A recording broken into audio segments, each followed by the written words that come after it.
morning. This is the Eager Beaver Show. You are listening to a True North Eager Beaver Media Incorporated podcast.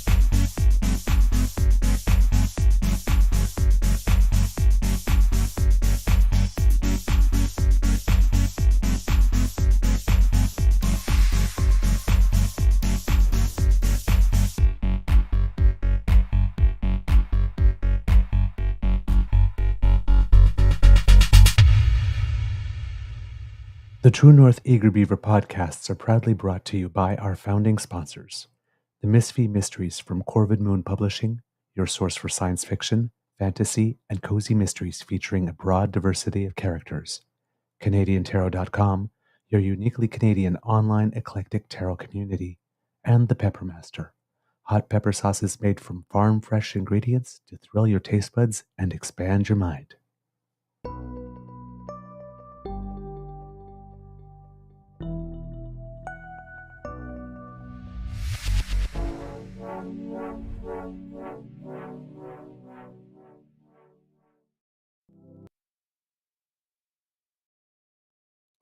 Well, good evening and hello, kids, and welcome to the Daily Beaver Morning Show Nights U.S. Election Return Special.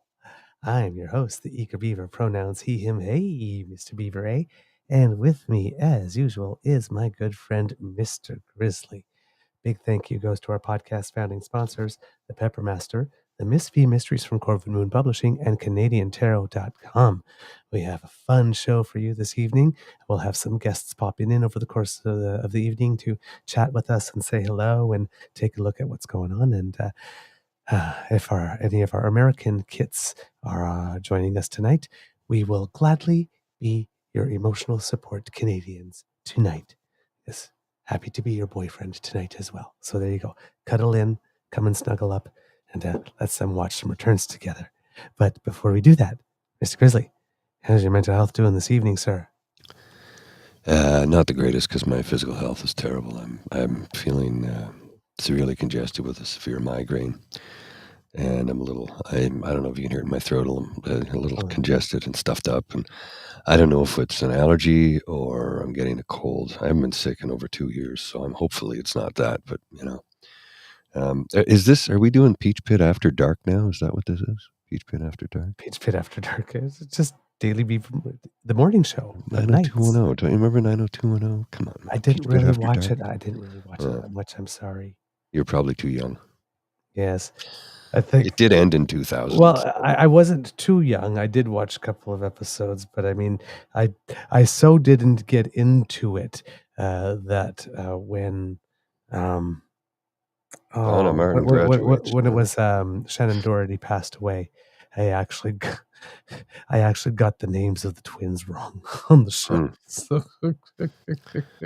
Well, I mean, the first one to die was Luke Perry, which nobody expected. Shannon Doherty, I think, lived longer than we expected, but she died from a different reason than what we expected she may have. So, funny how that all works out. Look at different strokes. The only one still alive is Todd Bridges. Go figure.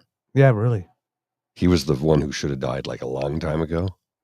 He was the one that everybody, he was the wild child. End up in an alley somewhere at some point. He got his stuff together, and he's the only one still left from that show. They're all gone. Wow, amazing. Yeah. Let's say hello to some kits here.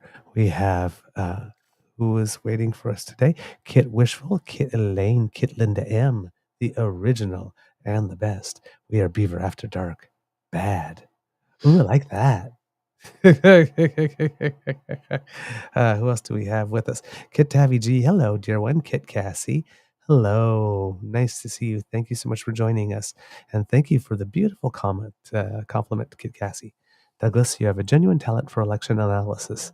The Kit Jim this morning on the chat said, Douglas, I think you got to admit that elections are your jam. I do like them. I do like them a lot. I have to say. All right. Kids and Cubs. it has been an interesting campaign. Um, to say the, the least. yes, a lot of stuff is going on, but just to catch you up a little bit on where things are, polls had closed in certain states as early as 6 p.m. Eastern this evening. So Kentucky and most of Indiana went first in terms of polls closing. And then after that, at 7 o'clock, there were a few more states where polls closed: Georgia, Indiana, Kentucky, South Carolina, Vermont, and Virginia. At 7:30, polls closed in North Carolina, Ohio, and West Virginia. And since right now it is 8:13, polls have recently closed in a few more states here, according to my source here at The Guardian. At 8 o'clock, it is polls fully closed in 16 states, including Pennsylvania, which is very important because it's a battleground state with 19 electoral votes, and it seems to be the one that's key to, well, it's the key, definitely key to the Republicans winning. And if the Democrats get it, it makes it way harder for the Republicans to find a path. But at 8 o'clock, the polls closed. In addition to Pennsylvania, is it going to list the states in my thing? It does not. So, so I can't tell you. And then at 8:30, polls will close in Arkansas as well. So there will be results starting to come in a little more fast and furious at present, according to the Associated Press. Kamala Harris has secured 35 electoral college votes, and Donald Trump has secured 95 total votes. Kamala Harris has 45.3%, Donald Trump 53.7%. Kamala Harris just under the 10 million votes, Donald Trump just under the 12 million votes at the moment, from what I can see. And we just had an update there. Kamala Harris is now over 10 million votes. Early this evening, we might see this thing in the United States that we saw last year, where results for the Republicans are going to be stronger in the earlier hours, and then there will be more results coming in for the Democrats. Unlike last election, um, I shouldn't say unlike last election. Like last election, it's people are suspecting that the mail-in vote will probably be mostly Democrat, but it won't be as much Democrat as it was last time, because last time, if you remember, Donald Trump encouraged everybody to boycott mail-in voting and to come and vote in person on election day only. The Republicans kind of let that go this time around, so many more Republicans did vote early. So the ballot, it won't be as big of a wave of votes coming in for the Democrats in the mail-in vote, but it's still probably, if things hold true, should probably see more Democrat votes. But we don't know. This is new. This is the first time that Republicans have actually embraced early voting through mail-in voting. Well, here's something I need to show you right now that you might find a little bit disturbing. Okay. You're communicating with. What is the feeling you're getting from them tonight? Confidence. So according to this, Trump has 90 electoral college votes and Harris has 27 as of this exact moment in time. Yeah. This So is on the what I have, CBC. yeah, what I have on the AP is Donald Trump 95 and Harris 35 at the moment. So it's changing as we speak. Listen, I hate to be a pain in the arse, but I'm really not feeling well. I'm terribly sorry. I got to go lie down. So what I'm going to do is my beloved Mademoiselle Fox is going to jump in because she can give you some insight because, well, she's, it'd be interesting to have a woman give you some insight onto this because this election largely revolves around those who possess a womb and or a vagina. And I possess neither. And I think it's important that we hear from women because let's face it, if Trump gets in, Gilead can become a reality. So I'm going to tap out. Just give us a few minutes while I get things reset here, and then Mademoiselle Fox will join you. And I know that there's other folks joining throughout the evening. So fret not, friends. I'll be back. Well, somebody will be back in this chair in just a moment. All right, there you go. Get some cups. Thank you so much, Mr. Grizzly, for popping in to say hello at least. and for arranging to have Mademoiselle Fox come in and give me a hand, because this is always a little easier when there's people to interact with, especially since it might be a little bit of a marathon. And there's only so much I have to say, even though I do have a lot to say. But still, there's only so much I have to say. Joining us in the chat as well today, this evening, coming in a little later, Kit Mohan. Hello, my friend. Thank you so much for joining us here to watch the results. Let's make a little evening out of it as well. And Miss Shadika, hello, lovely. Thank you so much for joining us. And yes, definitely all the wishes from the kits here in the chat for Mr. Grizzly to have some neocitrin and a little self-care and to feel better very, very soon. Kit Elaine, so instead of Bear Beaver After Dark, it's Foxy Beaver After Dark. Ooh, yeah. Feel like there should be like a sexy saxophone music in the back right now. All right, Kits and Cups. So those are where things stand at the moment. And I'm sure that there are things very going on in various states and all that kind of stuff that we'll be able to look into over the course of the evening. It would appear that for this election, all the votes are being cast for all the seats in the House of Representatives. So all 435 will switch over tonight. There'll be 34 Senate seats that will switch over tonight. The Senate usually rotates one third. So today's the 34 seats. Maintaining the Senate is going to be a bit of a task for the Democrats this time, because the map doesn't particularly favor them. So we'll see if there can be an upset there. Oh, thank you so much for the compliment, Cope Mohan. You're looking fabulous as usual. Well, thank you. I am glad you noticed. Hello, Mademoiselle Fox. I love your hair, giving us a little bit of Amy Winehouse tonight. Bonjour, monsieur.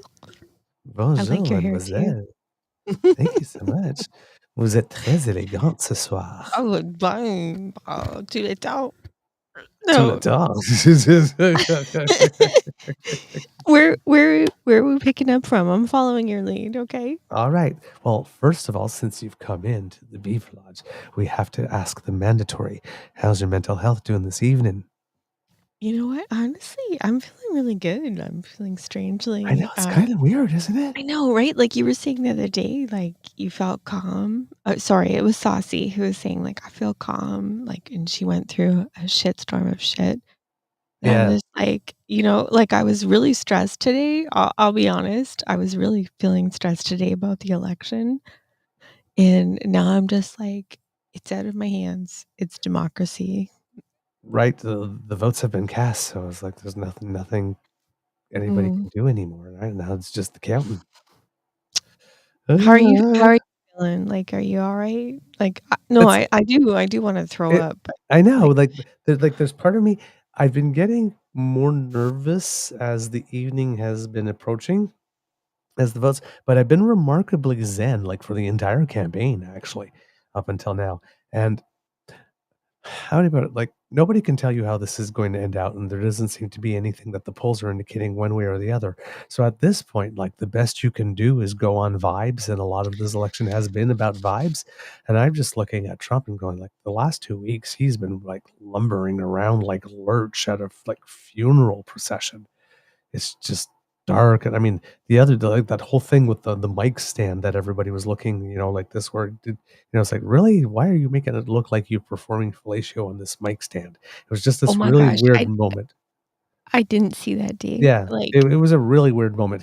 That's not what he was doing. He was complaining about like the mic not being able to fit the stand, and it was too weak, and then the mic stand wouldn't stand up, and like there's all these stupid people that did all these stupid things, and like this, and I'm sitting there just like, dude, man, it's like you're sounding like just like everybody's stupid, everybody's like this, not working, and he's just like mad at stuff. He's just mad at stuff now. So he doesn't have the attitude of some guy who tapped him on the shoulder and said, "Hey, the internal polls are like looking really pretty darn good." It's like, I don't think you have anything to worry about. It's like, because he's not happy, and he's been really not happy and increasingly not happy as the days have been going by. And that's literally all I've gotten on the Kamala Harris side, right? It's they started in with the happy warrior thing and joy and whatnot, and then it started getting a little dark again the past few weeks. But she's closing on joy, which gives me the sense that someone tapped her on the shoulder and said, it's going to be close, but I think you're going to do it. So that's literally based on the attitudes of and what I've been seeing, how they're carrying themselves. The only thing I can get that's been making me feel calm is that Harris and Walls have been acting like, not like it's in the bag, but acting like, they Grown-ups? they have the momentum. Well, okay. So, I What just do you wanna think? say, well, okay, tell me what you think about this. Kamala Harris went to, this is a bit from Cassie Lake, actually. Okay. I'm jumping in on the show. I'm totally unprepared. She's like, "Don't worry about it." I'm like, "What do you have to say about Kamala Harris?" And I'm like, "Well, she's awesome." But, she went to school at, forgive me, I'm not remembering where she went to school, but she's, Howard University, I believe. okay. So, and I believe she is standing up there tonight Yes, that's where she's waiting for the results. waiting for the results. And like, that is class. That is class. That is Yeah. smart, Yeah. right? Yeah. Yep. I like that a lot. So all the seats in the House of Representatives are being voted on today. 34 Senate seats. There's about races for about 10 governorships in the states. Thousands of state representatives, probably both House and Senate. And there's about 150 ballot measures going, from things like having to do with gerrymandering. There are reproductive choice measures on the ballots in 10 states. In states like New York, for example, or California, they are ballot measures to further enshrine these rights in the state's constitutions. But you have other states, for example, like Kansas and Missouri and whatnot, where it's to get over some well, not Kansas, sorry, I think they've already voted, but Missouri, to get over some pretty repressive state bans that are currently in existence. So those measures are going to be very important over the course of the evening, because a lot of people are hoping, at least on the Democrat side, that these ballot measures are going to bring out the women and the men who love and care for them in order to vote to protect reproductive rights. And while they're there, maybe a vote for Kamala Harris and maybe vote blue all the way down the ballot. Well, okay. Tell me, I want to ask you two things. Okay. One is that it was Linda saying that there were 38 bomb threats at polling stations. I'd not heard that before. Yeah.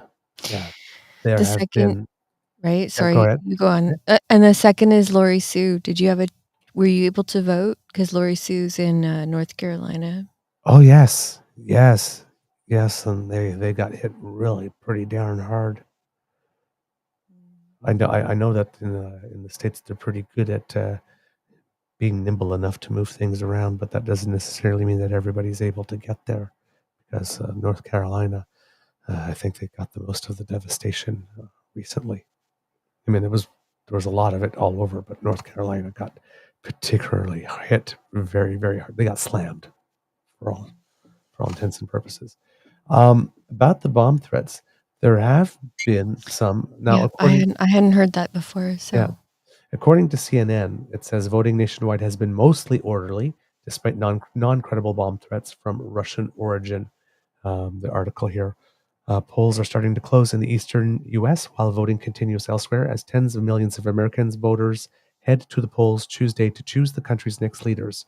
Some counties in battleground states have started processing mail-in ballots amid high turnout, with officials predicting results will be ready later in the night or Wednesday. But in other locations, polls will stay open later because of disruptions during the day.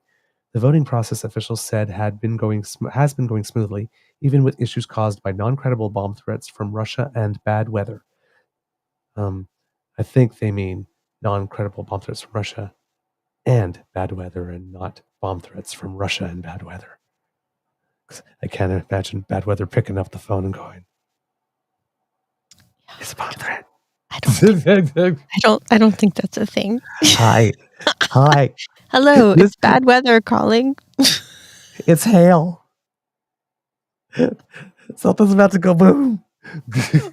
We should not be joking about that stuff. Oh my God. Dark humor already. You know Dark what? We have, humor already. I think we have to laugh a little I bit, apologize. right? Yes.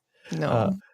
Several bomb threats at a few Michigan and Georgia polling places caused delays in the vote as security officials cleared the locations. And the first one I heard about was the ones near Atlanta about an hour and a half ago, just before having supper. But I hadn't heard about any all day. But it turns out that there was a certain number of them. The threats appear to originate from Russian email domains, the FBI said midday Tuesday.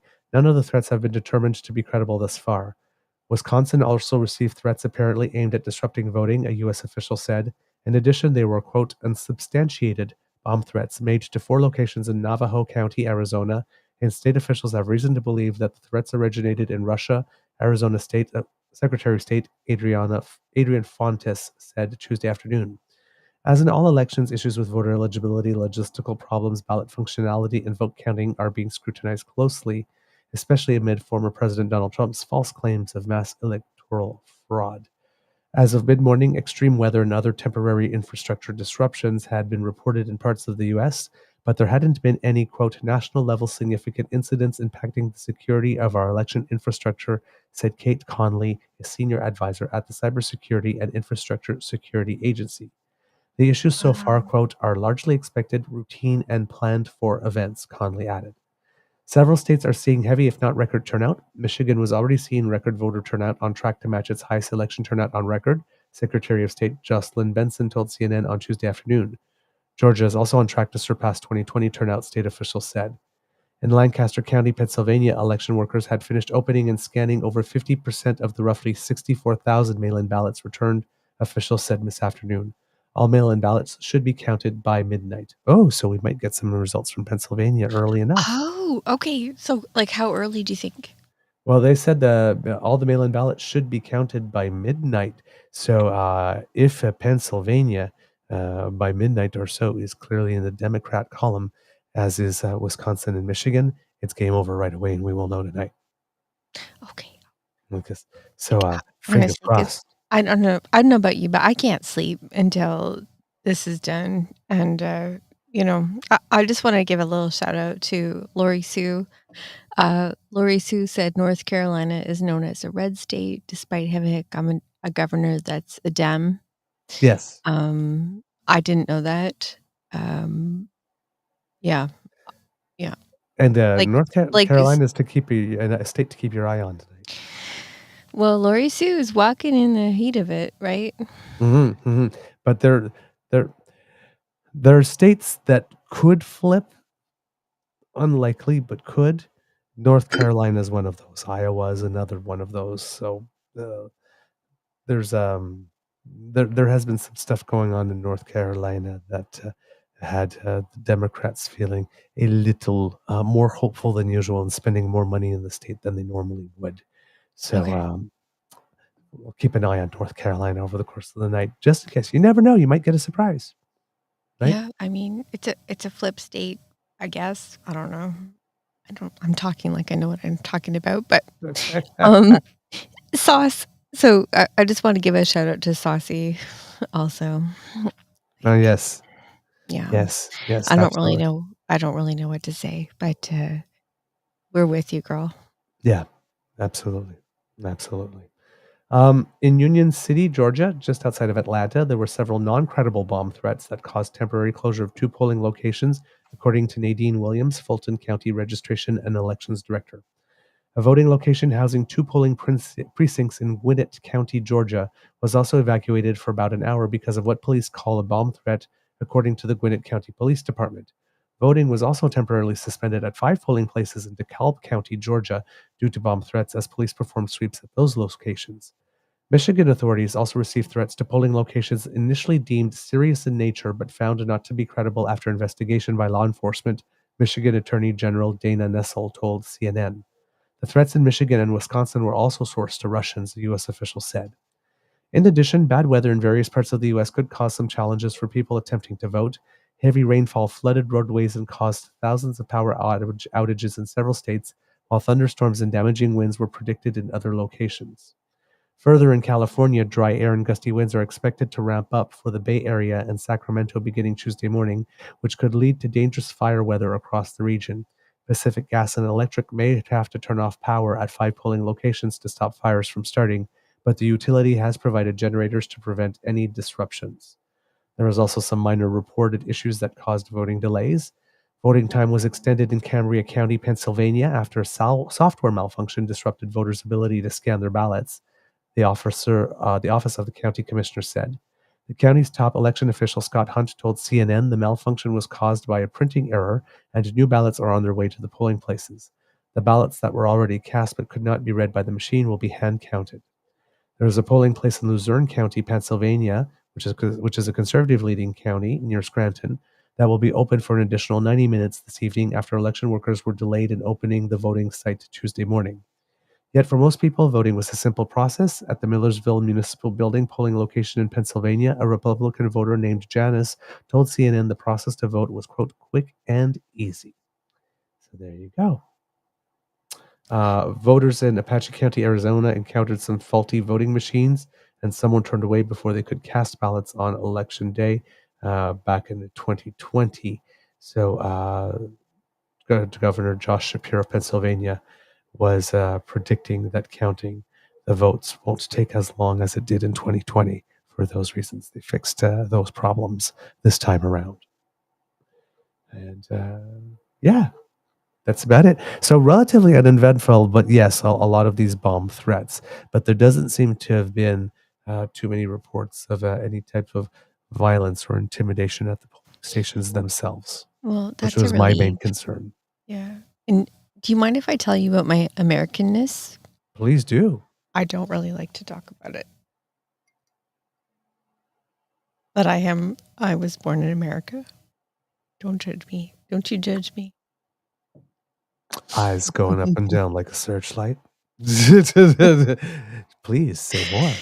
Okay, so no, like I honestly like I don't identify as American. I identify as Canadian. My father, my biological father, was in graduate school there, and for some reason he decided that I should be born there. He's like, oh, by the way, I sold my car so that I could get you out of the hospital. I'm like, or you could have driven to Ottawa. So I was born in Syracuse, New York, which is Oh, just a wow. few hours away, and I'm just like, "You're a ding dong." Like, honestly. Anyway, he's dead now, so I can say these things. But, I'm like he's like, "I was a martyr. I pulled you out of the hospital. I sold the car." I'm like,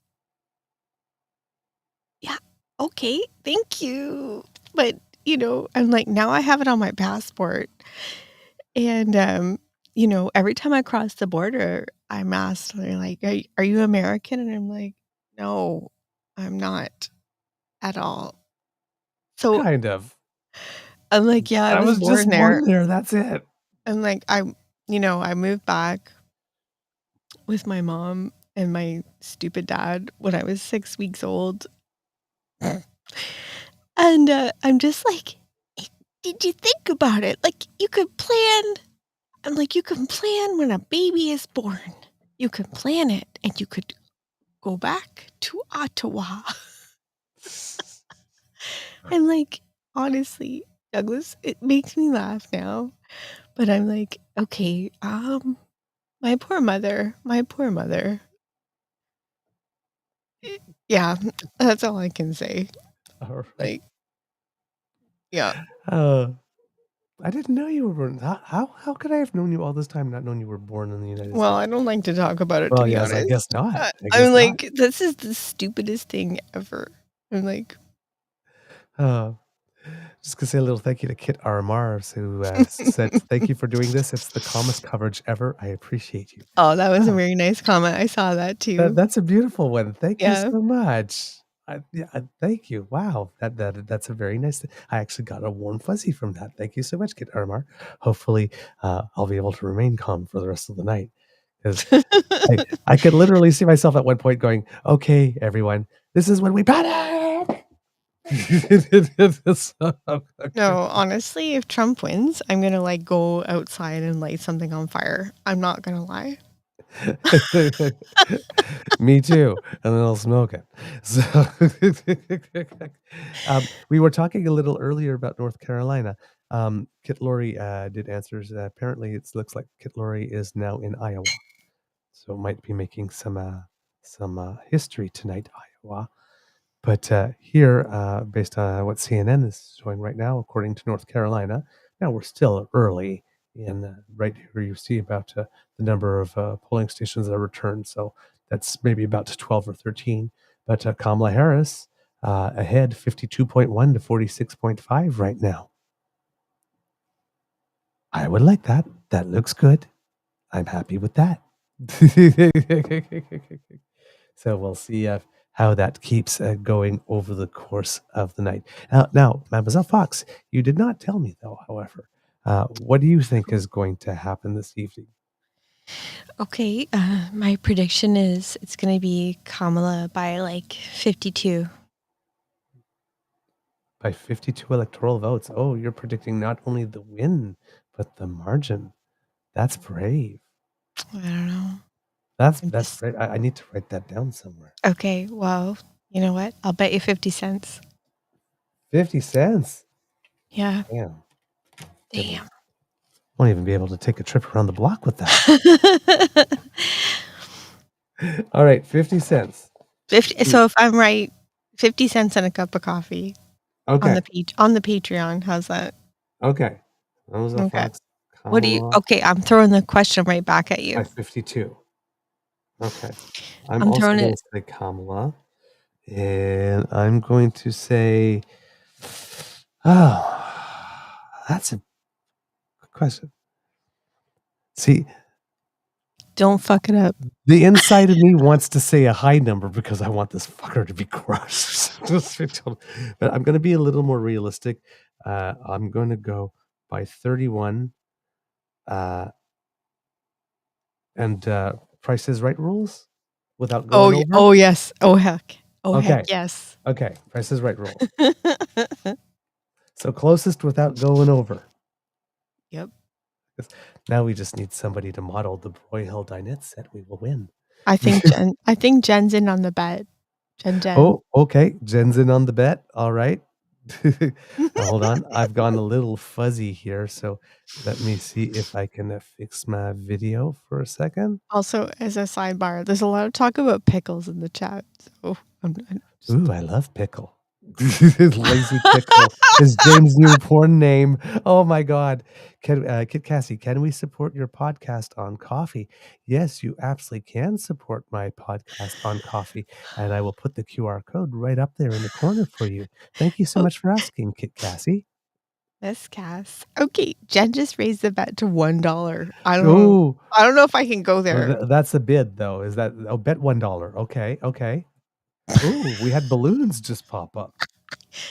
I don't know where those came from. But okay, $1. All right. Okay, Jen. Oh, and Jen made the pickles. Jen, are you being a troublemaker tonight? Oh, I bet for Quatloos. I don't know what the hell that is, Sauce. I have no idea what it is. What the hell is a Quatloos? Yes. Kit Dan has on popular vote Harris 56, Trump 44. Wow, a 12-point spread. Okay. That is definitely a bold prediction. I asked about Fox's podcast. Oh, okay. Oh. Can they support your podcast on coffee? Yes. Have you started a coffee? No, I'm Okay. not. I can't be monetized. You can't be monetized? No, I can. I just don't know how to do it. Okay. Okay. We'll have to set you up. We'll definitely have to set you up. But for those of you who would like to sponsor us, Yeah, because sponsor you like TNEB instead, Yes. honestly. Like because you like our product and want to encourage us to do more, you just like put a little into the old beaver cup right here, which is a gift from Mademoiselle Fox, by the way. I guess by going to that QR code that is appearing by our lovely head, and there you will find the Beaver Lodge's Emergency Hydration Fund. Do your best to keep us moist because it's going to be a drinking kind of night.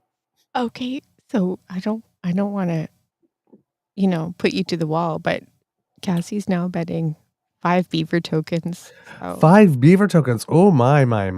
Okay. so it's Hey, I'll pay you in th- aprons. this shit just got real.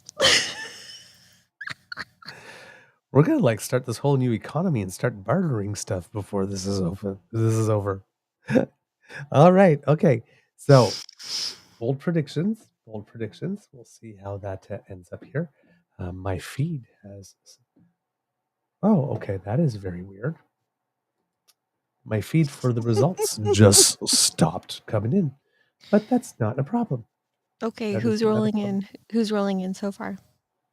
Well, I've Is it lost the Phil? feed. What do you mean? Sorry. What do you mean? Is it Phil? Oh, I thought you had some results. No, I don't have any results. The feed that I had just disappeared completely. Oh, okay. Sorry.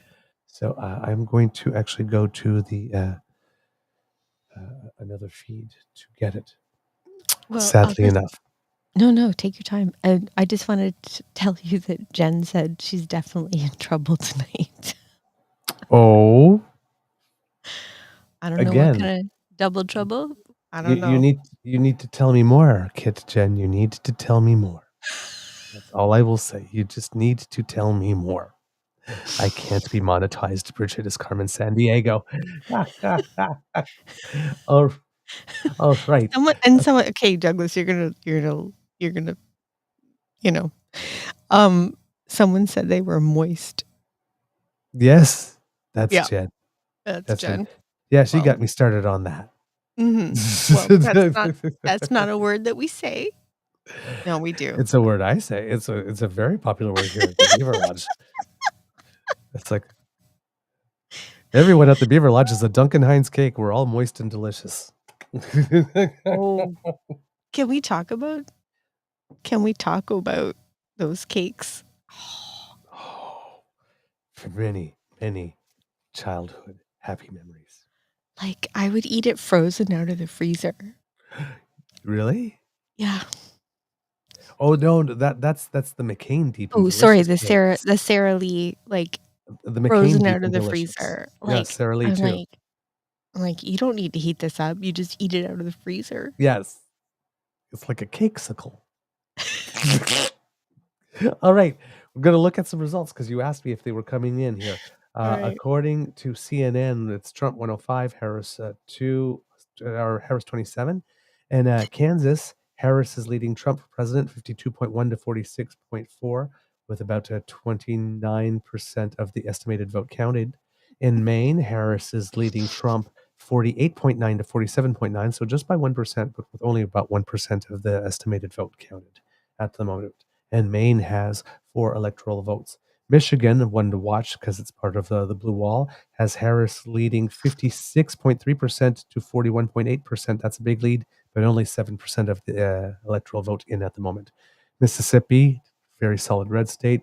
Trump is leading that 55% to 41%, with just 4% in. That's probably straight in the red column. You can put that in right away. New Hampshire, Harris is leading Trump 54.2% to 45.2%, so by 9%, with 21% of the vote counted, so almost a quarter of the way there. So looking good there for Harris.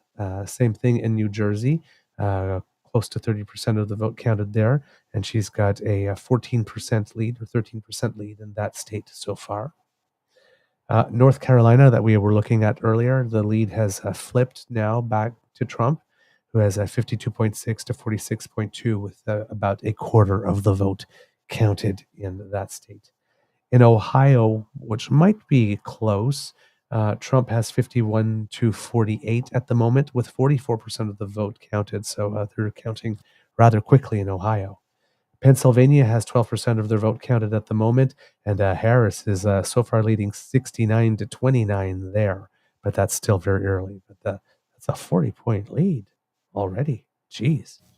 Rhode Island, Harris over Trump, 51.3% to 46.1, with over 50% of the vote, nearly 60% of the vote counted there. Texas, for president, Trump with 55% of the estimated vote counted is leading 52.4 to 46.2 there. Texas will be interesting to watch for the Senate seats to see if Ted Cruz gets bounced. In Virginia, Harris is very close. It's very close, just 0.4 difference right now, with 45% of the vote called, but Harris leading 49.3 there. In Connecticut, Harris is leading Trump 53.2% to 44.9, but there's only 2% of the vote counted there at the moment. In Delaware, Harris is leading Trump by 5%, with 50% of the vote counted at the moment. So that's a pretty good lead at this moment in time. In Georgia, with 57% of the vote counted, Trump has a nearly 12% lead over Harris at the moment, 55.6 to 43.8. So let's hope that a lot of that vote is out from Fulton County that hasn't been counted yet. In Illinois, Harris is leading Trump by almost 20 full percent, with 11% of the vote in. In Kansas, Harris is leading Trump by 5.5%, with 29% of the vote in, 52 to 46.5. That's I like to see that in Kansas. In Maine, right now, only 1% of the vote counted. Trump ahead by 0.9%. Not statistically significant at this moment. And I think we may have gone, yes. So we've gone around all the early states at the moment. And overall, this is, okay, Michigan here. I'm looking at 55.7 for Harris, 42.3 for Trump. So that's important. So right now, for Pennsylvania and Michigan, which are two of the three blue wall states that we are watching, the third one being Wisconsin, if Harris wins those, she wins. And she's leading very healthily in two of the three so far, with no results in from Wisconsin yet that I can tell. So far, so good. Well, Fingers crossed. and this is apropos of nothing, but Lori Sue's friend Uncovered the News has joined the chat. Oh, rejoined hello. the chat, and they're good, deep friends. And yeah, I don't know about that person, but I think she's a powerful voice. All right. Well, hello, Kit. Uncover the News. Welcome to the Beaver Lodge. I'm not sure if it's your first time here, but if it is, pull up a log. Make yourself comfortable. Stay for a Yeah. while. Yeah. We're glad to have you around. Good group of people in the chat. If you're new to our Beaver Lodge, basic house rules in the chat.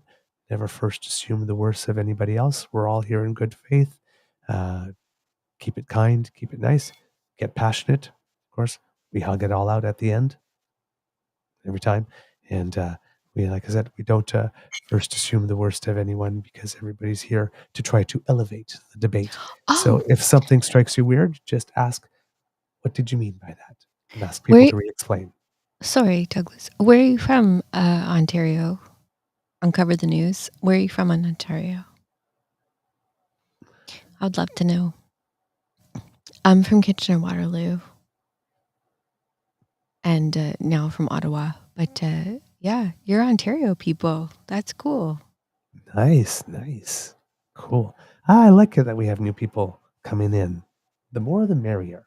That's what I always say here. Yeah. So Pennsylvania, 13% of the estimated vote counted, and it says 68.1 for Harris in that one, but not much change there. If I'm going back to the Associated Press, and I prefer the Associated Press to CNN, because CNN will tend to do projections, whereas Associated Press only reports on what it is that they've actually known and confirmed. So the electoral college count there is different. It has Trump at 101 and Kamala Harris at 71. Whereas if I'm looking at CNN right now, it is still saying Trump 105 and Harris 27.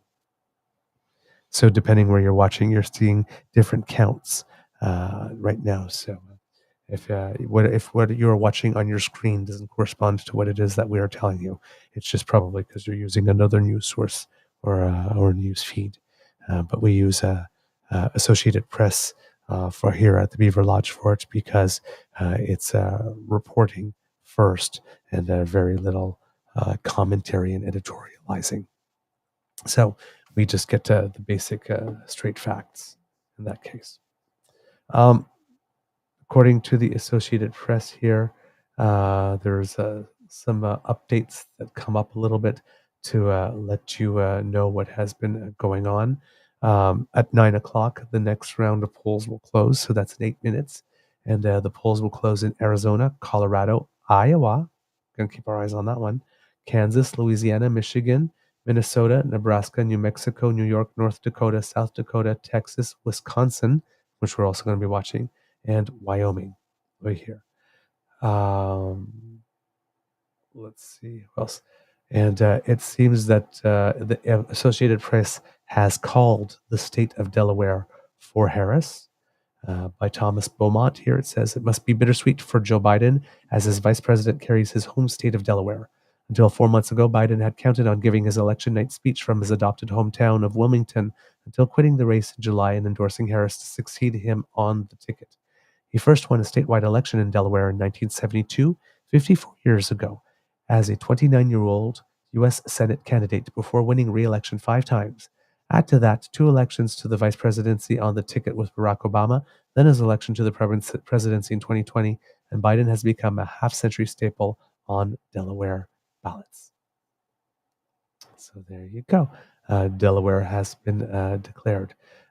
In Florida, here it says that Florida voters reject the abortion rights amendment and keep in place Governor Ron DeSantis' 6-week ban, as the initiative fails to reach the required 60% threshold. The measure faced an uphill battle in the deeply red state where Trump, a Florida resident, said during the campaign that he would vote against it. And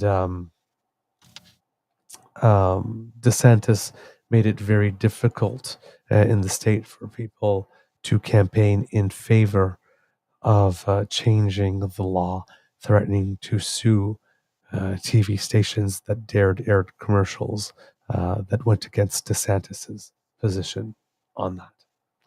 Sadly, according to this, now it did very well. The yes side did win it 57-43, but the yes side had to get to 60.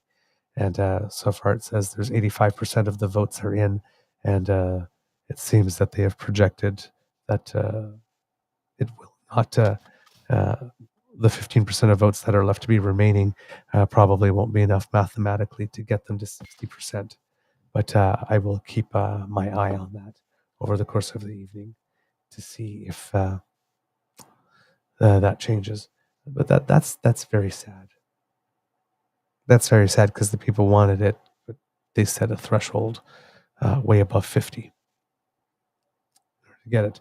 The Associated Press has also called the state of Illinois for Kamala Harris. So she takes the state's 19 electoral votes there.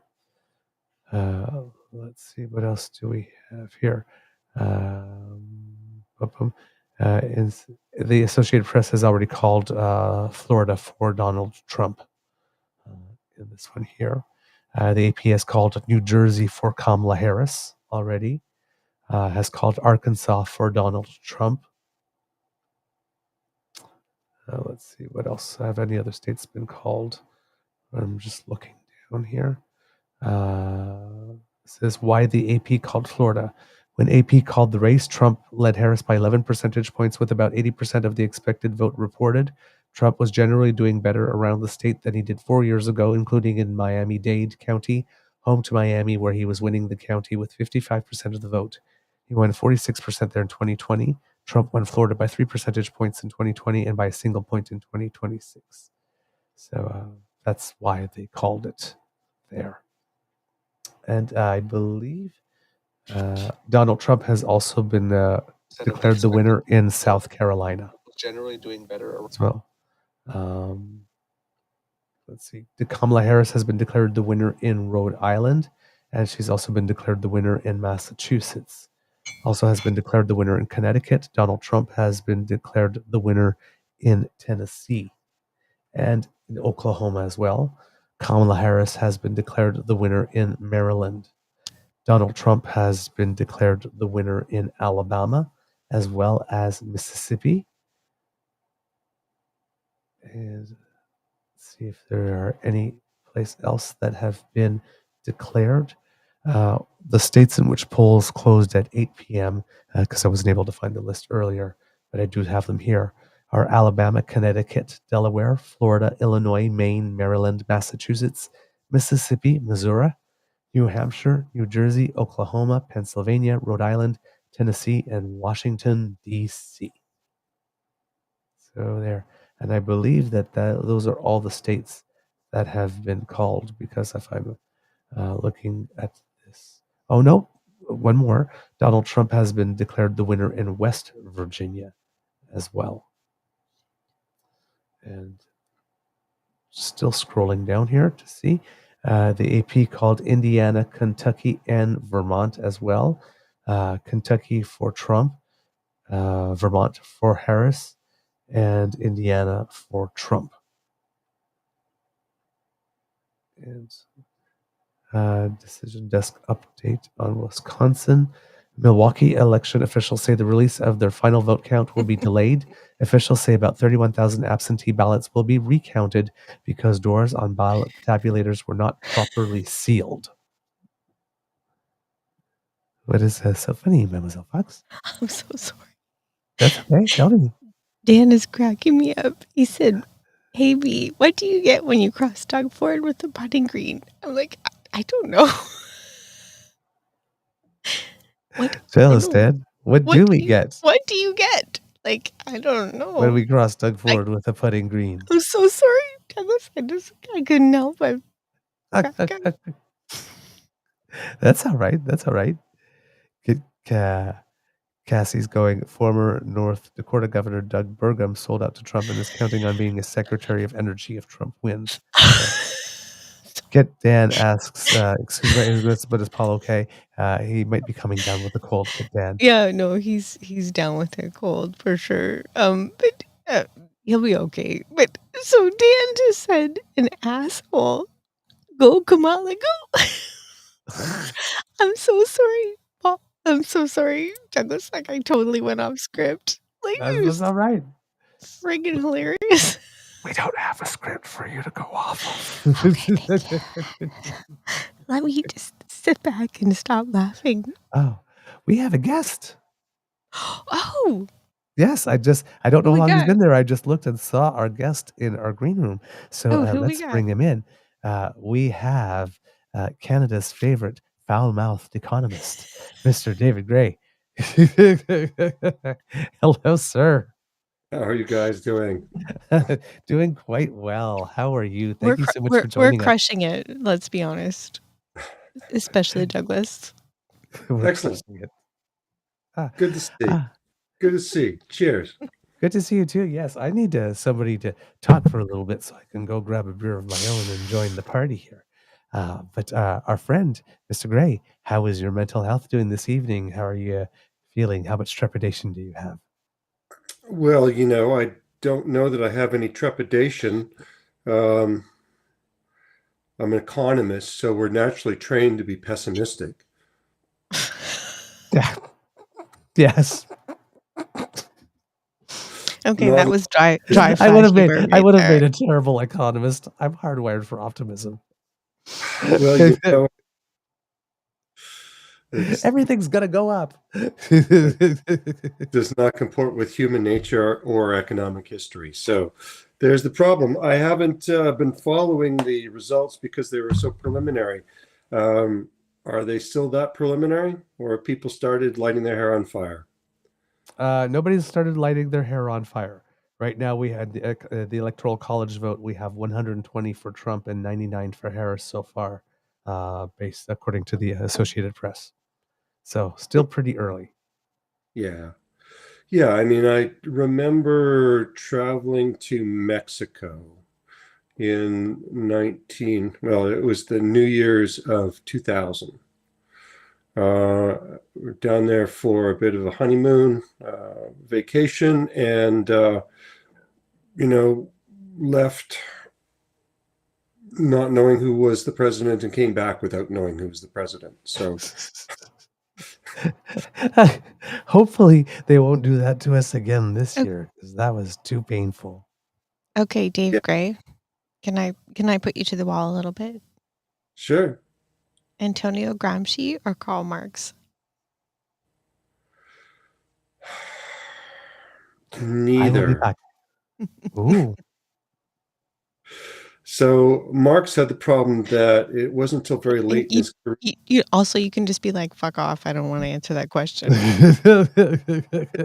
Question, and it actually in keeping with something that I was watching earlier today about the history of economics, where it's gone through and what mistakes were made. I mean, so for example, the one thing that Adam Smith didn't consider was the value of capital and labor per se, in the same way that Marx did. And Marx didn't consider the value of machines for a very long time. So I'm in this funny place where what I had to do in economics was to figure out how much electricity people were going to take well into the future. And having to do that, I didn't worry as much about theory as I did about the math. And the math is pretty straightforward. We have a complex adaptive system, a lot of which is beyond the ability to compute. So, there's some things we can predict, but most of it we can't.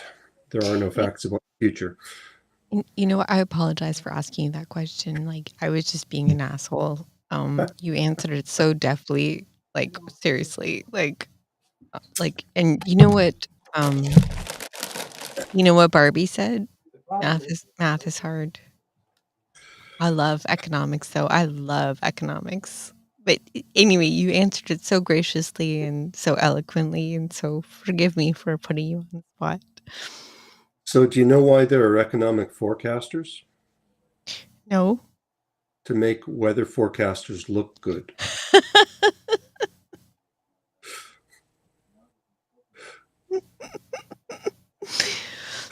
So, how's the mood in Eastern Canada over this very most trepidatious of elections where democracy itself hangs in the balance again? I'm not gonna lie, we're pretty nervous. Uh-huh. I've never felt so insecure, like so anxious about an election other than this one and, the last one with Hillary and Trump. It's pretty stressful because it's gonna change the world. Yeah. Now, in probably either case, in either the most optimistic case or the most pessimistic case, we're way off, right? Mhm. So much of the world that's inertia based that it will continue on much as it has, for good and for bad, right? And only at best, either one of them is only going to be able to bend or deflect the arc of history slightly. Again, that's good or bad. You know what? Like, honestly, like you're way smarter than me. Do you have a prediction outcome? Like, do you want to even go there? Like, Douglas and I were talking about that before. You don't have to answer that either. Well, no, I think I can answer it. From everything that I've tried to stay on top of, and I've been involved in political campaigns before, so I know what they look like, on the sausage making side. It looks like the Democrats have had a much better and much better organized and more effective ground game. That should give them the natural advantage in all the races from the president on down. Having said that, America is a weird place, and I wasn't surprised at all that they wouldn't elect a woman the last time. So I don't know. How's that for an answer? I just don't know. You know what? That's a perfectly good answer. So I'll just tell you a little personal story. Like when, my kids and I went to bed, during the Trump versus Hillary campaign, and we went to bed and we were like, please, please, please let her win. And we woke up and she didn't win, and they cried. Like, they cried. And then, like, I don't even know what to tell you. I'm like, it's shitty shit. Pretty much. Well, Right. the only reason that it's like this is because we've allowed people to lie about things to the point that it's just become endemic. If we actually all believe the same set of facts, I don't believe there would be this great divide in people. But unfortunately, we've let it get to the point where we have two completely separate sets of information systems, one on the right and one on the left. And I mean, neither of them have an incentive to be correct. They just have an incentive to be inflammatory. Right. Yep. So that's the problem that we're facing, and one that I'm trying to solve out here with what we're doing. Our plan is to resuscitate a project we started last year called the Citizens Research Forum. And the idea of this is to apply what's the best practice in debunking and pre-bunking misinformation, which is essentially to treat everybody like they're a minister of the crown, and assemble the sort of briefing and executive information that you give somebody if you were, serving a minister or a justice, someone else in a decision-making capability. And the plan is to assemble that material for our fellow citizens, and they can make of it what they will. We're not going to push an opinion on them, but we will give them the information in a truthful manner. Well, may I ask you to remind our listeners, because not everyone is familiar with you, like where you're based from, and yeah, just that, because you're getting a lot of love in the chat, by the way. So I'm probably better known in Alberta as Dave from St. Albert for going out into my garage 6 a.m. one morning and having a really good long foul-mouthed rant about what was happening to Alberta electricity prices for a reason that I could identify as economic withholding, which is this funny system we have had in Alberta to set electricity prices based on the ability of individual owners to control our market. It's not a good way to run a railroad, let alone a power system.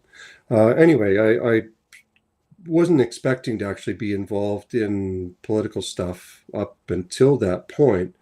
And what became clear to me was that from the previous time that I'd been in the press talking about this stuff, which was about 2013, 2014, something had changed. That the press was no longer interested in this same story, even though it was much, much worse this time. And, moreover, that there were just wide swaths of people online who accepted, with blind faith, something I knew to be a total lie. And so that has gotten me onto the path of wanting to fight this propagandist, mentality that has taken over in politics. And the only way to do that is to make it cheap and cheerful to find the truth, right? I'm an economist by training, and my background is in electricity, as might have figured out by now. I'm sorry. I'm sorry. Can you talk about wiring an electrical panel, and can you come to my house? I can't. No. I can tell you what the advice was given to me as an economist for a power company. That was the first job that I got coming out of school. Economist for a power company was to keep my damn hands in my pockets walking through the substation. So I've made a deal with electricity that I don't touch it and it don't kill me. You know what? Like, I'll be honest. Like, I try to do stuff in my house that I can do myself, but I don't do plumbing and I don't do electricity. Like, it is like neither is going to go well. That's a Right? good policy. So some updates for you kids and cubs. Trump has been declared the winner in South Dakota and North Dakota, as well as Wyoming, Louisiana, and Ohio. He has also won 2 electoral college votes for having won the statewide vote in the state of Nebraska. Nebraska is one of the 2 states in the United States that's not necessarily winner takes all. So when if you ever heard talking about the blue dot in Nebraska, it's usually in the Omaha area where most of the Democrats live, and usually that one vote ends up going to the Democrats, and that one vote in that blue dot is very important because those 3 blue state walls that are a path to victory for Harris: Pennsylvania, Wisconsin, and Michigan. She needs those 3 and that blue dot in Nebraska to make 270. Douglas, I'm not sure. You probably saw this, but Kamala Harris won New York. Yes, that's literally what I was going to say next. You read Oh, my mind. sorry. That's I didn't mean to That's scoop you, that's but quite all right. That's quite all right. So I'm Harris like, that's does a big win win. New That's a York. big win. Yes, yeah, that is a big win. And Harris does win New York. That's one of the big 5 states in terms of electoral college votes. I think they have 28 from New York. There you go. Sorry, before I interrupted you there. But please, let's Well, it'd be interesting keep talking electricity. No, let's talk elections some more. Okay. So the theory of the election that I've heard from other economists is that the problem for Trump and the Republicans is that they've basically left the independents nowhere to go. That if all the action in red states is going to be in the primaries, then independents really don't have any voice in the election. And so that's what brought them out in the midterms, the last go round. And so the question is whether that will happen again, or more worryingly, whether or not all of the Russian information warfare that has been funneled through Canada. I did want to ask you guys about that. But if that's been effective and brought out, 10 million young men voting with Joe Rogan, that's trouble again. So that's kind of what's going to determine the thing, is whether or not those guys were successful. Yeah. Well, I'm going to go get a glass of water because the Joe Rogan thing just gets me like Parched. upset. Like, if there's a man over 55 who doesn't love Joe Rogan, I don't know who they are. Like, they love Joe Rogan. I'm like, he's such a dude. He talks about dude stuff, and I can't If stand you're over, him. if you're over 55 and you have an IQ over 55, you also realize he's an entertainer. Yes. Yeah, he is. Like, let's go to toe to toe. Like, not toe to toe, because I don't mean to be aggressive, but I'm like, you know what? Is there a woman who's 55 who could get away with what he gets away with? Nope. Leah Delaria.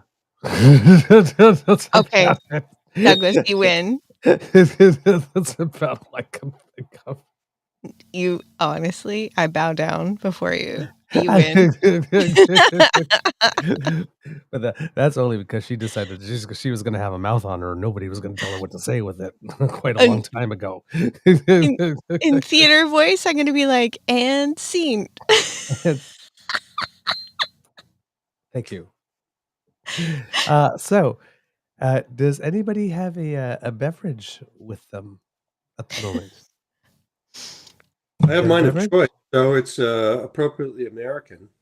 Same here. But it's also appropriately zero alcohol. So, Ah, sober-minded thought. Okay. I'm definitely not having a sober-minded thought tonight. So remember, kids and cubs, I'm a lightweight. So one of these is usually pretty good enough. If you see me having with the second one, the party's going to get pretty fun later on. So just to let you know that. But yes, sociable to you, good sir. Sociable. Cheers. Everyone across this great land of ours. Yes, everybody. So, what do you guys in the East think of this crazy testimony that came out today that the chick coordinating the Russian payoffs to all of the social media influencers knew about the Ukraine invasion before it happened? Jeez. God. Like, I I don't what know do what you say to that? I don't know what you call it, but it isn't patriotism. No, it isn't. And I mean, I'm sorry, but it's like, who is she again? How would she, out of all the people on the planet, be privy to that information? Like, all I saw of it today, unfortunately, because I was preparing this, was the little bit of intervention where Nathaniel Erskine Smith is like asking her near the end, like, what would you call a type of person who does this type of thing? And you can see her like sort of like, she's testifying by video and she's looking like really looking like she'd just rather be anywhere else in the world than right there, which if I were her too, probably, and did what she's alleged to have done, I probably too would like to prefer to be anywhere else in the world but there at the moment. But she just like, I just got this impression that she just didn't give a Yeah, rat's I'm sure crap she at would all. prefer not to comment. I think what she's going to find is that that option isn't available with our police. We don't have that Fourth Amendment. Mm, It's going to be she's in very trouble. interesting. Yeah, She's in and a lot of putting trouble. I'm using in a really like historically accurate kind of, yeah, that World War II was interesting, right?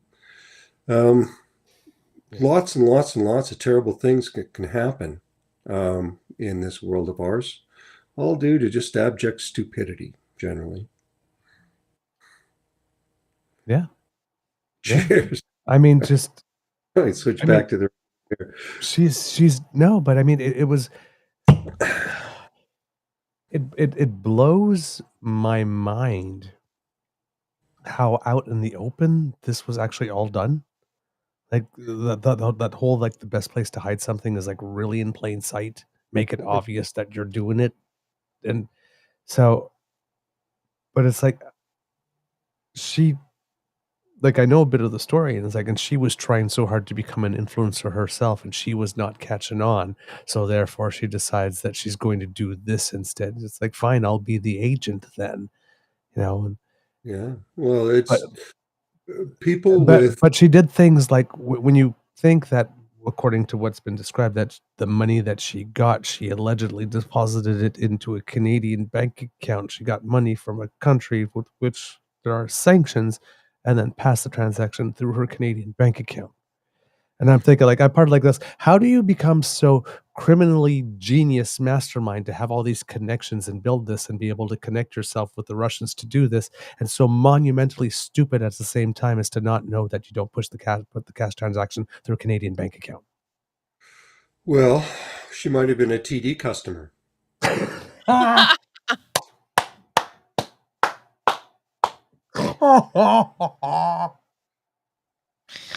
Right.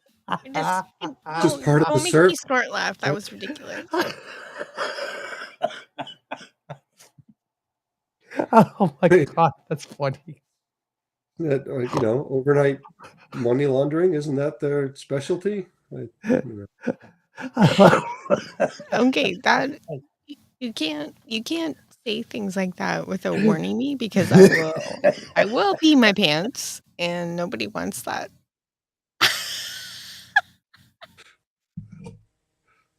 Oh my God, you made me laugh so hard I I coughed. did not appreciate the Oh no, lack of warning. oh no, yeah, you got to be careful with him. He's got this deadpan. He'll just like lay it. He'll just lay it flat right there. It's not fair. It's not fair to do that to a lady who's 51. It's Whippersnapper. whippersnapper.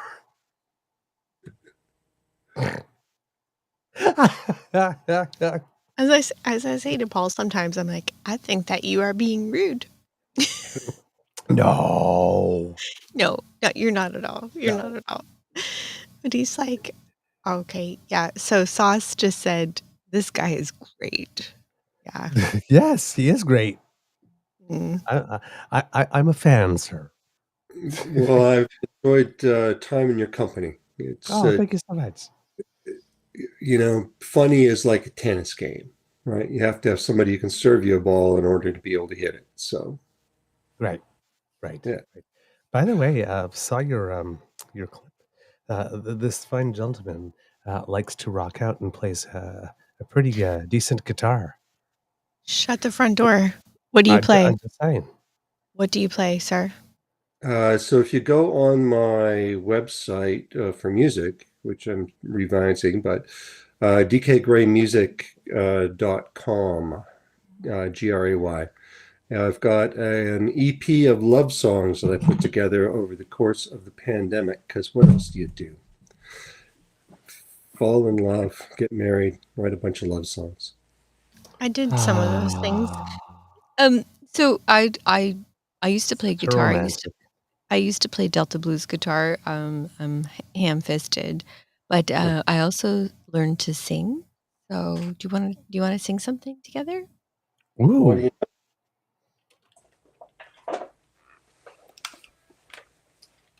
Let's just do this. ooh, we get some singing too.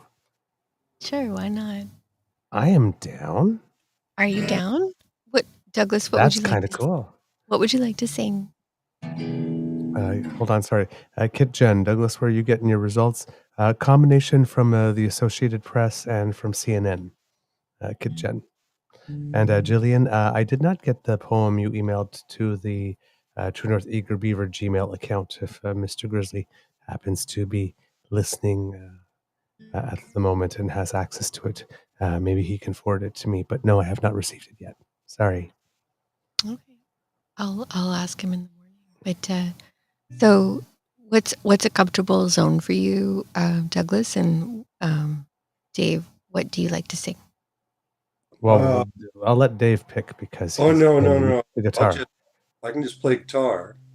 You get started and I'll harmonize. How's that sound? Well, I don't know if this is going to work across country because we have a lag. Yeah. Well, what's a good song for you? Maybe you should just play. We shouldn't try singing. How about Noah Cyrus? No, Cyrus? Don't know Which it. song? Okay, let's do Jolene then. Ah. Jolene. I don't hold a candle to Dolly, but I can do a mediocre Jolene. Let me see if I can look it up. All Talk right. amongst yourselves. I don't know it All off All by right. heart. Well, since Uh, we're going to be waiting here, I guess I'll give you a couple more results, Kits and Cubs here. In Oh, New please, Hampshire, Kamala Harris is leading 53 to 46, with 28% of the estimated vote being counted. In Ohio, Donald Trump is leading 53.9 to 45.2, with 52% of the estimated vote in and accounted for at the moment. And let's see what else, if CNN has any other key race alerts. Those are the only ones for the moment. According to the AP, Trump is at 178 electoral votes, Harris still at 99. The popular vote is 52.1 to 46.8 for Trump at the moment here. Oh, okay. Saucy is saying Wonderwall. I could do honestly. I can't hold a candle to Jolene. Like that's not. It's beyond my reach. Can you do Wonderwall? well, let's find Well, out. he just found Jolene for you. All right. Let's see what else do we have here, Kits and Cubs for you. In Colorado, Harris is still leading Trump 76 to 21, but fewer than 10% counted there. Same thing in the Connecticut as well, fewer than 10% counted. It's 53 to 45 here for, very, very weird. CNN is reporting Harris in the lead in Nebraska, even though the statewide votes thing went to Trump. Interesting. We'll have to see how it is that that is holding up, or how that is that came to be here. In the Senate races right now, it is showing the Republicans with 46 and Democrats with 35. Um, that's where things stand right now. But there are 19 races still to be called tonight, so that'll take a while. For the House, seeing the Republicans with 85 seats, the Democrats with 60, with 290 to be called and 218 for the majority. And in the governorships, um, there are 5 yet to be called at the moment, and across the states right now, 23 are held by Republicans, and 22 governorships are being held by the Democrats. All right, What about dog catcher? dog catcher. They don't go that far down. I mean, they elect everybody No, down. So yes, indeed.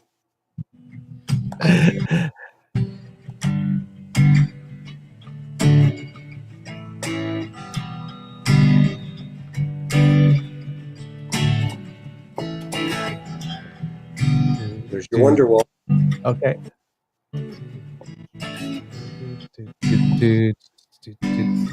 5, 6, 7, 8. 7, 8. Today is gonna be the day that I'm gonna throw it back to you. No, yeah, I knew there's way there was- too much delay. I can't. Yeah, it doesn't work.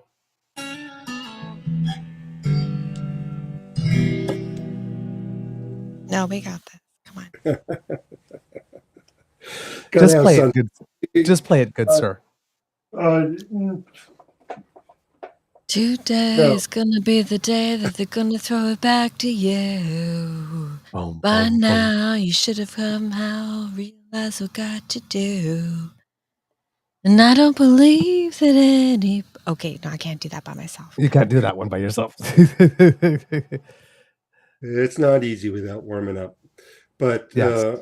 around me is a room full of guitars. My All right. Well, Yeah. do you want to do Jolene? I can try Jolene. No, it's not going to work because we've got 3 seconds of delay built in. Yeah. Okay. Yeah. It's, Oh well. we actually Andrea gives music lessons to folks as far away as California. And if you've got the Pro Zoom account, you can set it so that it's got very low latency. But we're not using that today, so there's no such luck. All right. Well, it was a good idea, though. Good try. Oh, you got to have Good idea. something. I mean, because otherwise it's just going to be depressing. Yeah. Like, because there's no answer is going to come tonight. There's just going to be more anxiety. Somewhere along the line, somebody's going to do something stupid. There will be court cases everywhere because there always are. People will be spreading lies and misinformation because that's what they're paid to do. And, you know, if we're lucky, what comes out of this is that they're left to the country that doesn't want to kill each other, right? Because that would be a big improvement. And we need to work on that too. Yeah. It's we've really, let the heat build up in politics to the point of, pre-war conditions, for the very simple reason that it's just the cheapest way to advertise, right? The most effective advertisement for your political party is to hate the other guy.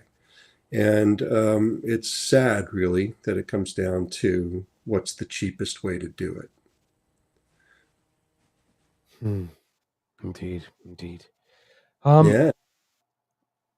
Is there anything that you're, like, in your capacity as an economist, that you're seeing either for Canada or specifically Alberta, where you are, some opportunities or some risks that would come depending on which of the two win?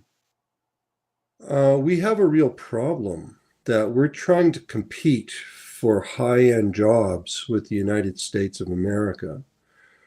And the United States of America could care less.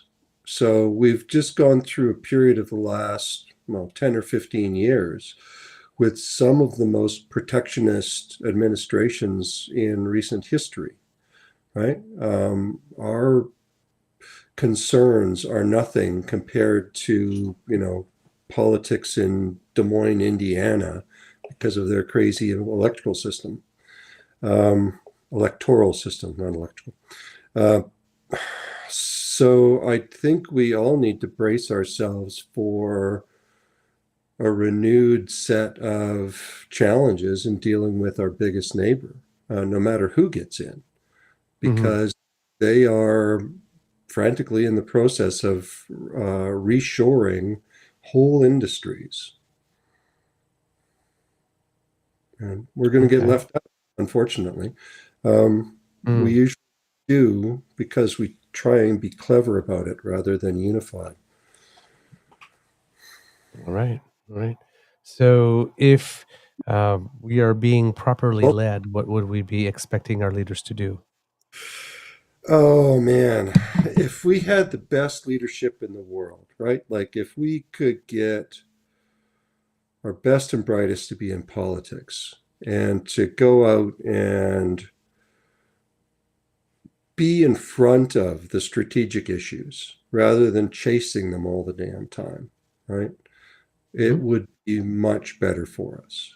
I've talked before about where I saw the issue of Energy East pipeline being a national strategic issue that should have been pursued on that basis.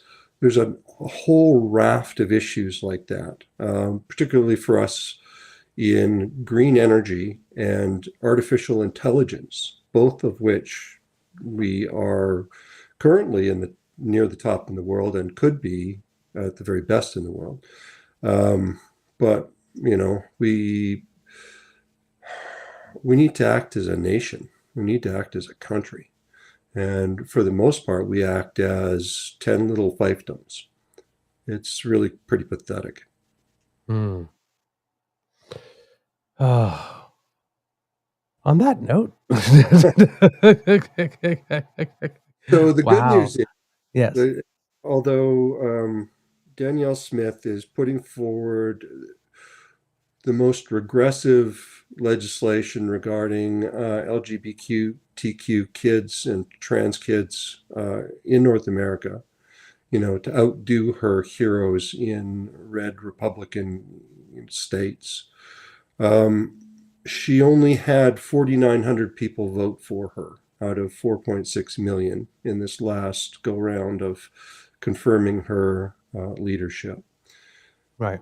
There's an awful lot more people angry about what they're doing than there is people supporting it. And that fills me with hope.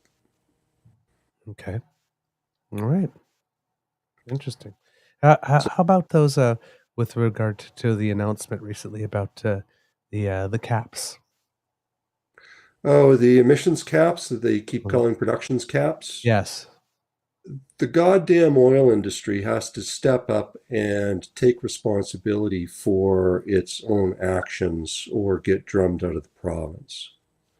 At the moment, they're heading us towards $500 billion in liabilities and a fast collapse in the oil industry. We've got to stop thinking that we owe these guys everything. They're a big sector of our economy, but that big sector is still only about 18%, right? At some point, the oil industry will end here, and we are not prepared for it. And they are leaving us a bill that cannot be believed. All right. So I can see people think that we're a pain in the ass. Are there any opportunities? Somehow or another, we've got to get it into the minds of Albertans that voting only one way for decades at a time is a lousy way to gain any political leverage. The last Conservatives were in power, we got nothing. In fact, we got the equalization system that Jason Kenney, having implemented, took to making the key bone of contention with Ottawa. So it's, we're in this post-truth world, and we're the postiest part of it.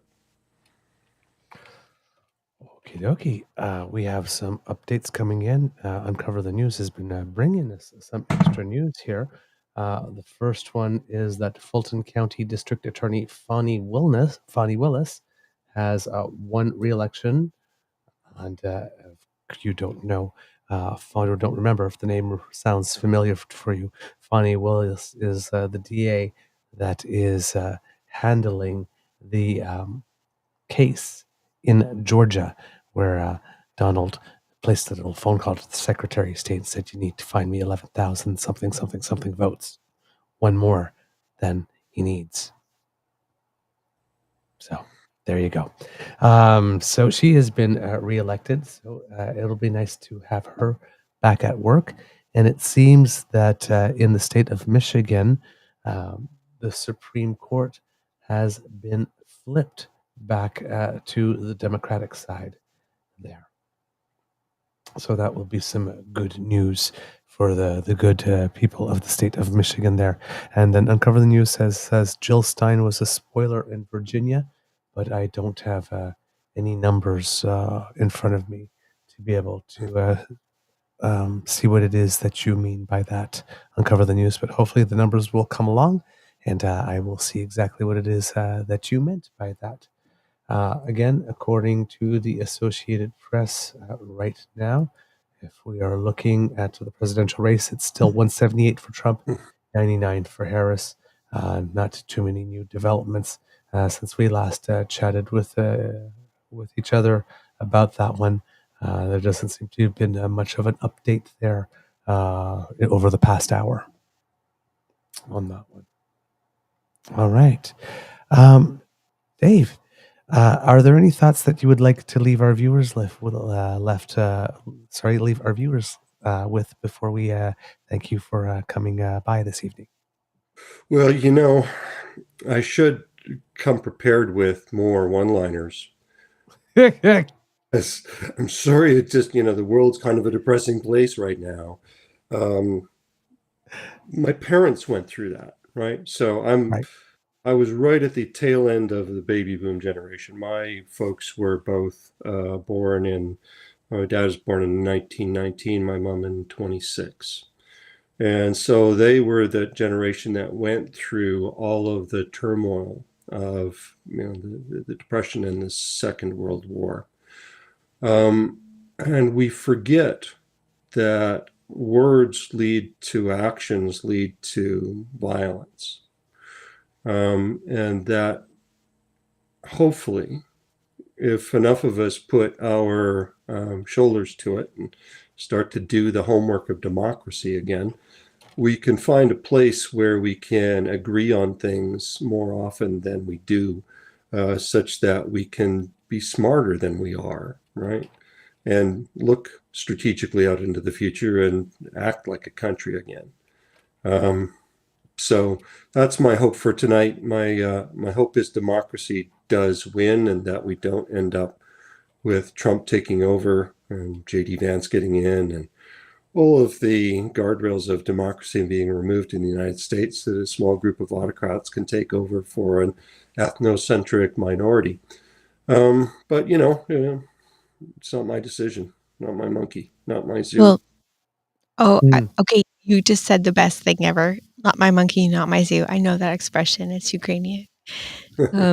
I just wanted to say what a pleasure it was to meet you, and thank you for inviting me into the chat, Douglas and Dave. And yeah, I think you have a lot of important things to say. So thank you.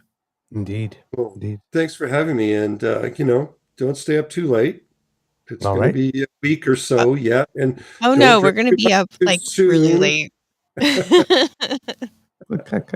Pace yourselves, pace Yes. yourselves.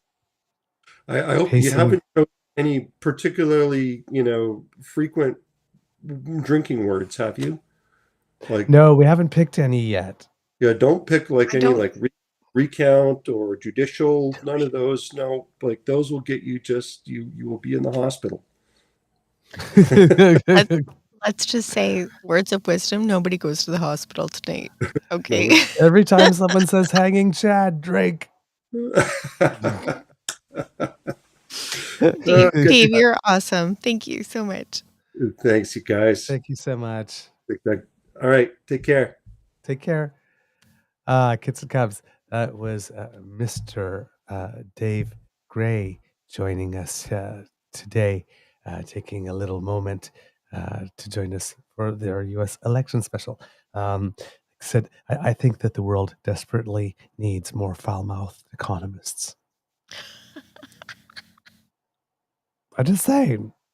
It's like economics. We were talking today. Economics is, can be a bit of a dry subject. So, a couple of colorful epithets here and there, suddenly make bond yields a whole lot more interesting. I'm just saying.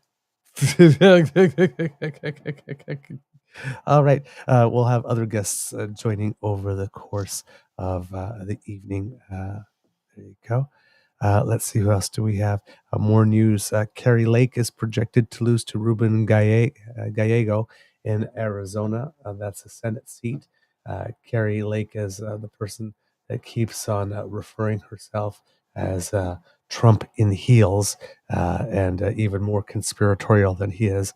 She's a real specific piece of work, and I don't think that many people are going to be all too happy to see her not win and hopefully disappear into the dustbin of irrelevance from which he emerged in the first place. Would be really, really nice. What else? And what else did we have here somewhere? Mentioned Ted Cruz. Unfortunately, it looks like he has won his bid to remain a senator. Sadly. Very, very, very sadly. But according to this, what I'm seeing here is that he has 52.9% of the vote versus 45.2% for Colin Allred. And this one has 64% of the votes counted. So unfortunately, it hasn't been confirmed yet by the AP, but it is indicating that so far he's losing. For the Senate in Massachusetts, Elizabeth Warren has been confirmed as the winner, so she'll be remaining in her seat. In Connecticut, Chris Murphy for the Democrats will be retaining his seat as well. Sheldon Whitehouse in Rhode Island will be retaining his seat for the Democrats. In New Jersey, Andy Kim has secured the seat. That was the seat that was vacated by Bob Menendez, Democratic senator that had a trial for having done things not too cool with money that came allegedly from the government of Egypt. Well, he was a Democratic senator, and then during the course said, "Oh, those gold bars, those are not my gold bars. Those are my wife's." Yes, he tried to throw his wife under the bus. Now, his wife was also charged in this somewhere, but yeah, no, this was all my wife. I had nothing to do with this. Really, really, really nice guy. But the Democrats said, yeah, you're in trouble, and they booted him out. So the seat was up for grabs, and Andy Kim for the Democrats has secured the seat, 54.4 to 43.6, with 61% of the votes counted. But this is declared already by the Associated Press. In Maryland, Angela Alsobrooks has won there for the Senate seat, and this is a really interesting win for the Democrats because she was facing Larry Hogan, the former governor of the state of Maryland, Republican governor, but very popular with Democrats as well. But she defeated him so far with 61% of the votes counted, with a full 10%. So that was quite surprising because Larry Hogan is very popular. And in the state of Delaware for the Senate, Lisa Blunt Rochester for the Democrats took that one as well. 75% of the votes are counted, with 56.8% of the vote to 36 to 39.4 for Eric Hansen of the GOP. In the Virginia Senate, Tim Kaine has a only 1.8% lead, but for the Democrats, but so far appears to be maintaining it. In Florida, Rick Scott maintained his Senate seat there for the GOP, taking that with 55.7%. In Mississippi, Roger Wicker, the incumbent, kept his seat there with 62.1% in the Senate. In Tennessee, Marsha Blackburn won again. I would have loved to have seen her lose, but she won very, very, very healthily, 64.9 to 33.3 for Gloria Johnson. And if that name rings a bell, Gloria Johnson was one of the Tennessee three who had got ejected from her seat temporarily at one point. I think they wanted to keep on talking on the House floor. There were two black representatives and her who uses a mobility device in order to be able to get around, and they kicked them all out. They were going to kick them all out, and then they decided that they were not going to kick her out, just the two black guys. And she didn't think that that was too good, and decided to run for the Senate race to try and unseat Blackburn this time around, but unfortunately was not successful. In the West Virginia for the Senate seat, Jim Justice for the GOP with 68.6%, a very, very sizable win, holding that seat there. In Pennsylvania, Bob Casey for the Dems has the lead, 51 to 46, but only 33% of the votes counted there. In Ohio, Bernie Moreno of the GOP is right so far ahead of Sherrod Brown, who is the incumbent for the Democrats. So this might be a seat that the Democrats lose this time around. So Ohio Senate's race is one that people will be watching. It was marked as a one to watch from the beginning. Right now, Brown is trailing by 4.3%. Oh, more votes just came in by 4.5%, with about, how much is in there? 30. No, that's the wrong one. Sorry. With 66% of the votes in the moment. In Indiana, Jim Banks for the GOP secured that seat for them with nearly 60% of the vote. In Michigan State, Elisa Slotkin for the Democrats is leading that Senate race, almost 53 to 44.6, with only 14% of the votes cast there.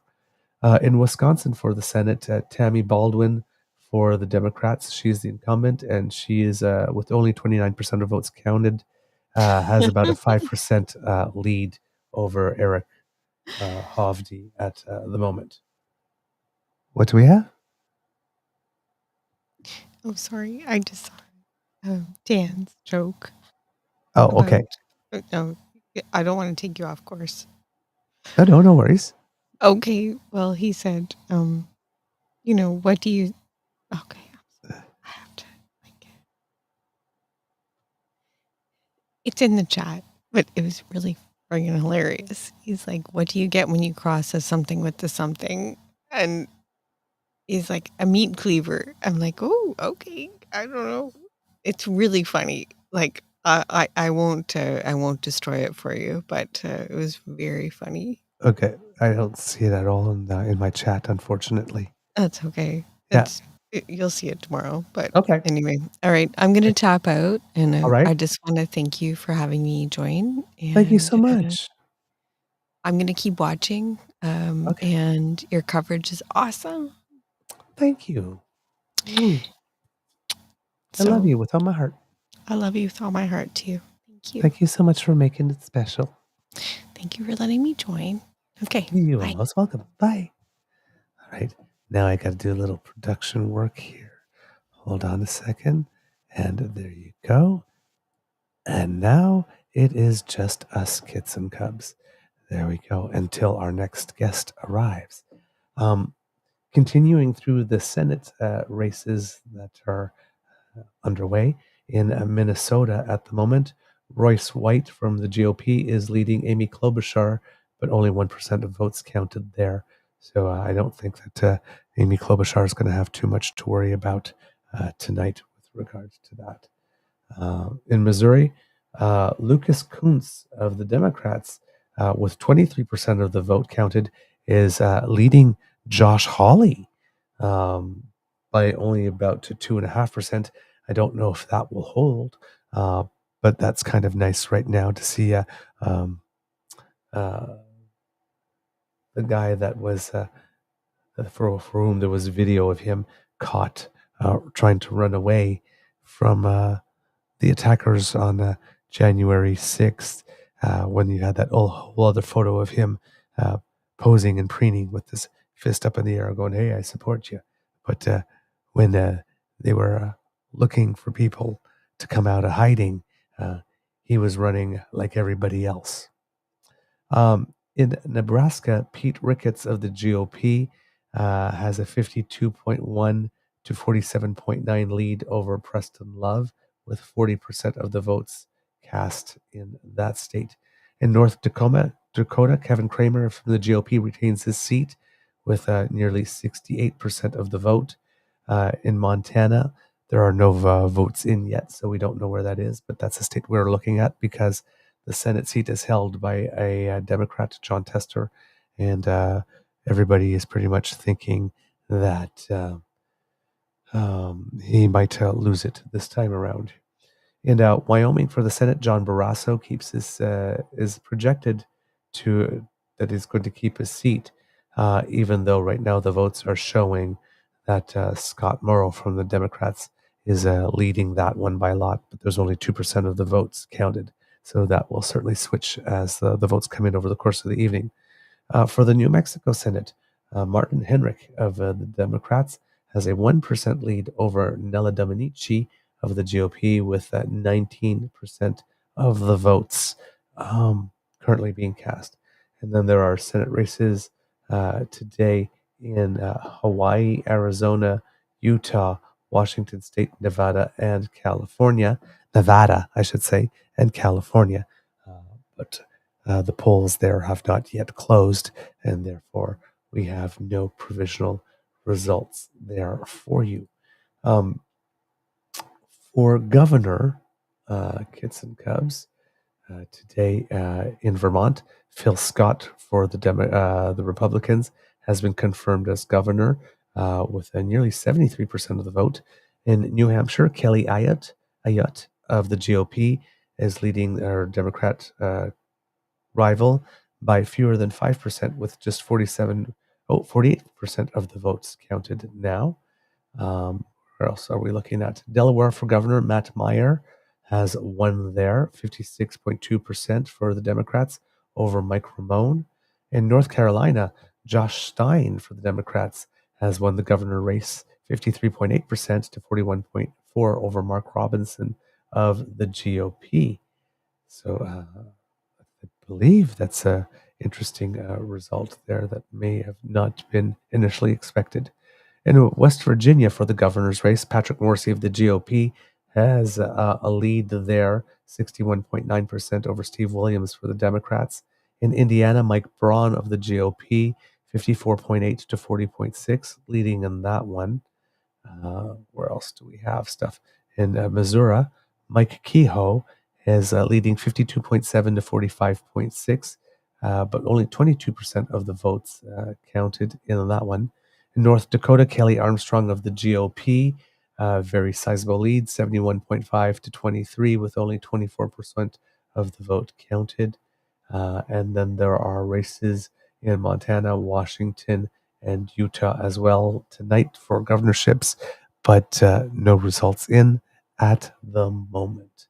And right now, we are seeing with 4 races to be called, 24 Republicans and 22 Democrats as state governors. Lots of races in the House as well today.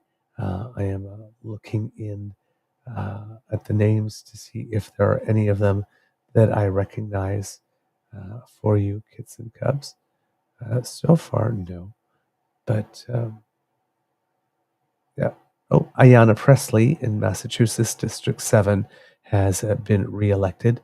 She's one of the people that has been referred to as being a member of the squad, and faces a lot of sexism from Republicans. Rhode Island District 1, Gabriel Amo for the Democrats has been returned to his seat with 60% of the vote there as well. In New Jersey District 10, LaMonica McIver, also an incumbent, returned to their seat with 74.7% of the vote in that one over there. So that's a pretty good result. Let's see, what else do we have going on over here? Christopher Smith in New Jersey District 4 has secured his seat for the GOP. Rob Menendez in New Jersey District 8 has secured his seat for the Democrats in the House of Representatives. And also in New Jersey State 12, Bonnie Watson Coleman has been returned to her seat as well.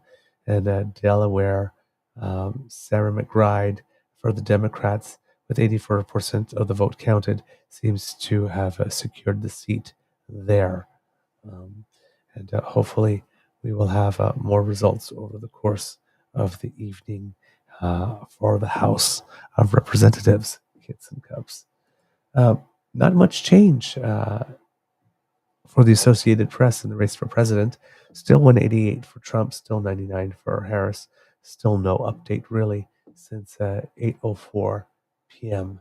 With regard to the main race there. So things have been a little stagnant for a while. It's 9:58 p.m. At 10 p.m., polls will be closing in Montana, Nevada, and Utah. The Associated Press has called Missouri for Donald Trump. And let's see, what else do we have here? According to the Associated Press, abortion is a top issue for some voters, mostly those who back Harris. Being to the survey question being asked, how important was abortion policy for your vote? 37% of Harris voters said it was the single most important factor. 53% said it was an important factor, but not the most important. And 7% said it was a minor factor. 3% not at all. For Trump voters, 15% said it was the single most important factor. 39% said it was an important factor, but not the most important. 23% said it was a minor factor, and 22% said it was not a factor at all.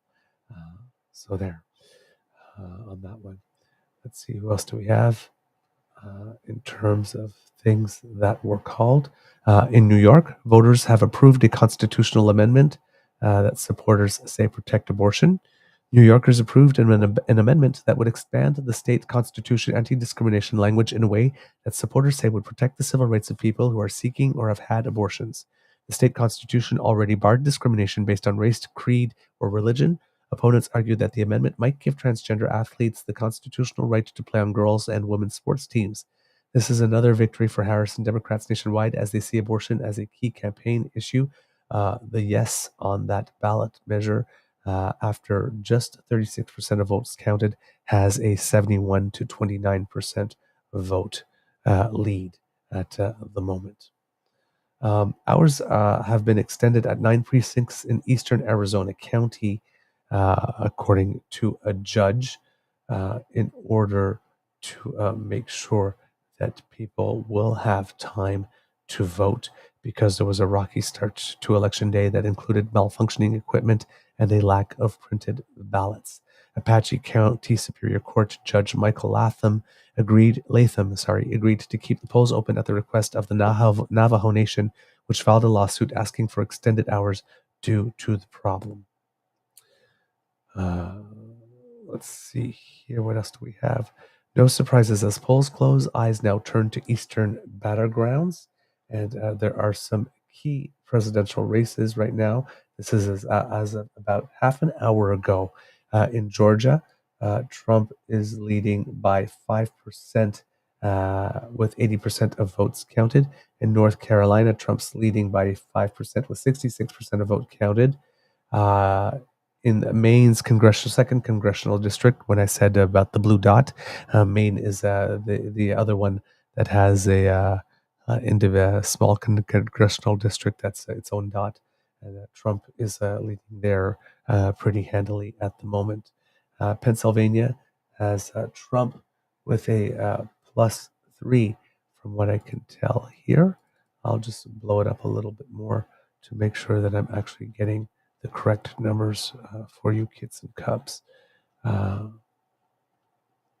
I am seeing, no, just a minus +1. So not even a full percent in Pennsylvania.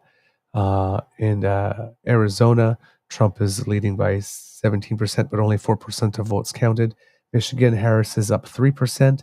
Nebraska's 2nd congressional district, Harris is up 12% there. In Wisconsin, Trump is up 1%. So again, if we're looking at the blue wall strategy for Harris, Pennsylvania, she's up, but not even one full percent. Michigan up 3%. Nebraska's blue dot up 12%, and Wisconsin, she doesn't have it yet. Trump is up +1. But so far, out of 3 of those 4, she is leading. And again, if she gets all 4, she wins. So far, things are looking very good. And the Nebraska 2nd Congressional District is looking very good right now because she's leading by 12, and 74% of the estimated vote has been counted already in that one. There you go. I got Kit Dan. Jokes aside, I appreciate you, Douglas. Truth be told, if it wasn't for everyone in this room and other social accounts listening, I wouldn't give a shit about all of this. I now can't get enough. That is some of the highest possible compliment that you can give a political junkie. Thank you so much, Kit Dan. Kit RMR says, interesting happenings in Nevada with student votes. And yes, there have been actually lots of things with student votes that have been rather interesting. I had been taking some notes on some stuff, kits and cubs, leading up to this. And when it comes to youth vote, there are about 8 million young people eligible to vote in their first ever presidential election this time around. And Americans under 30 have turned out in historic numbers in 2020, but it was still low rates compared to older age demographic voters.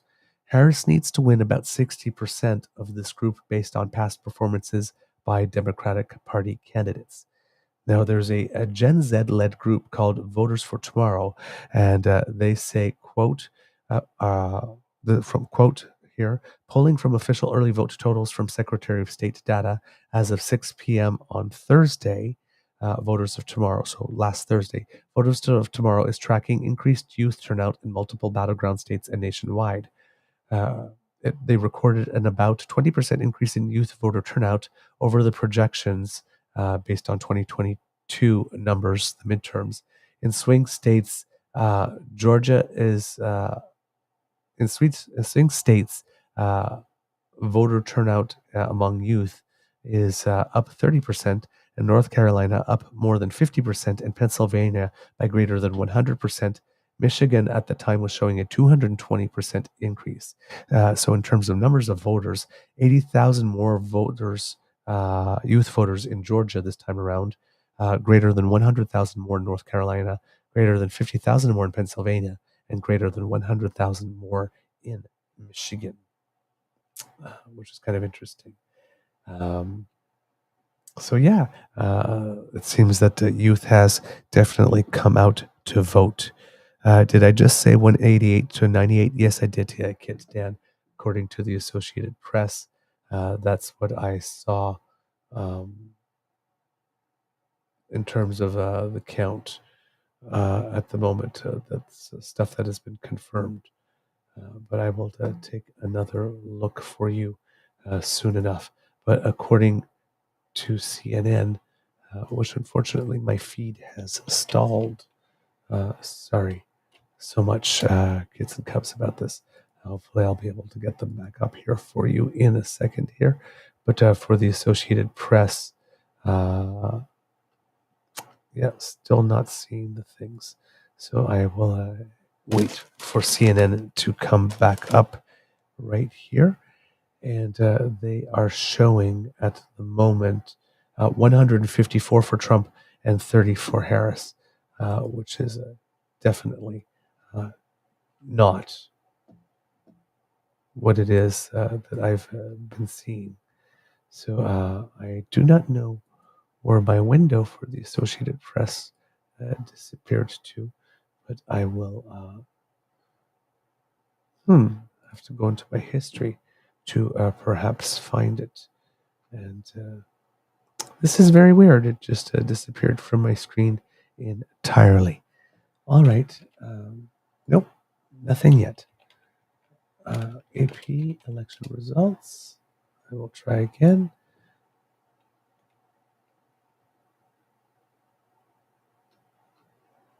And this is a completely different other window from what I had. So yeah, it seems that the window that I was looking at before isn't all that great. But yes, it does say here from the Associated Press, 99 for Harris, 198 for Trump at the moment. The Senate, 36 Democrat, 47 Republican. House, 82 Democrat, 119 Republican. And governors, 22 Democrat, 25 Republican at the moment. Kids and Cubs. So there you go. Am I seeing other things in terms of calls? Okay, the latest updates are in here.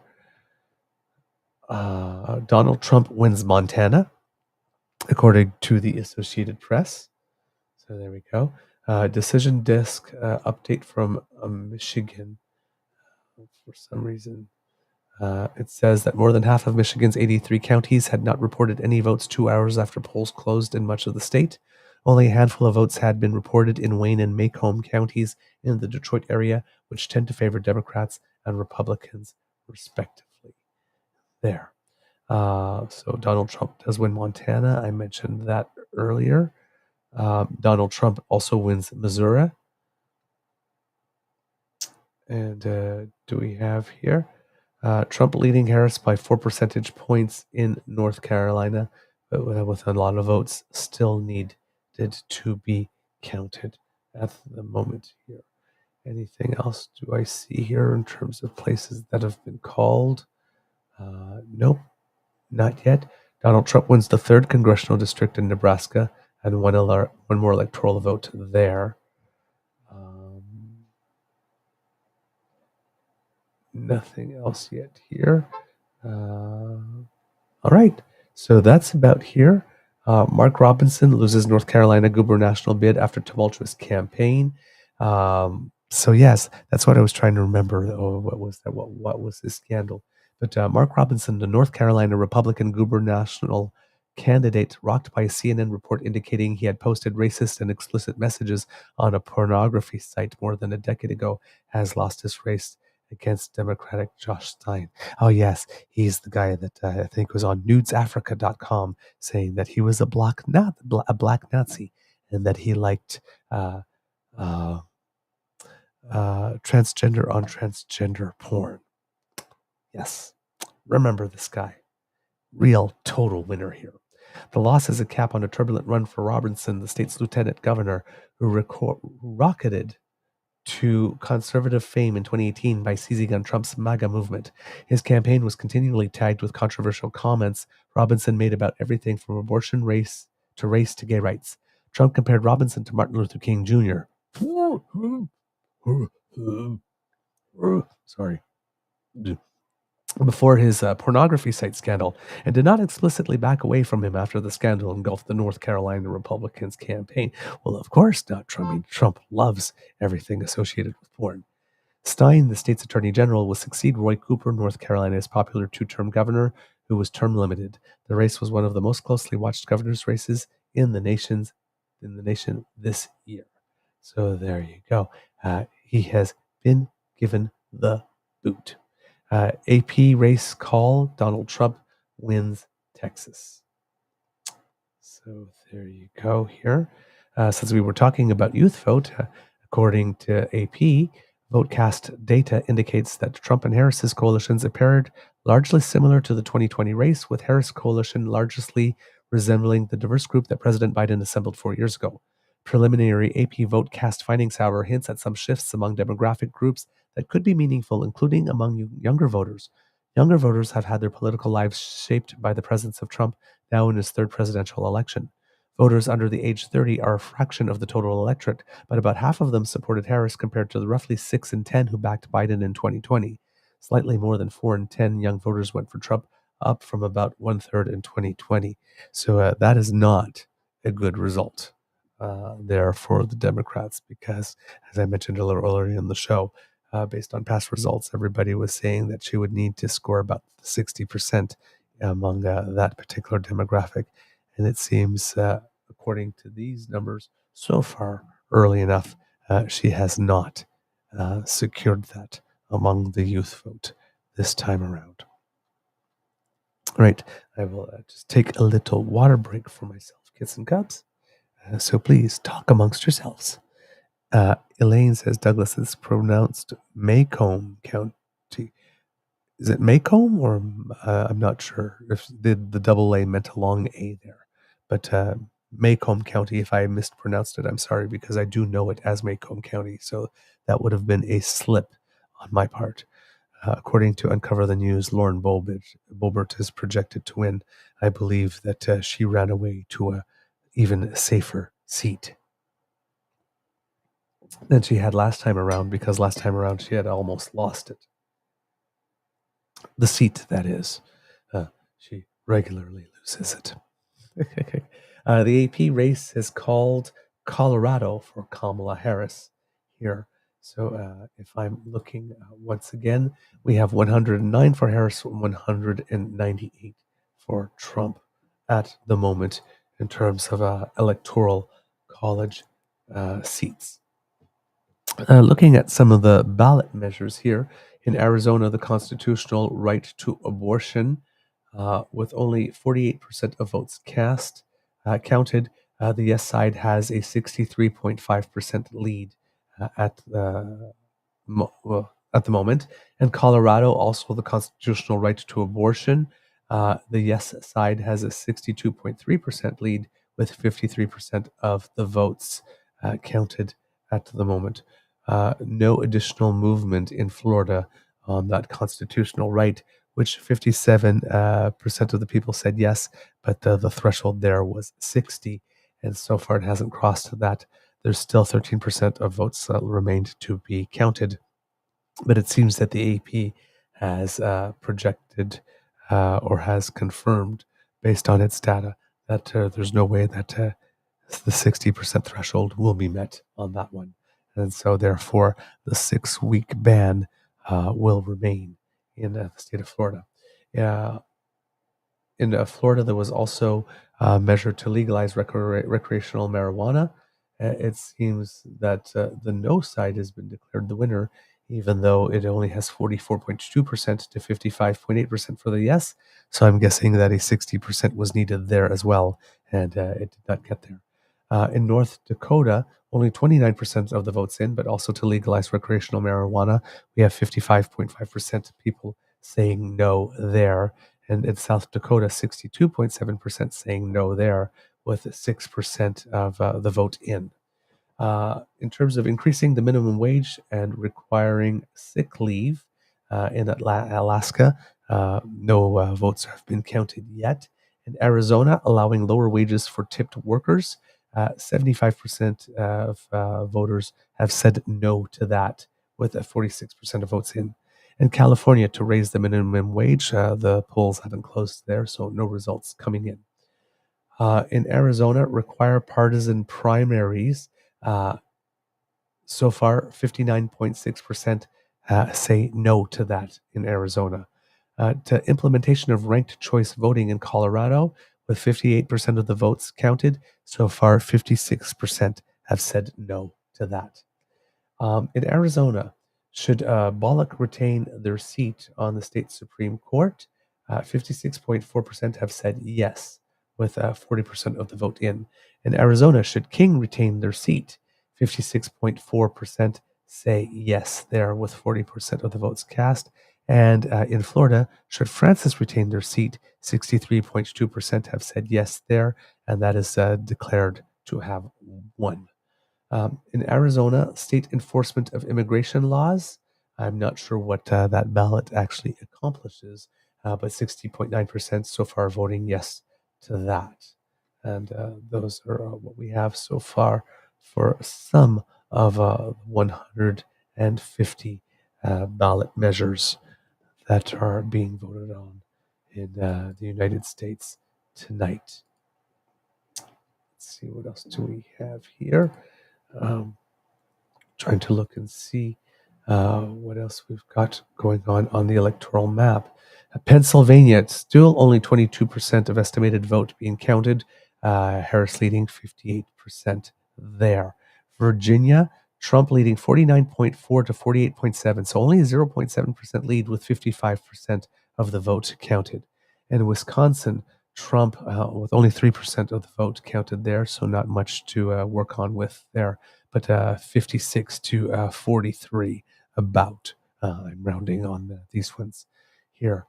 Colorado, which has already been called for Harris, even though only 25% of the vote is in, 56 to 42% for Harris there.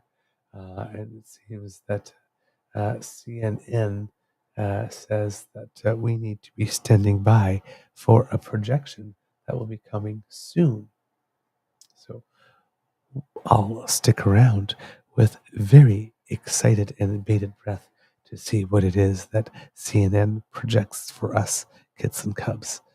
Let's see, what else do we have here in the chat?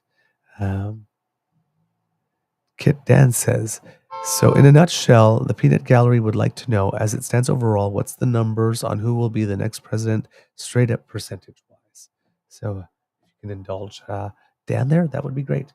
And the CNN projection is that Kamala Harris has won the 19 electoral votes in Illinois and the 4 electoral votes in Rhode Island, which on the CNN map brings Trump to 154 and Harris to 53.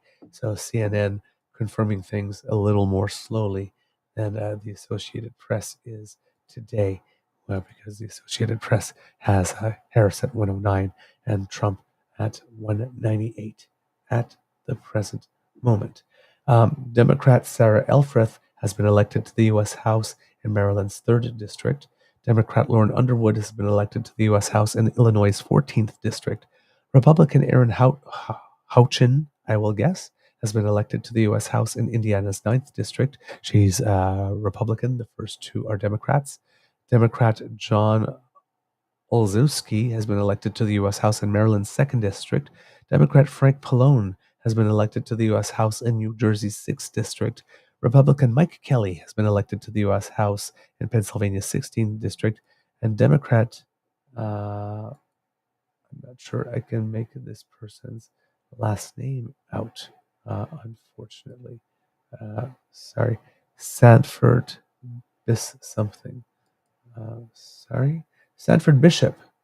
There we go. Has been elected to the U.S. House in Georgia's 2nd District. Republican Kevin Hern has been elected to the U.S. House in Oklahoma's 1st District. Republican Jake Elzy has been elected to the U.S. House in Texas's 6th District. Republican Brad Knott has been elected to the U.S. House in North Carolina's 3rd District. Republican Jeff Van Drew has been elected to the U.S. House in New Jersey's 2nd District. And Democrat Mark Pocan has been elected to the U.S. House in Wisconsin's 2nd District. So there we go. Those are the latest updates that I have for you there on that. Who else do we have here? Oh, has Kit Jim, Mr. Jim, joined us? Hello, yes. Thank you so much. So lovely to see you, my friend. Thank you for joining us in the chat. We have Kit Saucy saying here, rural votes are usually counted quicker and often go red. We have to wait until later to see how the cities make out and western states. That is very, very, very true, Kit Saucy. Very wise words. I will take a little sip of my libation. Get some cubs. If you have one, please raise your glasses and let's have a sociable moment. 3, 2, 1. Cheers! Sociable.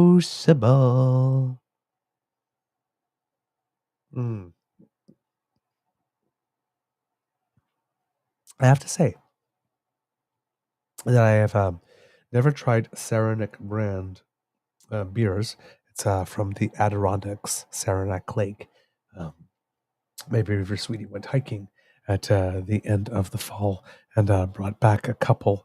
So I figured I saved some tonight for this because I figured since we were watching the U.S. election, I should probably have a decent beer. Kid Adam, I see that you're there in the chat. If ever you want to join us, please do. And we would love to have you. All you have to do is just click on the link that I sent you. I believe I had sent it by email, and I might have also sent it in your Twitter chat. And please do join us. It would be wonderful to have your company once again. All right, let's see what else do we have. See if there's some updates here.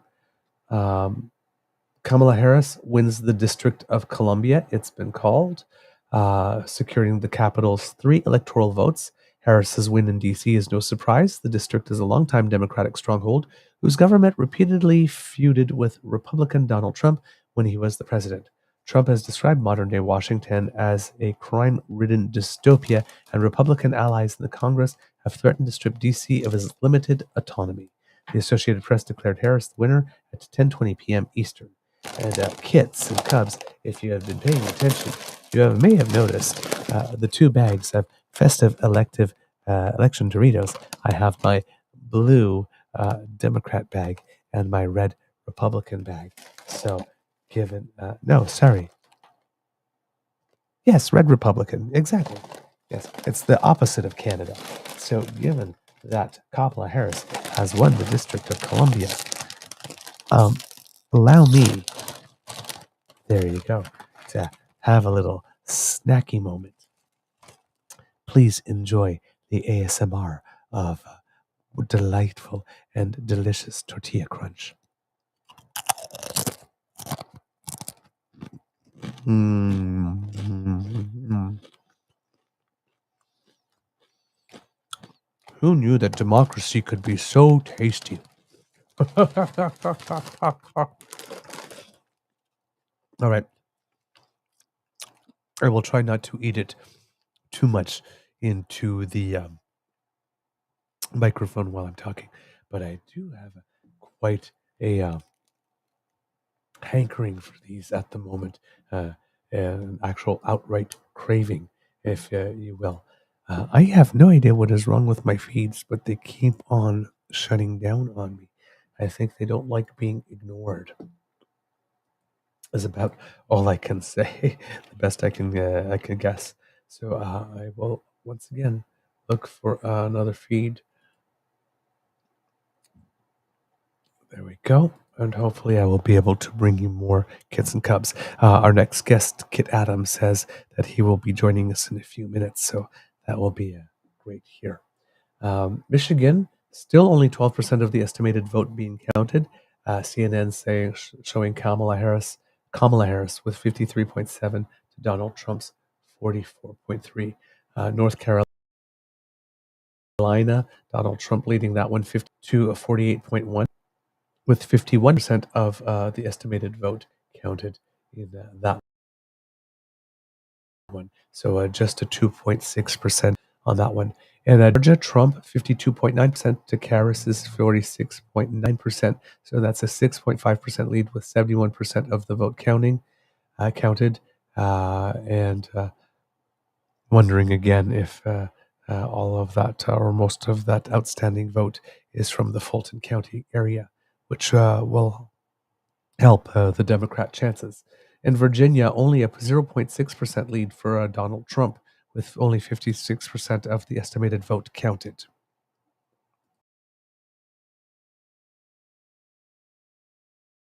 Kit Dan, Mademoiselle Fox left maybe about 20 minutes or so. She tapped out. And New Hampshire, Harris, 53.4 to 45.9, with a 30% of the estimated vote counted. In Ohio, Trump almost a 10% lead over Harris with 58% of the vote counted. I believe that one has already been called for Trump by the Associated Press. All right. And I will serve myself another little chippy here.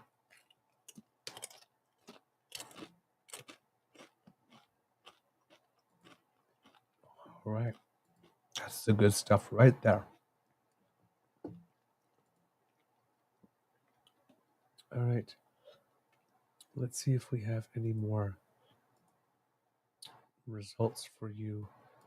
Results by state. Oh, these are ballot measures. That's not what I'm looking for. Exit polls. Let's see what we have here.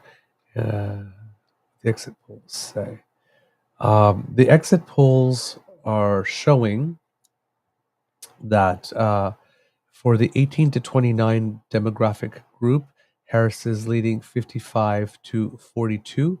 In the 30 to 34, she's leading 51 to 45. From 45 to 64, Trump is winning 53-45, and 65 or older, Harris is winning 50 to 49. So she is, as of 8:30 p.m., estimated. So yeah, this hasn't been updated in a while. She was ahead in 3 of the 4 demographic age groups. There. They have a breakdown of age groups into 6 categories, and if they look there, she leads with everybody up to 39 years old, is tied with 40 to 49 years old, trailing among the 50 to 64-year-old category, and leading by 1 in the 65 and older.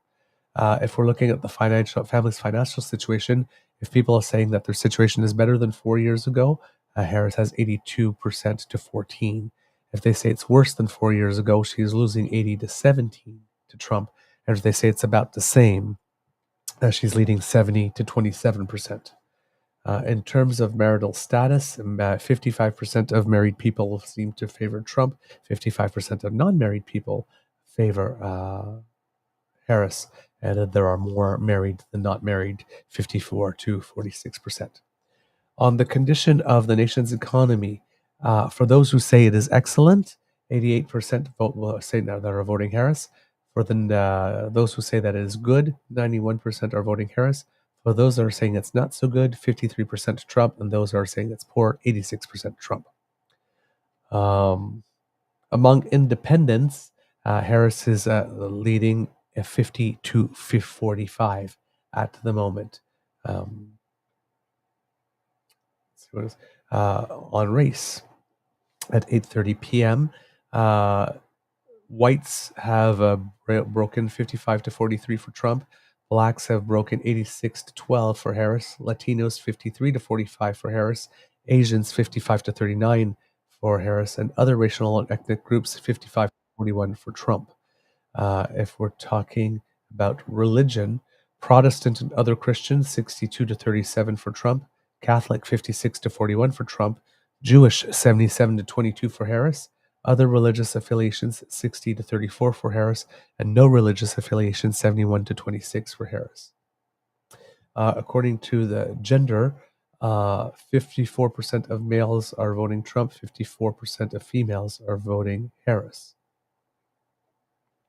If you're an urban voter, 60% of voters are voting for Harris. Suburban, Trump is leading 50 to 48, and rural, he's leading 64 to 34. Let's see. If you are a U.S. military veteran, 63% voting Trump, and if you are not, 51% voting Harris. Income. If your income is less than $50,000 a year, this has been updated as of 10:30 now. Trump is leading Harris 49 to 48. If you got $50,000 or more, Harris is leading Trump 50 to 47. If you earn less than 100,000 income, so they asked income with less than 50,000 and 50,000 or more. They also asked it for less than 100,000, 100,000 or more. And less than 100,000, Trump leads Harris 49 to 47, but $100,000 or more, Harris leads Trump 52 to 45. For those who identify as white, born again, or evangelical Christian, 58% 81% support Trump. Those who don't identify, 58% support Harris. Men with children, 58% voting Trump. Women with children, 53% are voting Harris. Men with no children under 18, 53% voting Trump. Women with no children under 18, 55% voting Harris. Let's see, do we have, based on education, college graduates are breaking 57 to 40 for Harris. No college degree, 54 to 44 for Trump. Pardon me, I have to cough. I'll be right back with you.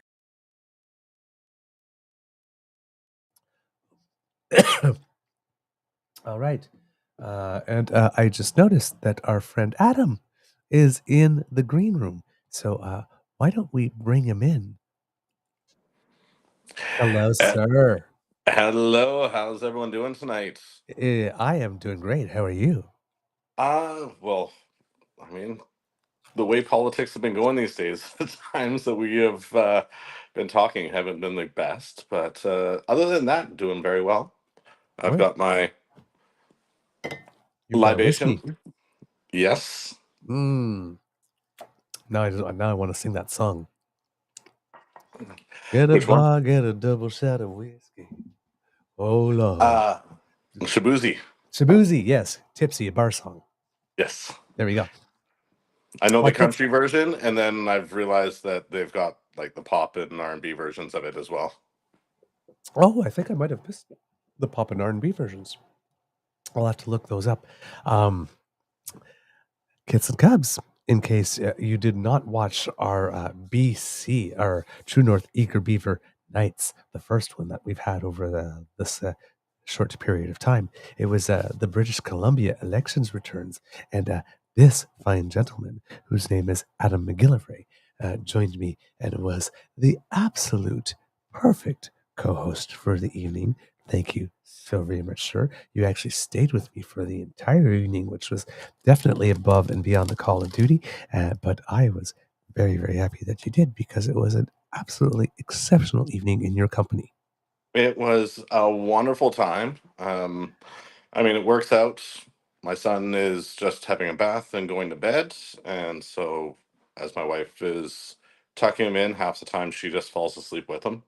So then I can sit here Mm-hmm. and chat away without disturbing anyone or asking them to be quiet. Wonderful. How is your mental health today, sir? My mental health is pretty good as long as I stay away from Twitter. Ah, all right. So, then you stay away from Twitter. I'll go peer through the drapes to see how everything's going on out there every now and then. Well, that's the joy too. Is the tablet I have doesn't seem to like trying to stream here, so I have to use my phone. So I actually have zero access to Twitter while we're chatting. Okay, good. Ignorance is bliss. Yes. Now, before we talk about U.S., a couple of little developments in British Columbia since you were last on the show. Yes. It seems we have gone from a balance of power situation to an actual outright majority for the NDP. Uh, well, I mean, today they had the few ballots for the Surrey Guildford riding, as well as that Prince George riding, where they found an entire box. Right. The Prince George one went so conservative that there's not enough ballots in that box to swing it. Mm-hmm. Apparently, there's 28 votes that they found for the Surrey Guildford, and the NDP is leading that one, sitting at 21 votes. So, in the odd chance that 100% went conservative, then that Right. would flip that back again to a Right. minority. Okay. And then there would probably be an automatic judicial recount on that one too. There already is Okay. on that, so they're just factoring those 28 extra ballots in to the judicial recount. Okay. And Mr. Rustad had a interesting sortie with regard to saying I'm not calling into question the results of the election. Don't think I'm doing that, but we really need to take a look at this because this is potentially somewhat scandalous or something of the sort. I mean, it's something that's happened in probably every province. Yeah. The fact that Elections BC said, "Hey, we found some ballots that got missed in the count. We need to open these, so we need to arrange for scrutineers. We need to do this at the same level of security as every other ballot was counted at. So we've already got the judicial counts scheduled. We'll take care of it all together then, and it's the process." Mm-hmm. Mm-hmm. Okay. So Rustad in his tweet says, Elections BC has revealed that a ballot box containing 861 votes went entirely uncounted, along with 19 unreported votes in Surrey Guildford, a crucial riding narrowly won by the NDP. While I am not disputing the final outcome pending remaining judicial recounts, it's clear that mistakes like these severely undermine public trust in our electoral process. No, they don't. I think politicians trying to make a big deal out of it does more to undermine people's trust in the process than, hey, we actually did find it. Let's open it in a open, secure way that everyone can see and have these votes counted. Yes, that's like we're going around, we're doing our stuff over the course of doing our work. We found the box. Oops, okay, yeah, it's a little embarrassing. Egg on the face, call all the people, count the bucks, count the votes, do it all according to form, be publicly transparent about it, and then just correct the tally. What's the Yeah. problem? That's the system working out how it's supposed to. Because through the normal course of all the things and all the checks and balances and everything that they have in the system, they found that box. It wasn't anybody going around going, "Hey, there's a box missing," and everybody was looking. It's like, "Oh, look, there's a box." So, I mean, they found it, they counted it. It's like, what's the problem, Mr. Rustad? Well, and the fact that the box, so it was a few missed votes in the very tight Surrey Guildford riding. Mhm. The box that was found was in the massively conservative riding that it won't even sway that one. But the Right, way that he worded that tweet made it sound like, oh my God, this is going to change the results of the election if it goes our way. right, right. And the Or at least 800 not and have the whatever NDP votes. being in the majority, right? Yeah, which is still It's because the way it meaningful, works, but though, is the NDP, yes, they've got 47 seats for a majority, but we don't have a Speaker of the House yet. right.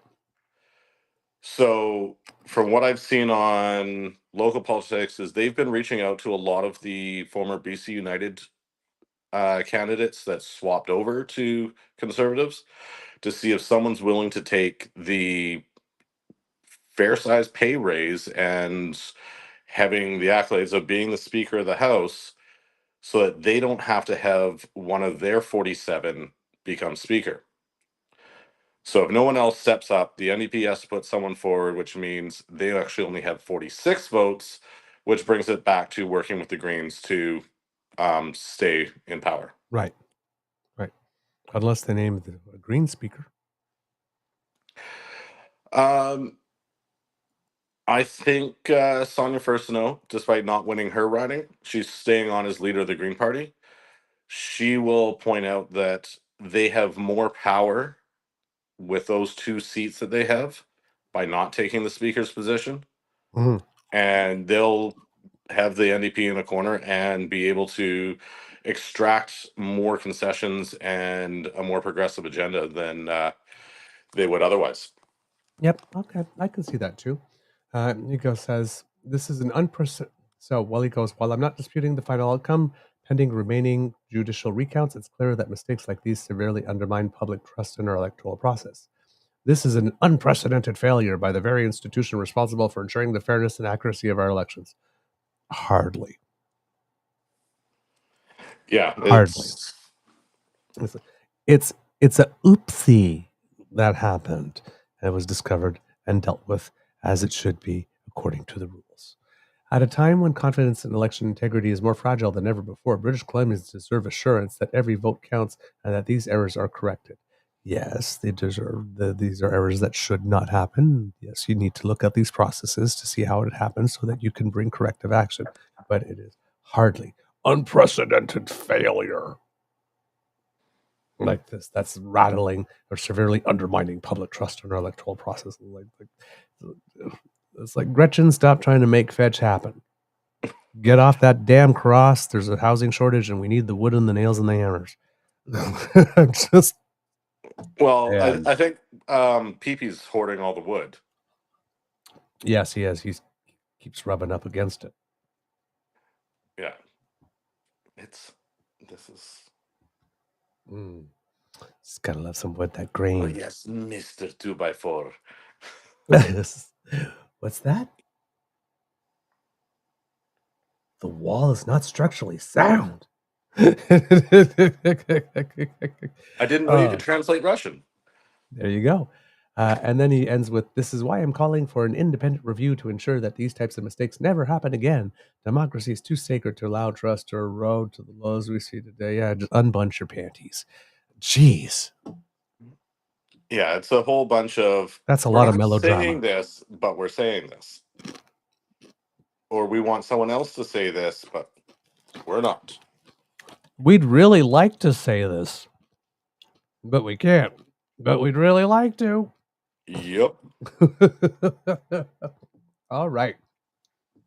Let's see what is going on, whether or not we have some developments. Iowa finally reporting 14 estimated, 14% counting, and Harris is in the lead there. Let's see if that one holds, because the Des Moines Register surprised the entire nation by putting out a poll indicating that Harris was leading Trump 47-44 in Iowa, when it is not a swing state and nobody was even talking about it. That's Well, something where there may especially be a surprise happening. Seltzer's been within 1 point for the past 3 elections on polling who actually won, and usually undercounts by that 1 point. So she had one under what Trump won, one under what Biden won, and so for her to be that far off is really weird. Mm-hmm. Yeah, I mean, and like I said, she's the gold standard and has almost mythical status in the area. So, a lot of heads turned, and like I said, that would I was asking at the beginning of the show, and I guess I would ask you this too. It's like, if you have any vibes, any feelings, what you think based on the campaign, how you think it might end up tonight, because I know that like the stakes are high. It's the most consequential American election of our lifetimes, and I have not been feeling like it's neck and neck. It's close. It's too close to call. But I have not been feeling nervous for some reason. Like this, as I've told the other guests on the show before, I'm watching their demeanor in the last 2 weeks, and one of them looks like he's got a Conceding constant almost. funeral. Yeah, almost conceding. Like, oh my God, I lost it already. I'm giving up. Like, just complain about the guy that fixed the mic and complain. She's so stupid and dumb and has never accomplished anything. And she's such a duty head. Right? It just literally ended up being that. So he, internal polling is always way better than public polling. And, you'd think that with all the money that they have, that Trump would be, and given how much Trump loves polls, he would be up to the yin yang up in polls. So, I mean, if he's I don't not know how much happy, money he had. yeah, Most but of it went to lawyers. yes, but if he's not happy in the last 2 weeks, I have to imagine that there's some internal polling that's telling him that he's not the winner that he thinks he is. Well, exact the way I felt about it is you see half empty venues that were way smaller than they would normally do, just so that they would look full. Yeah, blocking up the And whole top rows. And yeah, I mean, Harris's rally at the Ellipse was 75,000 people showing up. I know he only got like 53%, 53,000 or something like that on the day of January 6th. Yeah. Showing up. She got more than he did at the Ellipse. Yeah. And the joy, I mean, a lot of Gen Z's is, focused on celebrities. You've got Taylor Swift. You got Beyonce. You've got Lady Gaga. You've got Billie Eilish. You've got Sabrina Carpenter, all coming out. J-Lo, And Bad Bunny, Ricky Martin, yeah, Bruce Springsteen, and Eminem.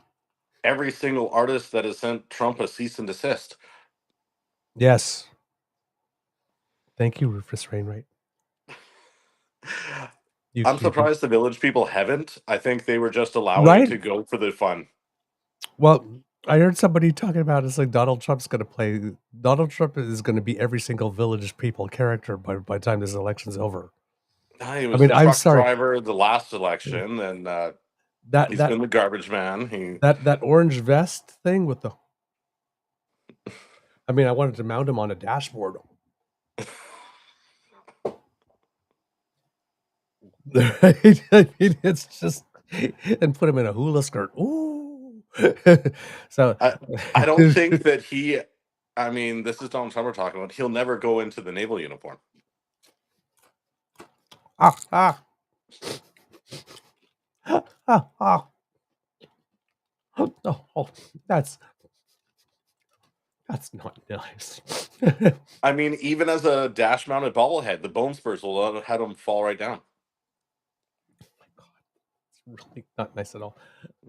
I mean, look, I'm sorry. It's like you have to look at this photo. I mean, it's just for those who haven't seen it. I'm sure everybody's seen it because it's like, but come on, I mean, it looks like a blow-up doll from Temu.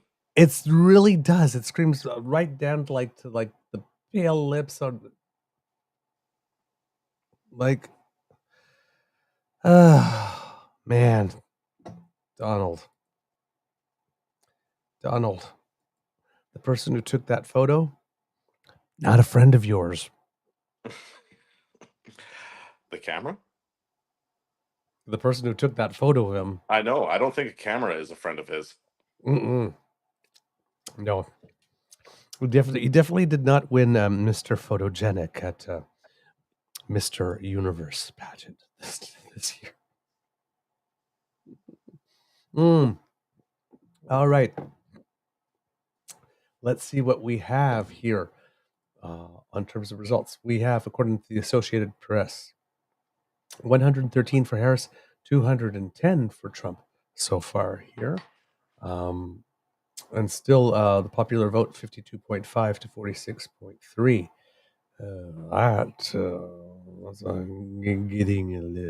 I'm starting to get maybe a little bit nervous here at the moment. Let's see, what else do we have here? As of right now, we're looking at some close races here.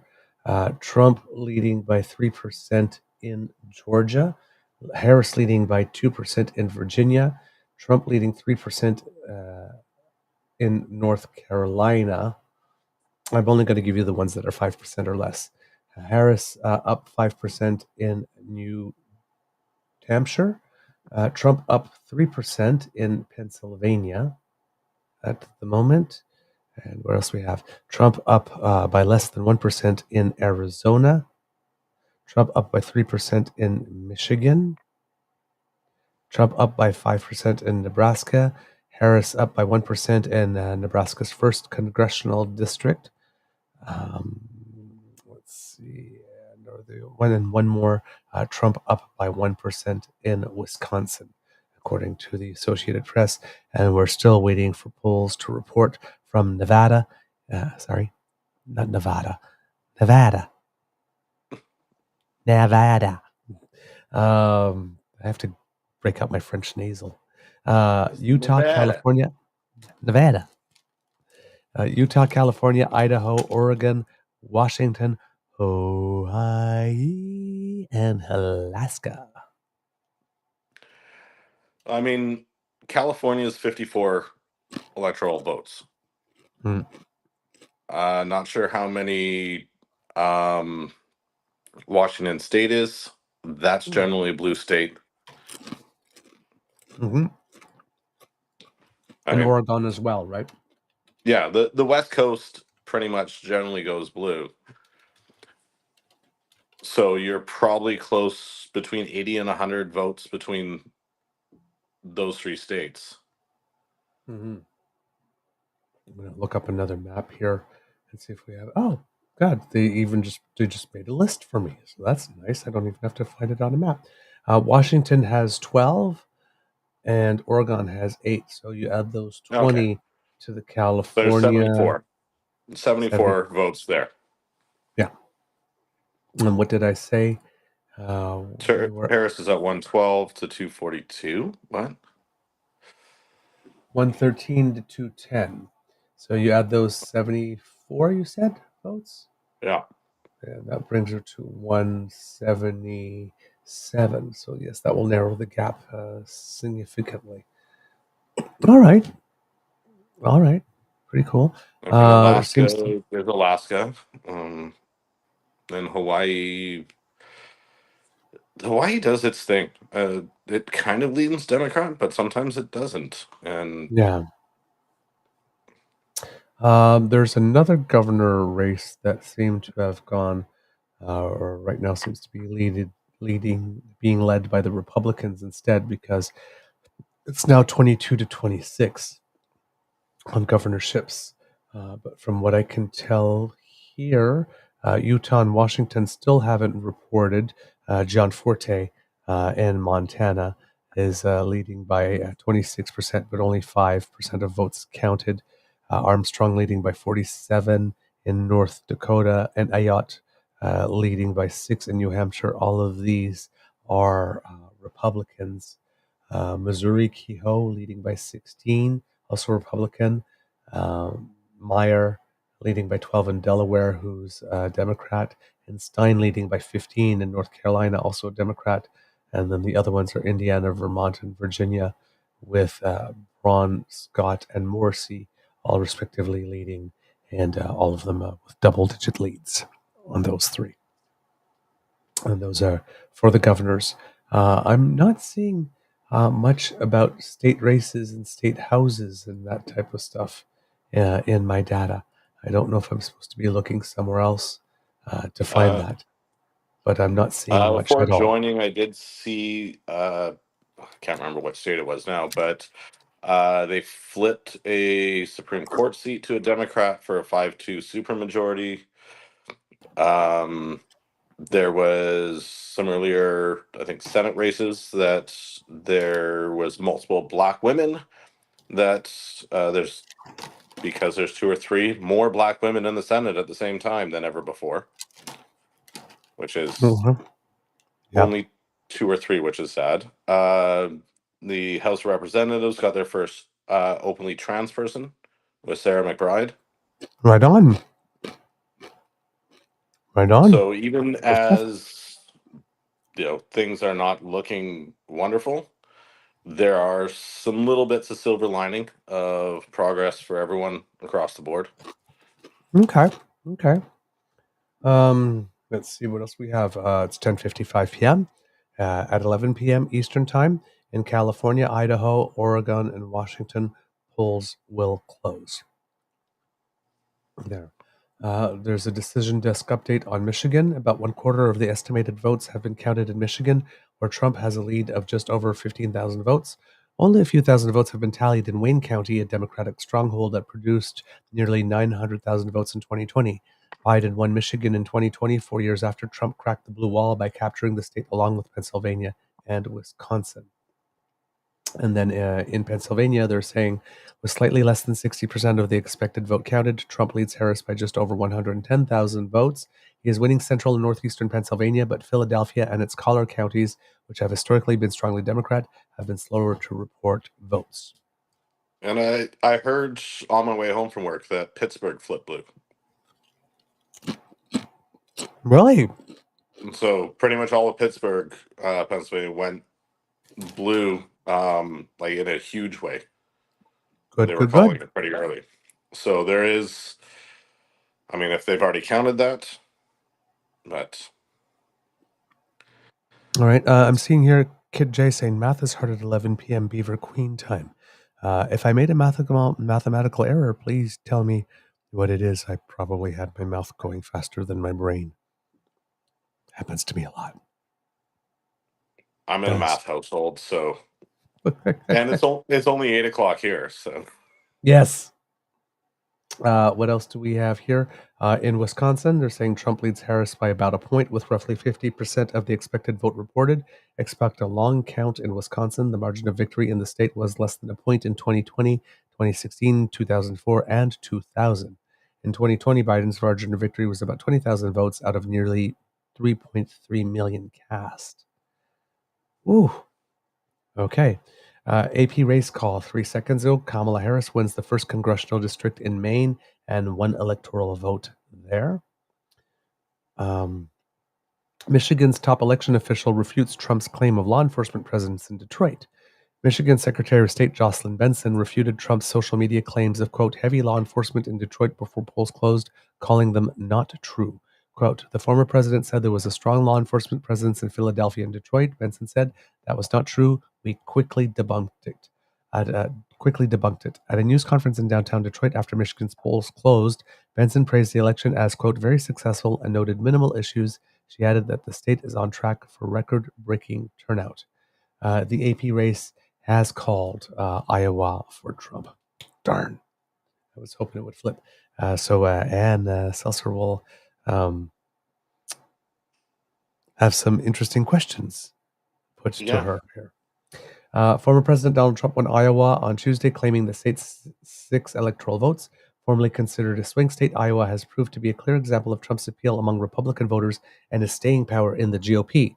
A majority of Iowans backed Democrat Barack Obama in 2008 and 2012, but chose Trump decisively in 2016 and again in 2020.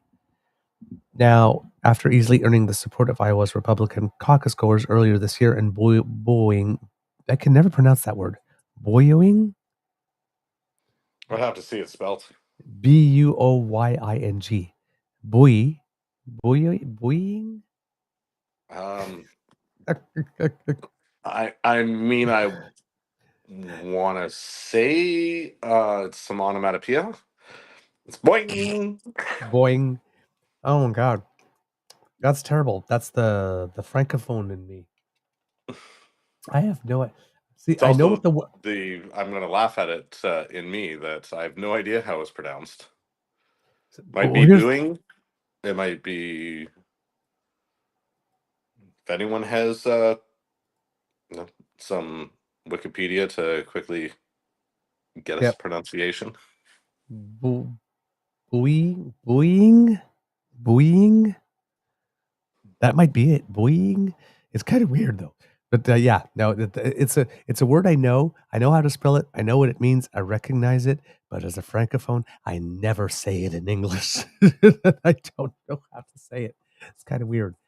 All right. Keep on going here. So Trump has declared to have won Iowa. Also declared to have won Kansas. Mr. Jim says Booyong.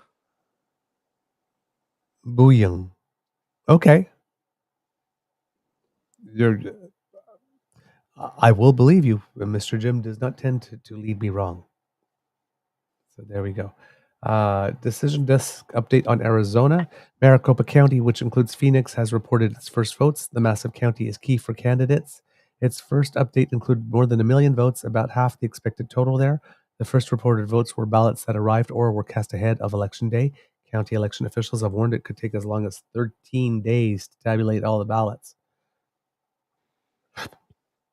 Oh my God. I'm not staying up that long. I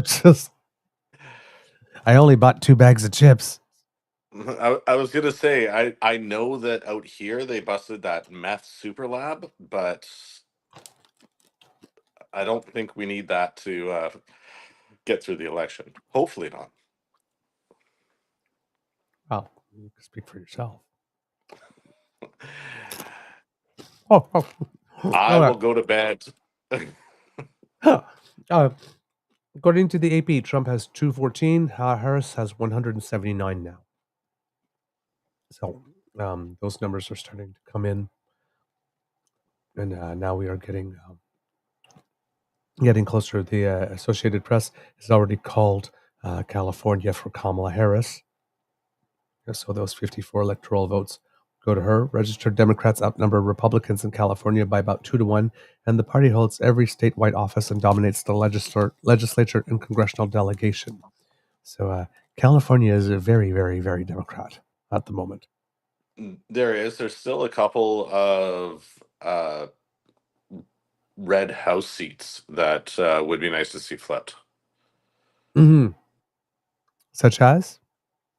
Was it North Orange County where Devin Nunez had his 64 square foot farm? Not square He's in acre, trouble. square foot. Yeah. I see no one's liking the fact that the social media that he was run, they stopped trading on it at like noon today because it just went off a cliff. Oh, he is going to have people that are very interested in things, money, asking him a lot of questions. It seems that, according to ProPublica, Trump's media company outsourced jobs to Mexico. Yes, their justification was because it's a global social media company.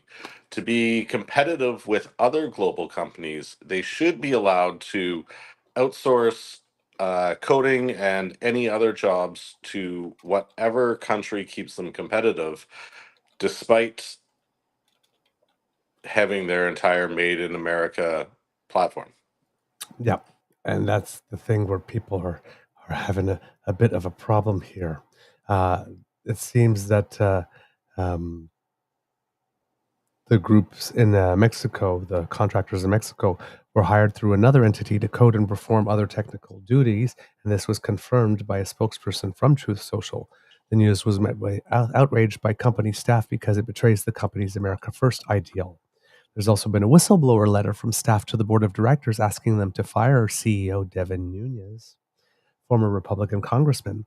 The letter alleges, quote, he has severely mismanaged the company. It also alleges, quote, the company is hiring America last, with Nunes imposing a directive to hire only foreign contractors at the expense of American workers who are deeply committed to our mission. This approach not only contradicts the America First principles we stand for, but also raises concern about the quality, dedication, and alignment of our workforce with our core values. And then, of course, we got that statement from one of the board members. That board member actually resides in Puerto Rico. Exactly. Irony, right? Which is an American Protectorate, I think. colony, I guess, or Yeah, protectorate or something. But yeah. considering, Trump's hate fest at Madison Square Garden, where we had that comic make that terrible joke about the island of trash. Let's say comic. Yeah, comic, being generous there, the island of trash, and then turns out, oh yes, hi, I'm a board member for Truth Social. I live in Puerto Rico.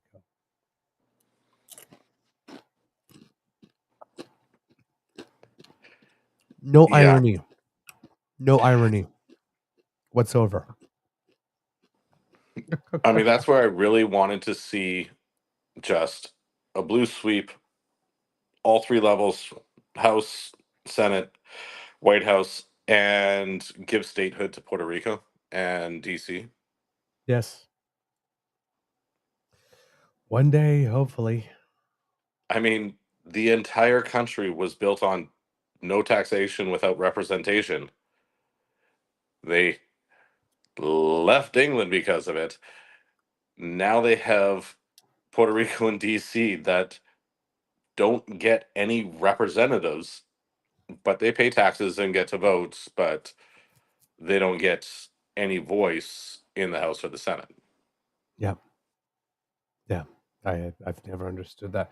And even Washington, D.C. is still weird because even though they have, I think, 3 seats in Congress, in the legislature, But no Senate seats.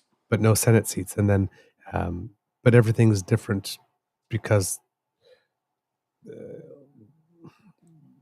with the Trump trials and all that kind of stuff, the in certain states, like the attorney general is not the DA, but in Washington D.C., the attorney general also happens to be the DA of Washington D.C. and does both because it's not a state. So there is no official. It's kind of weird, but yeah, Washington D.C. is this kind of thing that has this weird space in there because like I said, if so you're like given Ottawa in Doug Ford's mind. It's a yes, weird space outside of Ontario. yes, yes, it's outside of Ontario, but still in at the same time, Yeah. right? Yeah, something like that. Yeah. That's a good way to describe it, actually. Thanks. That's very, very helpful, actually. Let's see what else do we have here. According to CNN, New Hampshire, Harris is leading 53 to 46, 32% of the vote in at the moment. I wish I could find more about this, the state races, though. But just I'm not finding anything on the feeds that I'm looking at. New Jersey, Harris is leading Trump 53 to 44. In New Mexico, Trump is leading Harris 51 to 47, but only 14% of votes counted in that one. Kids and Cubs. In North Carolina, Trump is leading 51.2 to 47.6, with just under 60% of the vote cast there. In Ohio, this one was already been called for Trump, leading 55-44 with 62% of the estimated vote coming in. Elaine asks, how many electoral college spots for Virginia? I will get that information for you too soon, Kit Elaine. Pennsylvania, Harris is leading Trump 52.8 to 46.3 there. Virginia, that's what you were asking for. 13 electoral seats, Kit Lane for Virginia. And Trump is leading that by only 0.7% of the vote and 60% of the vote counted there. In Wisconsin, some early numbers, 18% of the vote counted with Harris leading 51.3 to 47. We like to see that. That's one of the blue wall states that she needs in order to secure the win. In Colorado, Harris is leading Trump 54.4 to 43.5 on that one. About 36% of the estimated vote counted. In Connecticut, Harris leading Trump 54.8 to 43.3 with only 5% of the estimated vote counted.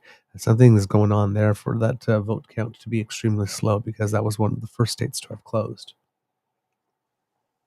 Georgia. Thank you, Mr. Jim. I was going to say quickly, thank you, Mr. Jim. Virginia has 13 electoral votes. There we go.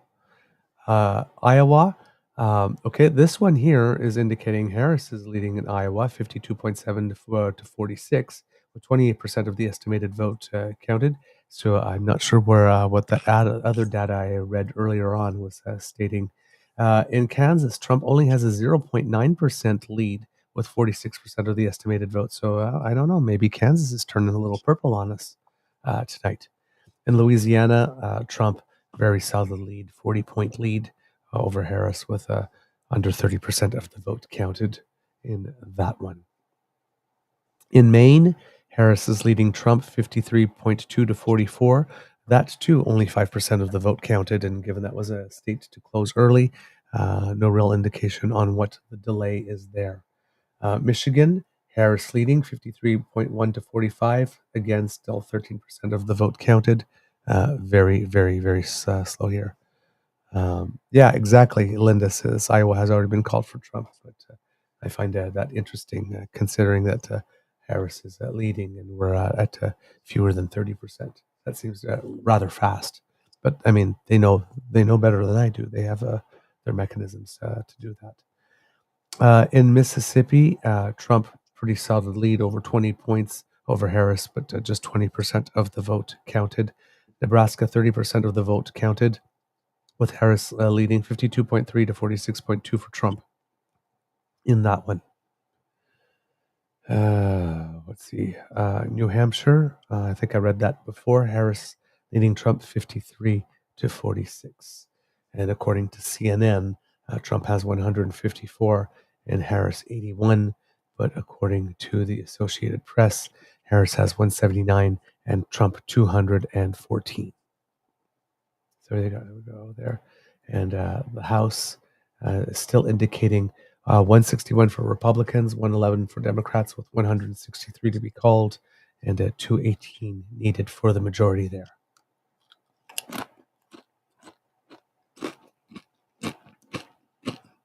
Pardon. I'm really famished. I don't know why. I had a huge supper.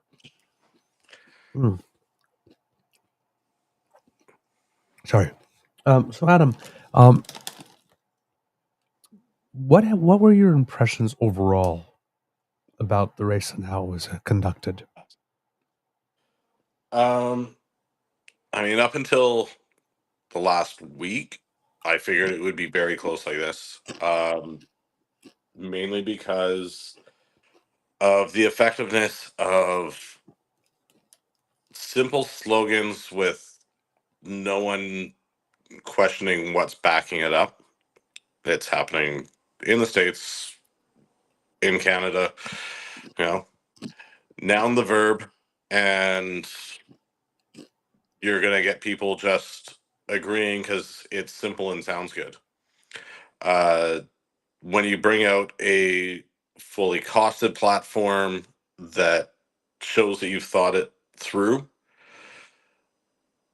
unfortunately, not enough voters respect that and actually take the time to go, okay, so there, it might raise my taxes a little bit. Oh, they're raising my taxes, as opposed to they're cutting all my services because they're not going to raise my taxes, which is going to cost you in the long run. Uh, Generally, what I've seen over, I mean, the past, I guess, 20 years, I've kind of followed along with a lot of politics, is simple wins, because most voters, they may not be single issue voters. They're two or three issue voters. And that's where you see a lot of platforms focus on those 1 to 3 points. And if you can get people hooked on an idea around those 1 to 3 points, you're going to get people to vote against their better interests and keep things close, keep it more conservative than people realize in the end. Even just for our provincial election, when I went in the day after, one of my colleagues who is always on Facebook way too much and goes, F Trudeau, the NDP won't do anything for me, all of this. And I sit down with her and I walk through the policies and one on one go through everything. She came in and said, well, I voted yesterday. I'm like, awesome. You voted. I don't care who you voted for. The fact that you said you got out and voted, I'm super happy that you did your part. She goes, I Right. voted NDP. I voted NDP yesterday. Like, wow. She goes, did what you suggested. I looked at who was going to make my life more expensive, and it was going to be conservatives. Mm-hmm. And so that's, I mean, trust me, a lot of effort. Yes. One on one for a single person to move their vote over.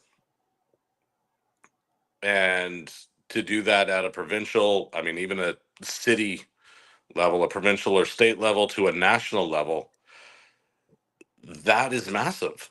Um, for the amount of effort to get in and just overcome years of those 3 point slogans and get them to realize what is going to be in the best interest of people.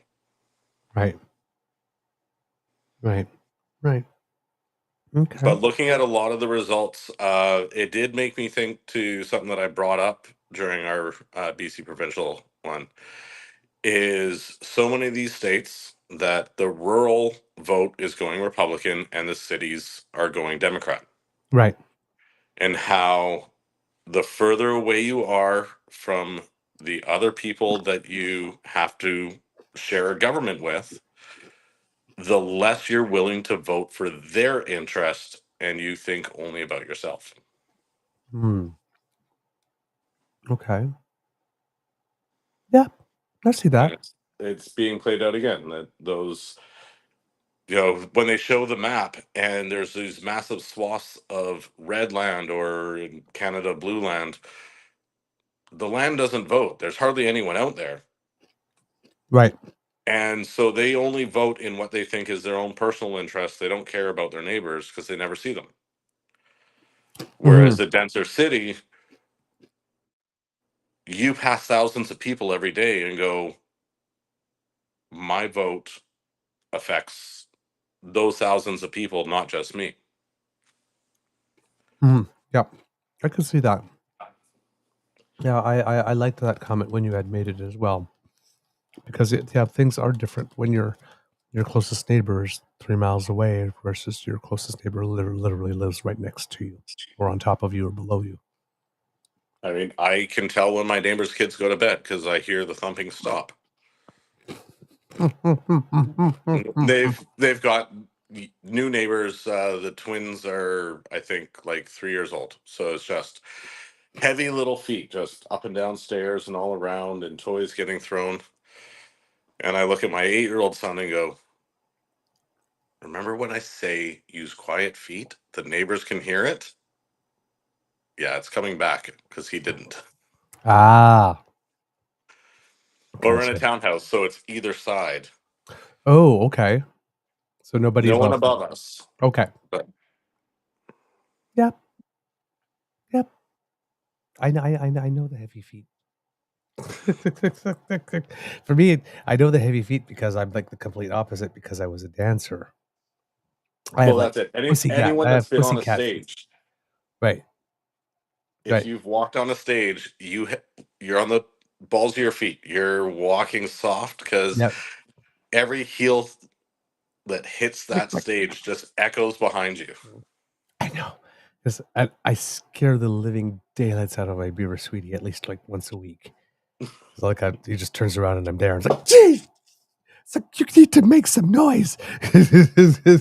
I don't have to worry about that because my knees and ankles crack while I walk. So that just gives me away. He calls them. He says, "I've got putty gato feet." I mean, But I've almost snuck up on deer in the past, but oh my god, because I do notice that it was my physiotherapist that actually pointed it out to me because I had a knee surgery once, and then I was learning to walk all over again, and we were going up and down stairs like this, and he was saying. I'm like going up and down the stairs, and he looks at me. He goes, "You were a dancer, weren't you?" I says, "Why?" I says, "Because it's like your toe point as you're going down the stairs." It's like toe point. I was going to say that sounds like an on point comment. Ah. Well done. Well done. Um, in Arizona, so far it's close right now, with 51% of the estimated vote being counted. Trump 49 points, or sorry, 0.1% difference between Trump and Harris, with Trump having the lead there. So that's very tight indeed. Um, in Georgia, they are saying that right now it's 51 for Trump and 48 for Harris, with 82% of the vote counted. And it looks, so they're saying that it might not look like Harris will be able to take Georgia this time because there are certain counties that Democrats don't win, that Biden didn't win, but he did well in them. And Harris is underperforming Biden by about 3% in those counties in the state so far. So that might make it tougher to close off Georgia, sadly. That's the frustrating thing with some of the ones that, you hoped maybe there was an outside chance that would flip blue. And they're like, well, she got way more of the vote. And it's like in sports going, we put in a lot of effort this game. We just came up a little short. You still lost. But Yeah. there's no participation trophy. There's no runner-up ribbon. A loss is a loss. Yes, making progress, but on an election this important, those ones sting where there was an outside chance and it still came up short. Yeah. Indeed. I can see that. I participated in an election and I won the silver medal.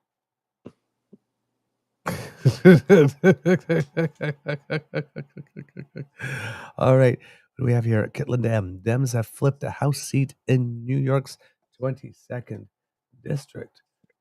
Wow. That is big news indeed. Let's go take a look at that here. Exit. This is exit polls.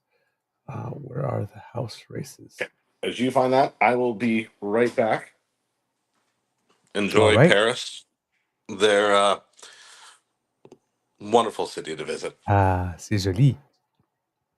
So you said Kitlinda, New York, 22nd district. So I'm looking right here. Yes, John Mannion from the Democrats has defeated Brandon Williams, the incumbent of the GOP, 53.8 to 46.3 with 81% of votes counted. So we still have 113 Democrats, 166 Republicans elected for the House at the moment, with 218 needed for the majority here. All right. Let me see here. If there's any other things that we have in this one. Let's see if there's any names I recognize here. Looking at Florida at the moment. No names yet that I recognize. Sometimes some of these representatives develop a name for themselves on their own over the course of the year, and you look for them when you see them. But nope, I don't see anything in Florida specifically about a name that we should pay particular attention to at the moment. All right, so let's see what else these feeds have going on for us at the moment. According to the Associated Press, we have 214 for Trump, 117 for Kamala Harris. Do we have... okay. Nope. Nothing here in the maps. So moving back to CNN here, where we for Washington State, Harris is leading Trump 51 to 46 with 24% of the vote in at the moment. And let's see, Wisconsin has flipped back for Trump this time around with 63% of the vote in, and he's now got a 2% lead, 50.2 to 48.2. As I mentioned, in Arizona, 49.6 to 49.5. It's the lead is fewer than 3,000 votes in that one. Right, Connecticut still the same. Votes are not really coming in there, just 20% of the estimated vote, so still slow. Georgia now has 90% of the estimated vote in, and it's still a 1.6% lead for Trump there, 50.9 to 48.3.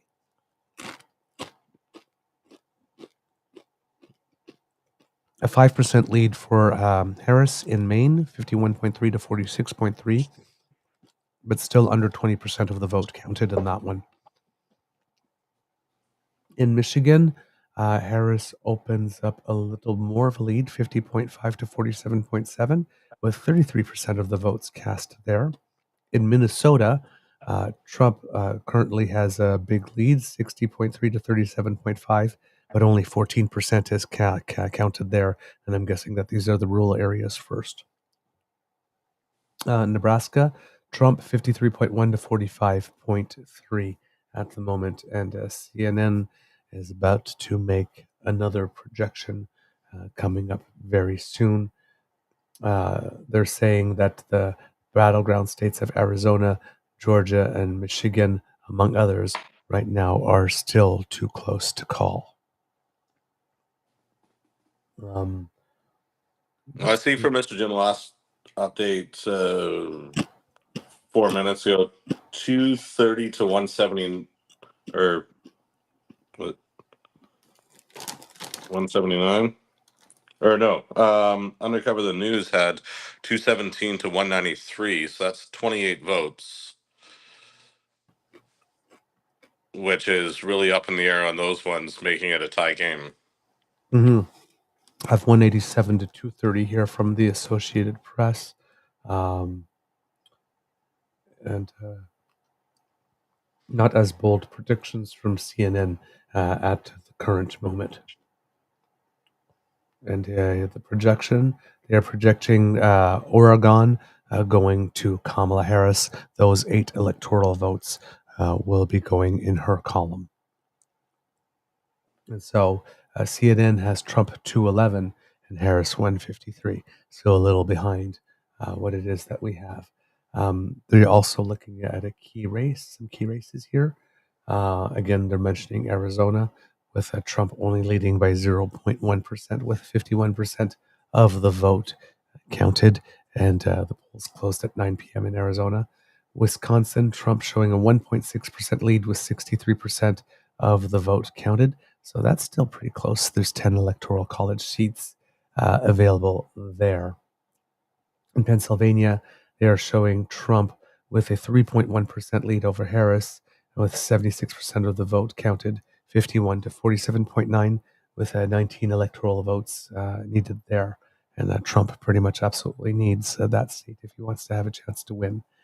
And in Georgia, as we mentioned before, a 2.6% lead for Trump with 90% of the vote counted, 50.9% to 48.3. In North Carolina, 87% of the vote counted. Trump has a 2.8% lead there, 50.7 to 47.9, and there are 16 electoral college votes up for grabs in North Carolina. And finally, I believe in Michigan, Kamala Harris with 33% of the vote counted, 50.2 to 48, so 2.2% lead, and 15 electoral votes in Michigan to be earned. All right. Adam, I'm This starting was to run so out much of... more enjoyable before I got on, when we had music, we had things weren't being counted yet. We had singing. Everything was a lot more fun. We've got dancing. But I don't feel like dancing. No, sir, no today. The Little Scissor Sisters. I like that. Good musical choice. You have very excellent taste, sir. I mean, from years of karaoke, I've been up there singing everything from Josh Groban to Korn. So, Josh Groban. yeah. That is brave. Yeah. I've been up there a few times doing You Raise Me Up. For country, Josh Turner. Your Man was one of my go-tos. Because I've, like Mr. Grizzly, have the ability to get right down into that very deep voice. And Oh, nice. I like that. with the Josh Turner, I tend to shock people that, like, because he's got a really, really deep voice. Right. And when you're up there, baby, lock the door and Turn the lights down low. Put some music on that's soft and slow. Love And that song. yeah, that was one of my entries to the Karaoke World Championships a few years back. Karaoke World Championships.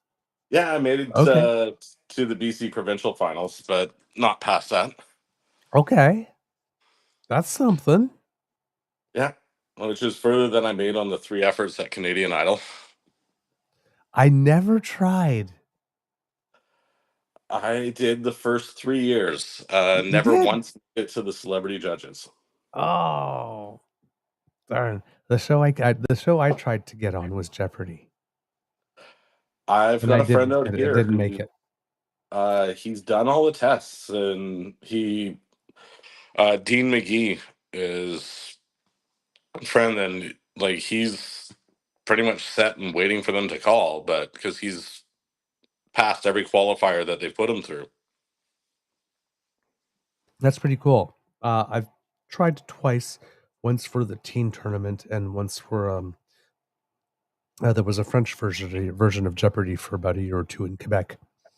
So I tried, and both times, I mean, I got invited, and I did the written test, but I didn't make it past the written test.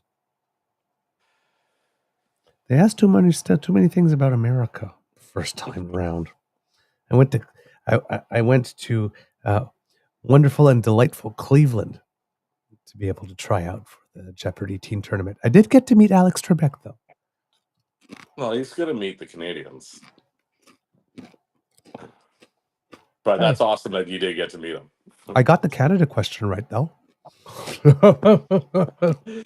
We would have left you in Cleveland if you hadn't. No, but it's really weird because you could get it wrong. Because the first test, they ask you 50 questions, and like they show you like the screen like it would be on Jeopardy. Then you just write down the word or the 2 words that you need. But they go pretty quickly, and it's not like you can sit there on the form and you think like, oh my God, I know that one, but it's not coming. I'll make a note. Okay, that one was the movie about, then you can come back. You really can't, because the next question comes, and then when they get to the 50th. And so it's one question on 50 of each different topics. So they ask you the weather question. I'm thinking, okay, weather, I know enough about weather, but they asked me about some current in Bangladesh. Air current or water current? A water current. I had no clue. Next.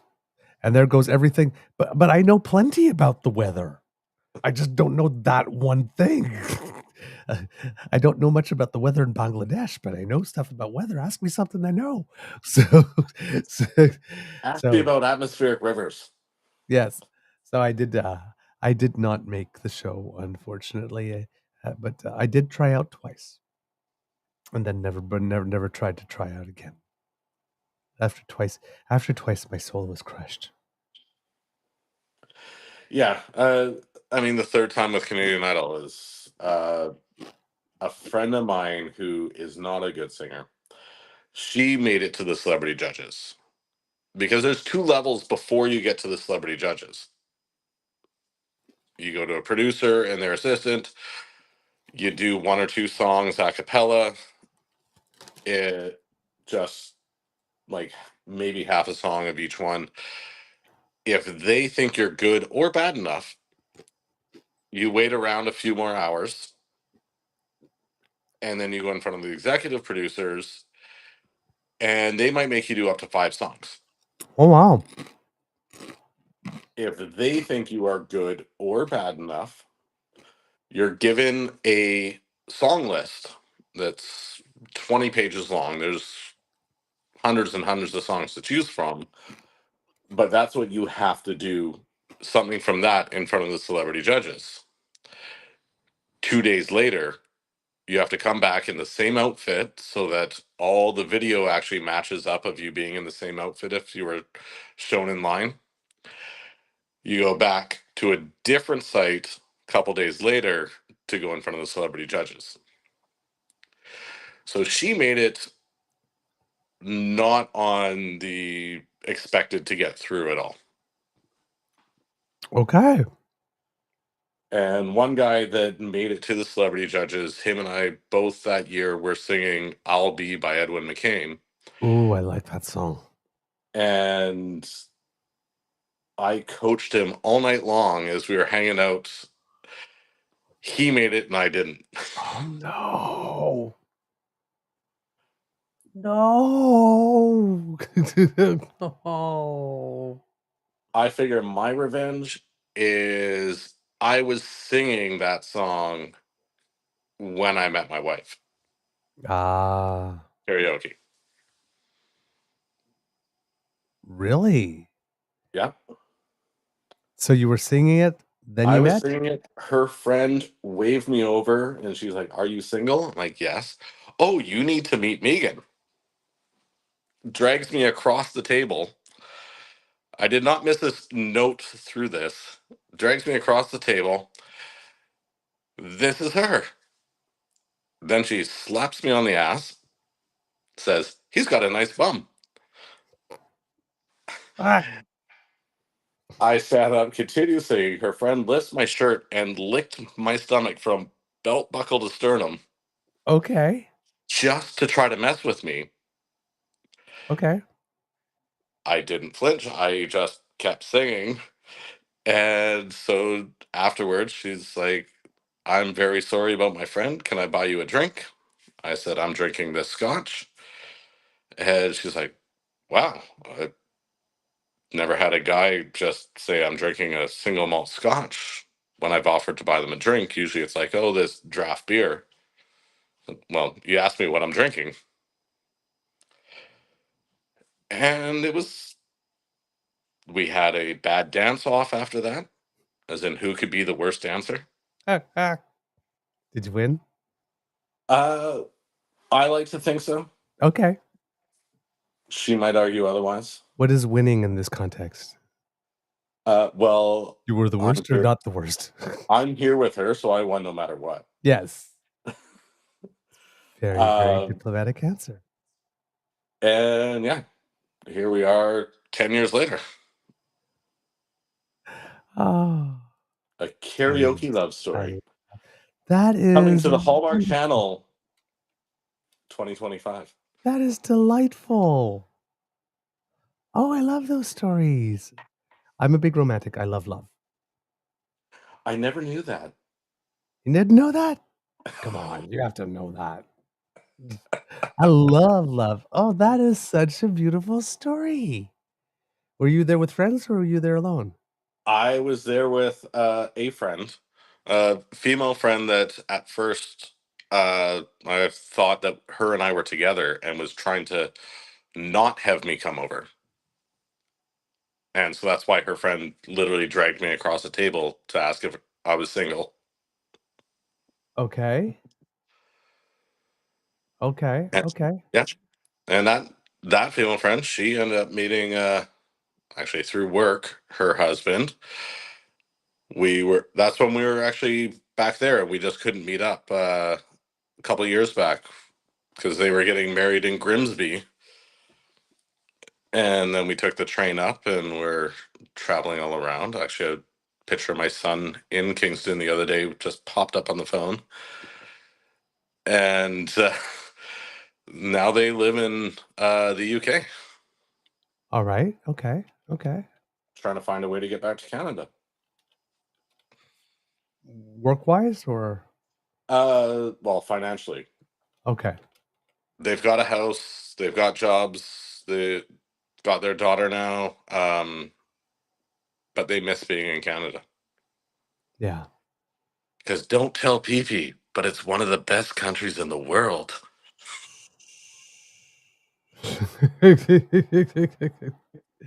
Don't do Even that. expats want to come back. All right. Let's see what else do we have here. Um, not much news. Not much news coming in over here. And I need to take a small little break. Um, I don't know if you want to keep talking to the kids for a bit or if you want to take a break yourself, but I, I have nature is calling, so I Yes, need to go. no, that's why I just took a break. So I'm here, everyone. All right. Maybe So, sing the song. should I let you just keep talking? Or do we both I take a break and then we come back?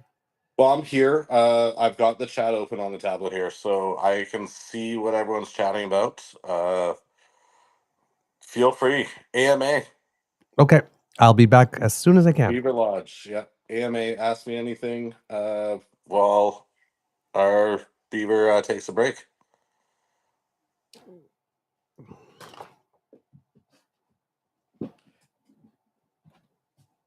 I mean, Ryan, I totally get it. 2016 is exactly what's coming to mind, and I'm thinking I may not have enough whiskey.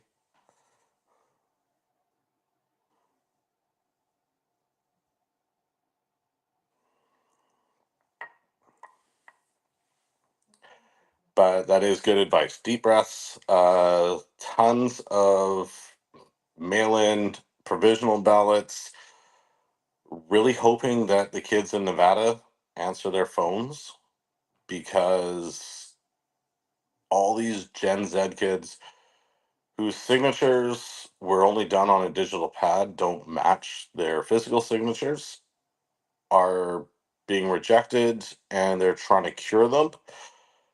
But we know that Gen Z, I mean, I'm a millennial, we don't answer our phones. And they can't cure the ballots. That can make a huge difference with the youth vote in Nevada.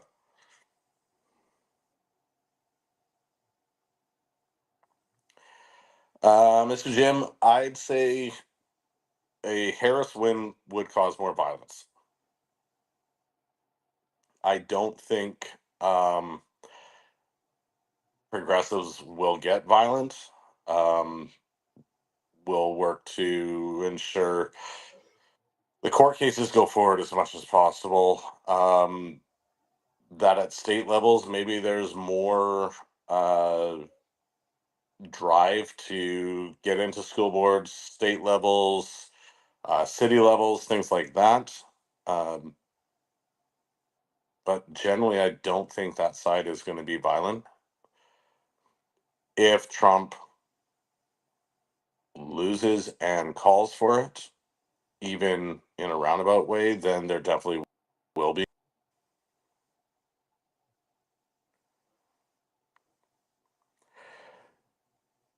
I mean, learning cursive, yes. I mean, my signature is a very distinct A, squiggles, M, squiggle, G, squiggle, squiggle, squiggle. And I've learned calligraphy, cursive, Japanese calligraphy. A signature is a signature. You just have to reproduce it. Yes, we do riot in hockey. It's not like we don't have two or three examples. Maybe if the Guns N' Roses don't play or something like that. But politics is different. There's maybe it's that sports transcend politics, and that's where the rioters come in.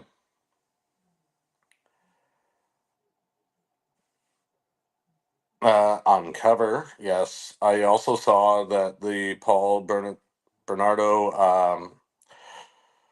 parole healing is coming up. That is, it was kind of a little bit before I was aware about what's going on in the world. So um, it's really hoping that he doesn't because he's a horrible person and should rot in jail forever. You don't do that to people and expect to live a life of freedom.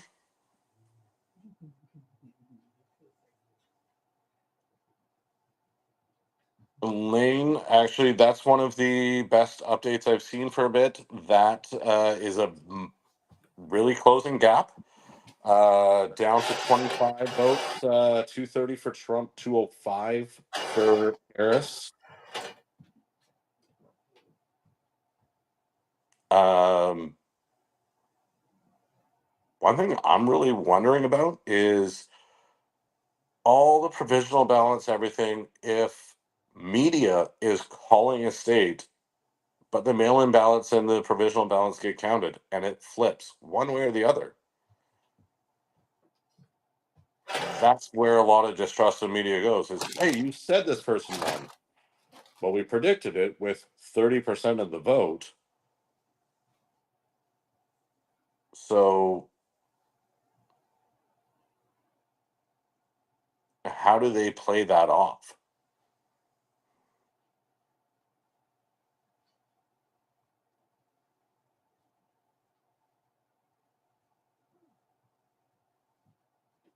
So, and Mr. Jim, his partner, she was the instigator.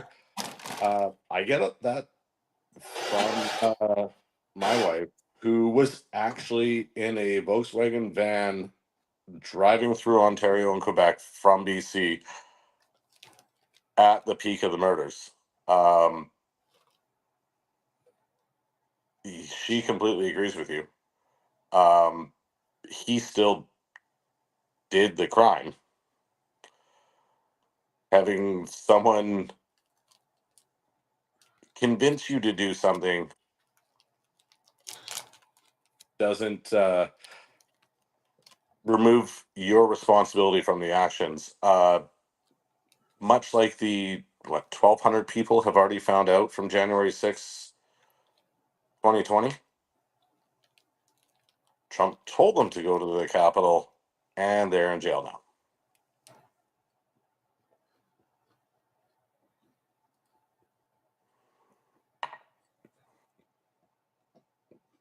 All right. While we're waiting, come on, guys, hit me with something fun. This is literally the second time I've ever been on a podcast. Both times here with the Beaver Dam here.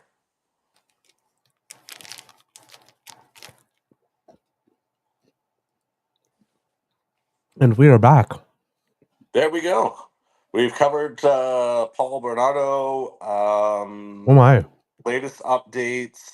Vancouver riots with sports. Apparently, latest updates was showing 230 for Trump, 205 for Harris. Asking whether we would, or which side would cause more violence, which led to the hockey one for Vancouver. And I think it's still more right-leaning people that cause the riots on both sides, or both politics and sports. Okay. Except for soccer. Except for soccer. International soccer riots are just caused because of an almost religious fervor of passion about the sport. Okay. And drunken Brits. I mean, if No, we want to probably get not. if we want to get into drunken Brits, we can blame them for the issues of 60% of the colonized world. Touche.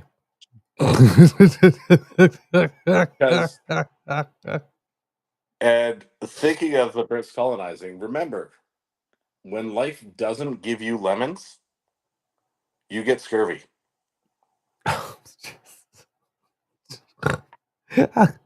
All right. Let's see. Oh, do we have another? I do see some. Oh, is it? Could it be? Is it really? Is it Mr. Otter? It is, but you got to give me a minute. Oh, okay. I will give you a minute. I didn't know. I just saw him. It went bloop bloop, and then I saw a charming face that I adore. So I clicked on the button. Saucy, we are all dramatic creatures. We're all what? Humans can be Dramatic creatures. creatures. We are Yes. definitely dramatic creatures. I'm just going to send him a little note here. Let us know when you are ready. There you And go. in regards to the hooligans in soccer, I learned this in high school rugby, that rugby is a hooligan sport played by gentlemen, and soccer is a gentleman's sport played by hooligans. Okay. Hello, Duly Mr. noted. Otter. Can you guys hear me? Yes, we can. Okay, Yeah. I just wanted to make sure. I wasn't sure. I've got an ear. I'm doing a thing. I have a studio downstairs, but I'm just not in any form to go down and fire that up. I haven't fired it up in months, and I don't want to do it tonight. So, I'm Fair glad enough. you're Hi. with us. I'm glad you're with us. Yeah, I'm glad to be here. I haven't seen you in forever. How the hell are you? I know. To be totally honest, it's been a rough past few months. Yeah, every time I Yeah. turn around and I open Facebook or something, because it's Twitter, you're pretty limited on your characters, but on Facebook, it's like an opus. Every time I open it, you're in some sort of a goddamn crisis, and I'm not happy about it. And I need to Yeah. make sure that you're happy and okay. I am okay. I'm not as happy as I could be because it would be Okay. nice if the universe started picking on someone else for a while because No it's been shit, pretty though. much nonstop since March. Yeah. And again, none of this is terrible. How put it? A lot of it is terrible stuff, but it's not so terrible stuff. Like how could I put it? You know, let me put it this way. Let's say you lost your wallet, right? And somebody found it Okay, and returned it. So, and they returned all your I'm here. ID. That's fine. And they returned your keys, but they still went through it and took the $60 out of your wallet and took one bank card. I guess, but didn't actually get a chance to use the bank card yet. So all you lost was the $60 in the wallet.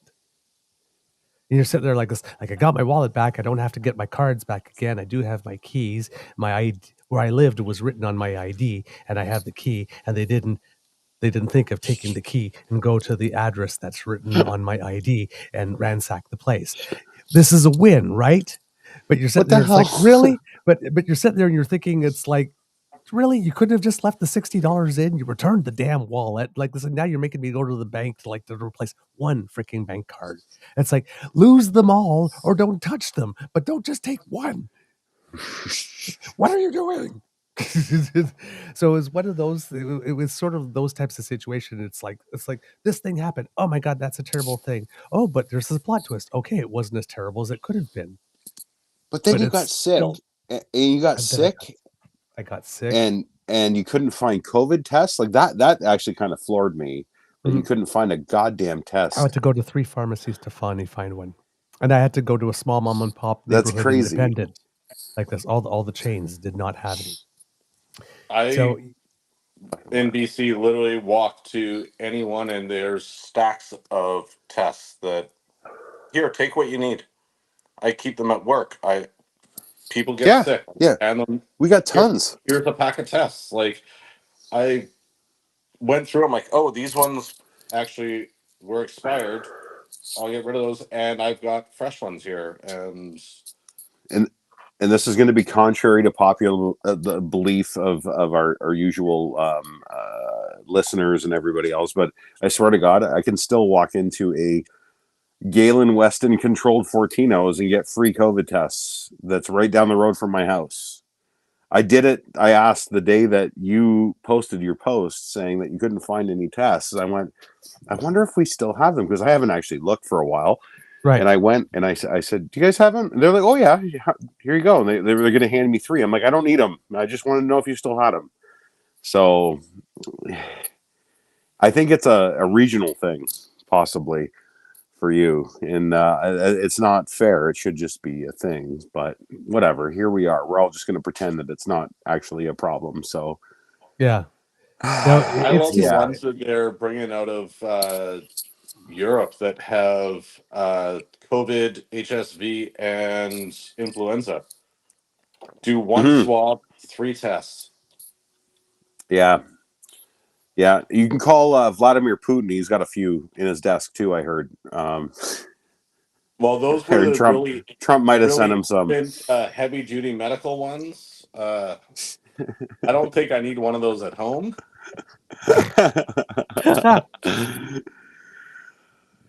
Anyway, So, no, I didn't want to come. I came on here for laughs, and I'm glad I'm getting them.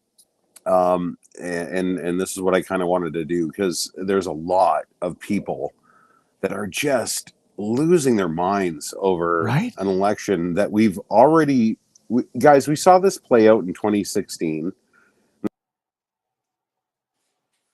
That's all I wanted to come and say. Remember when Whoops. Oh, I think we lost the otter. Yeah, where did he go? Oh. I didn't take him out. Nope. He just disappeared on his own. It timed Aye. out. Oh, it might be Mademoiselle Fox here. Sorry. Yep. Mademoiselle Fox might have booted you there. All right, sorry, you were saying, sir?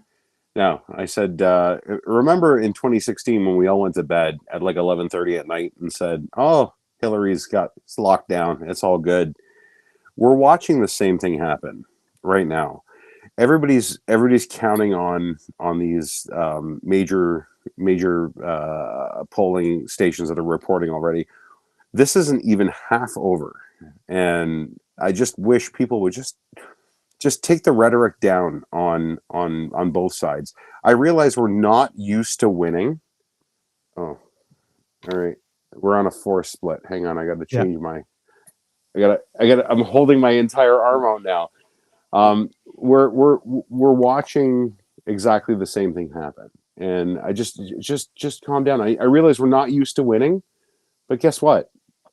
We got a really good shot this time, everybody, and it's not even our country.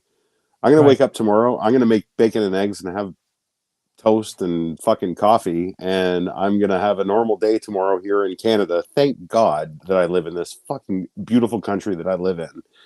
Amen. And we're all gonna deal with it tomorrow. And I'm not the henny penny sky is falling bullshit. You're falling for what they want you to fall for. Stay positive. Stay fucking. Even say Trump wins. Guess what? You were all here in 2016 when he won, and we're all still here now. We're all still doing the same thing. We're gonna be okay, everybody. Just calm down. Everybody, just take a big deep breath. That's all. A chill pill, perhaps. Yeah, 100%. Mademoiselle Fox has rejoined us. Hello, lovely to see you. I had a nap. I went down for the count, but I couldn't resist an Adam and a Ryan and a Douglas all in one room. I'm like, whoop! I'm going back in. Well, Adam, could it you? is a smorgasbord. Could you be more? I'm like, I would just like you to stop being so handsome, both you and Ryan. It's just a buffet of handsomeness. They are. Miss B. I mean, It's obviously. the only reason why I'm here, because it was. Okay, Stop excluding yourselves, both of you two. You're both hotties. No, that's why we're down here. We're looking up. HAWT. Honestly, I mean, Douglas already knows he's a rock star and he's super gorgeous. So I know we're talking politics, but That's right. Flattery will get you everywhere. Extra cookies for you. Oh, there's a queen in the house. Well, apparently in the chat they're asking what name I should or what animal I should be. Oh yeah, what is it? What do you think? Apparently, Mr. Wolf is. Yes. Oh yes, Mr. Wolf. What time is it, Mr. Wolf? Stop. I believe it's time to. Once I book my plane ticket to England to see my friends, we have a werewolf in London. Nice. Well played, my lord. Werewolf in London, Ontario. I gotta put this down. Oh, I went there once. I will not go back. Okay. Oh, really? Really? Do tell. Pourquoi? A young relationship. When I was quite young, went to meet someone that had left from BC and was told she had found someone new. And so Oh. I got to spend a week with her family, and Okay, well, Jesus not mercy, be, that's a story right there. except the new guy was really awesome, and I think they're still both really happy. So everything worked out for that one. All Well, right. I Nice. And I've got my wife just wandering around, sitting there looking at me, going, "Can I turn the TV on?" what's your may I Let's see. ask your wife's first name? Megan, Megan. Hi, Megan. Hi, Megan. she says hi from the corner. Mwah. You gotta lock this one down. I'm already spoken for, Mademoiselle Fox. I'm just saying. I'm saying it out of respect. Like that's really sweet. The flattery. Some results, kits and cubs. In the state of Washington, Maria Cantwell of the Democratic Party is secured the Senate seat in that state, 60% of the vote. In California, Adam Schiff, Shifty Schiff, as Trump likes to call him, That secured little the Senate. Nick. Yes, exactly. Secured the Senate race in California that was available. 59.8% over Steve Garvey. Only 45% of the vote is in, but it still has already been declared for him. In Montana, John Tester, who is the incumbent, only 14% of the vote in, but is trailing by already 17%. Everybody's expecting that he will lose this seat tonight. Senate in Wyoming, as we mentioned, John Barrasso took it to 80. He got 80% of the vote. Wow. Now there's only 25% of the vote in, but 80, so they've already declared that. In Arizona, Ruben Gallego is leading Kerry Lake 52.3 to 45.9 with 51% of the vote in. Good riddance to bad garbage on that one. Hopefully she loses. And New Mexico for the Senate, Martin Heinrich has defeated Nella Dominici 54.6 to 45.4, 84% of the vote in, but this has been declared for the Democrats. In Texas, 83% of the vote in. Ted Cruz has about a 10% lead over Colin Allred, which I find kind of amazing because Colin Allred was pretty spectacular as a candidate. Well, But in the chat, someone was saying that had flipped at some point. That they were projecting that Cruz was losing. Linda said that yeah, I saw that thing a 10 few minutes years. ago. Yeah, I saw So, that. That's why I went to go take a look again, but I don't see anything. so that's probably still a coin toss if it's going back and forth because they declared for Cruz like an hour ago. Yeah. And then it flipped and they said he was going to lose. So, as everyone has said in the chat, take a breath. They're counting votes. Things can go either way. Mm-hmm. Okay. According to Uncover the News, California has repealed Proposition 8 and enshrined same-sex marriage rights in the state constitution. Yes. Yes. And yes, Mr. Jim, you are invited to the wedding when it happens. Of course you're invited. You were going to say something, Mademoiselle Fox? I was just gonna say, like, I don't know. I was feeling a bit blue about Trump 230. Yeah, like, I don't know. Who's gonna call AZ? Let's just go there. Oh, well, last time Fox called AZ first and they got into trouble. Except they were right. With Trump, they called it right, but Yeah. Trump wasn't happy about it. Well, I keep on saying that for I those who think don't. I think AZ is gonna go Dem, but Yeah. let's Right. hope. That's the one thing I've always mentioned on the show. If you're new to us, Kits and Cubs, Fox News's news division for the 1 hour and 20 minutes of news they produce a day is not so bad. Its actual news division, its opinion section is horrible, but its polling section is top notch. Its And polling section is really, really top notch at Fox. So when Fox declares something as being elected or whatnot, you can That's pretty much the only thing from Fox that you can take to the bank, actually, if you're watching that network. And let's be clear, Fox News is different than my Fox News. We have our own Fox News. Please, let's tell us what's going on in Republican land, mademoiselle.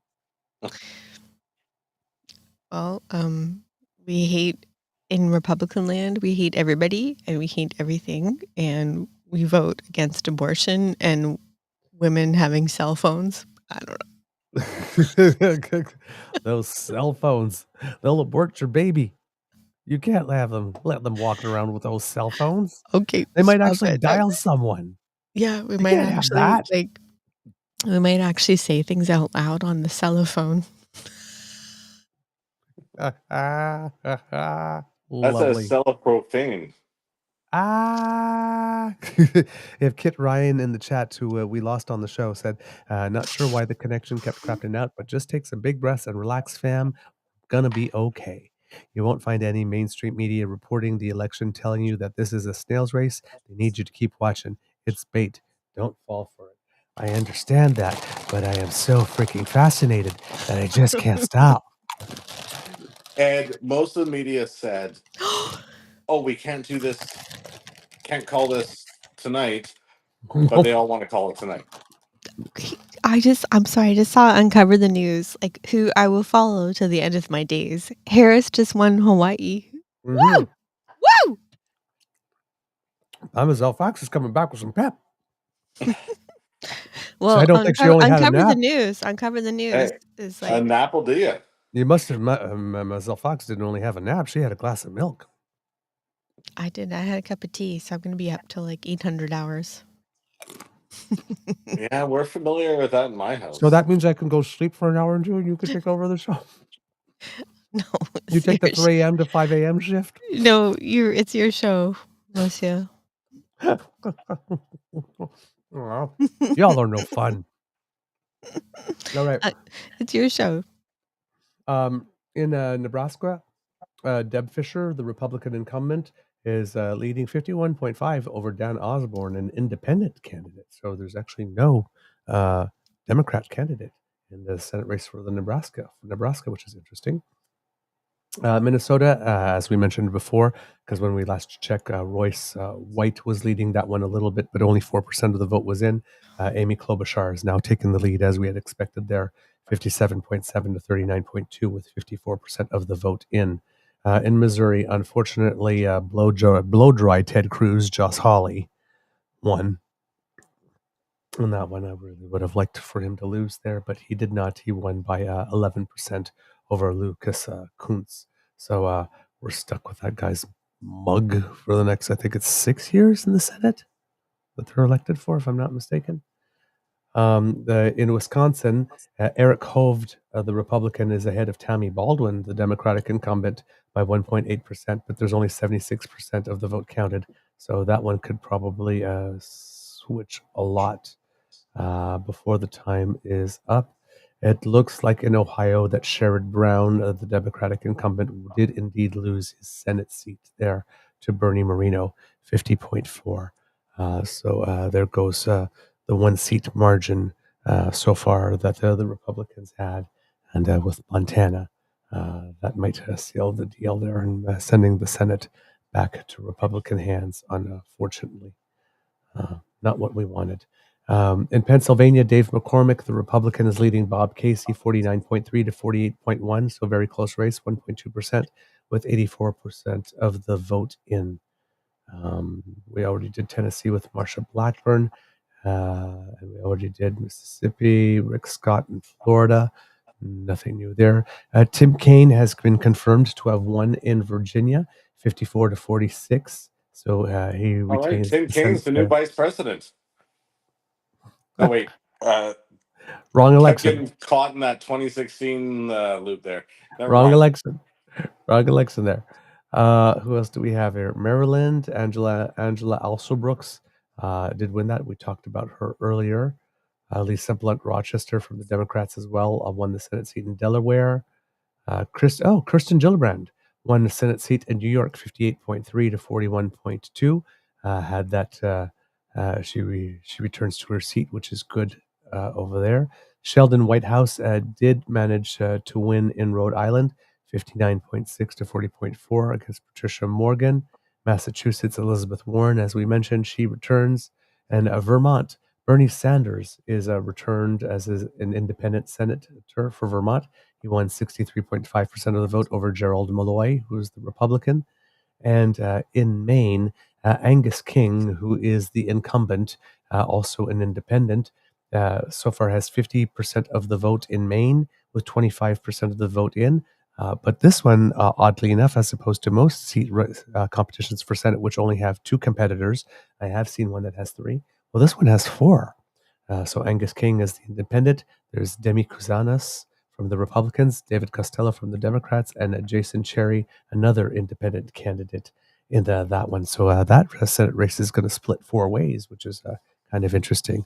So can't wait to see what ultimately ends up there. But so far, it's looking like Angus King, pretty much has a solid lock on that one. Ryan, where'd you go? We had you on camera. Can you come back in? Apparently, there was a connection issue that he was Oh, having okay. difficulty with. All right. Yeah. Well, he didn't want to go to the studio and was trying to do it remotely from a Okay. device and headphones, and so his connection wasn't the best. You know, computers make me want to smash things, so I totally get it. Well, as I said in the chat, I'm like, I've got a keyboard for the tablet to do the chat. I've got my phone doing this. If I was actually keeping track of everything else, I would need the laptop open, and this is literally the second time I've done a podcast ever. So Seriously? Because you're so calm and professional. Like, I know. I couldn't seriously, believe the right? first time. well, I hate you.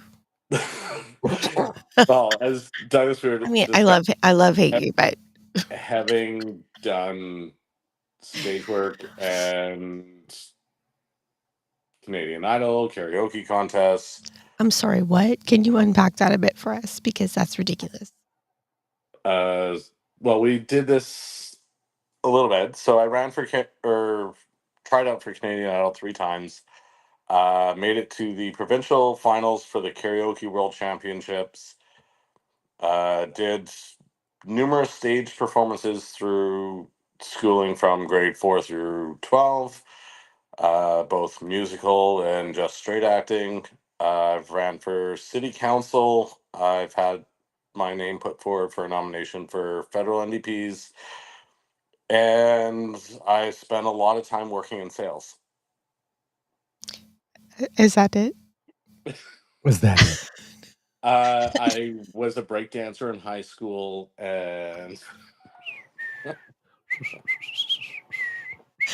Like, I'm sorry. Like, do you have a piece of card? Okay, honestly, I'm just like, I'm gonna lie down on the floor. And, like, did you have a piece of cardboard where you'd be like spinning around on your head? Or... at English Bay for the Festival of Lights, yes, there was cardboard with a little linoleum over top, boombox, and yeah, they're doing head spin windmills and Out in the street, there's no stopping us, no stopping. No one does it better. Come on, you got to recognize the theme song from the movie Breakin'. Ollie and Jerry, there's no stopping us. Okay. I think I might still Breakdancer have that didn't see the DVD movie. on my shelf. You have to. Breaking was a good CD. No, the DVD. Oh, the DVD. Okay. I'm talking about the sound. The movie's okay, but the soundtrack's really good. Carolyn Towns, 99 and a half. 99 and a half for you. Gotta have all of your love. Boom, boom, boom, boom. Love that. It's a good album. They even had Shaka Khan on it singing Ain't Nobody. Okay, if you got Shaka Khan on the soundtrack, you got a good soundtrack. That's all I'm saying. All you need is one Shaka Khan song on any album. It's a good compilation. Yeah, there's no arguments there. Yeah. Shaka Khan. Shaka Khan, let me rock it, Shaka Khan. Let me rock it, it's all I want to do. Shaka Khan, let me rock it, Shaka Khan. Let me rock it because I feel for you. Shaka Khan, let me tell you what I want to do. If you feel for me the way I feel for you. Shaka Khan, let me tell you what I want to do. I want to love you, want to hug you, want to squeeze you too. I want to take you in my arms and feel you in my charm, Shaka.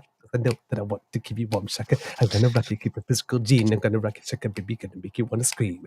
Let me rock you, boom, boom, boom, ba-doo-doo, doo-doo, ba-doom, boom, boom, boom, boom. Ah, it's a dance party. It's a dance party. Oh my I gosh. feel for you. Boom, boom, Do we boom, need boom, the boom. mademoiselle I I think think I I Swan love to love come you. back? you. I was saying that when I was just in the viewing party before, it was so much more joyful before all the counts started coming in. You were here, there was singing, there was dancing, everything, and then I We joined sing, in. we It dance, was and by the like, way, there's an election. Oh yeah, I heard there was something about an election, but I'm sorry, I'm having like a Shaka Khan moment by myself in the studio. and then I joined in the chat and like, all right, we're dealing with the election. Yes, my con has been shotgunned. I'm happy.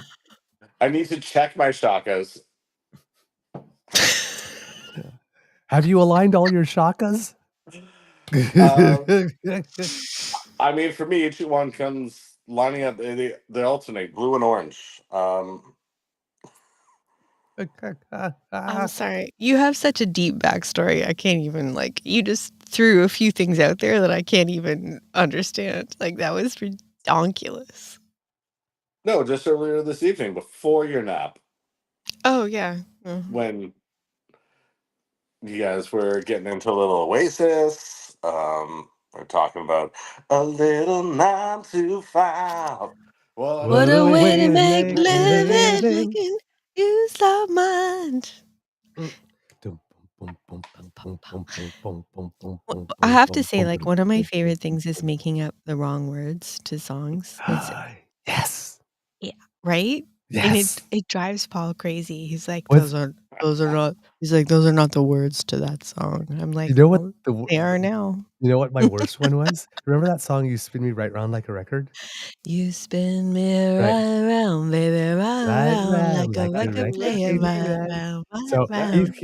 he's going like, all I know is that to me you look like you're lots of fun. Open up your lovin' and watch me ski right down. Instead of watch me here, watch out, here I come, or watch me, here I come. I goes, I've been singing watch me ski right down my entire life. To be fair, Okay, Douglas, that is I I could they're love never it. not. understand why he was skiing. You spin me right round, baby, right round like a record He just spinning he must have upside wanted to down. get to her really fast, I guess. I don't know.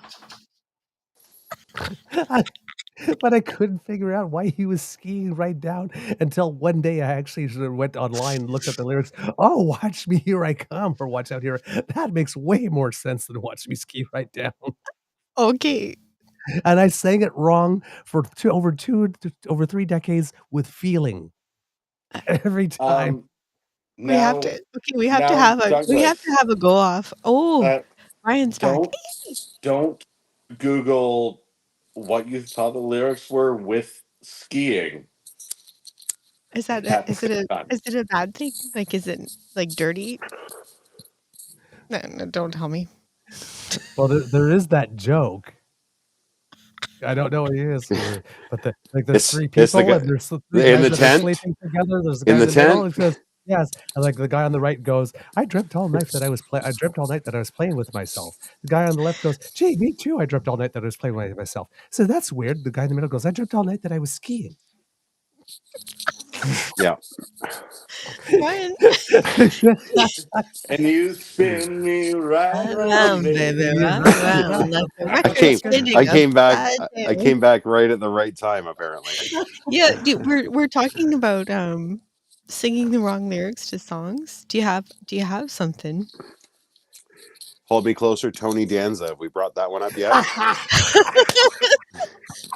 Lay me Hold me down in close. sheets of Baby. leather. Okay, Douglas is gonna Douglas okay. I can't do without You Douglas. had a busy day, Angela. Pull me closer, tiny Trying to dance. hands. Oh yeah. Yeah, that's pretty much what the selection is, actually, Douglas. If you think about it, hold me closer, tiny handser.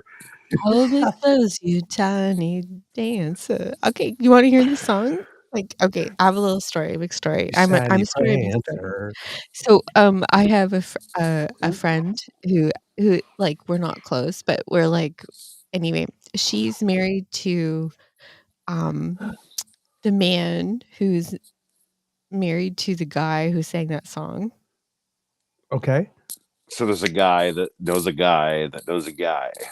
So the Yeah, guy, no, no, the like, guy, okay, the guy sorry. sings the song 10-4. Elton John. So the guy who's married, Yeah, like Furnish or whatever he's his name is, cousins. Sorry. David Furnish. David Yeah. Furnish. There we go. David Furnish. So she is like so boss. So I guess they got married and she got to go and I'm not gonna lie. I'm not gonna say her name because I don't want to embarrass her, but she was at the wedding and she was super drunk and she was like she turned into like I don't know what you call it, like that like a bucket, and she barfed and she's just like and someone came up to her and they're like, "Are you okay?" And she was just, her name's Tracy, I'm gonna tell you, but she was just like, "What are you looking at?" I'm good. What are we talking about? This is Tracy, who's married to the cousin of David Furnish? yeah. And she did what? Well, she threw up in a bucket at the wedding. Oh, at the wedding. Mm-hmm. That's always charming. I have a funny Elton John I'm just like, that's so tidbit. boss. She's Yeah. okay, Do you know what who? you look Do you know who owns the most Gwyneth Paltrow vagina smelling candles in the world? I'm sorry, It's could you Elton just John. repeat It's Elton that John. again? Yeah, you know how Gwyneth Paltrow was selling vagina candles, the ones that smelled like her vagina. Elton John bought over 100 of them just for fun. That's a fact. You can Google that. If somebody in the chat can go and Google that right now and come back and tell me I'm right, it's fucking hilarious. I think that's the funniest thing in the world. As a gay man, I'm slightly confused. As a straight woman, Everybody, I'm slightly I don't know confused. why everybody is. I don't know why Vagina any gay smelling man would want to candles. smell that much What the vagina. fuck? Yep. Yeah, that's a true fact. Please go and fact check me right now in the comments. You're gonna fucking howl because I don't know why it's a thing, but it's a real thing. Wow. Yeah. Okay. You know what? I think you just won the night. No, it's not about winning. It's just about that's if we're telling hilarious. interesting stories about Elton John, that's one of them. No, that's awesome. The other one is The Eminem story. You're going to tell the Eminem story, aren't you, Adam? I know it. Yes. I don't. Okay. Does it get better than smelly Oh, vagina yeah. candles? Yes, it wedding does. present, Eminem sent Elton John and his husband 2 rings.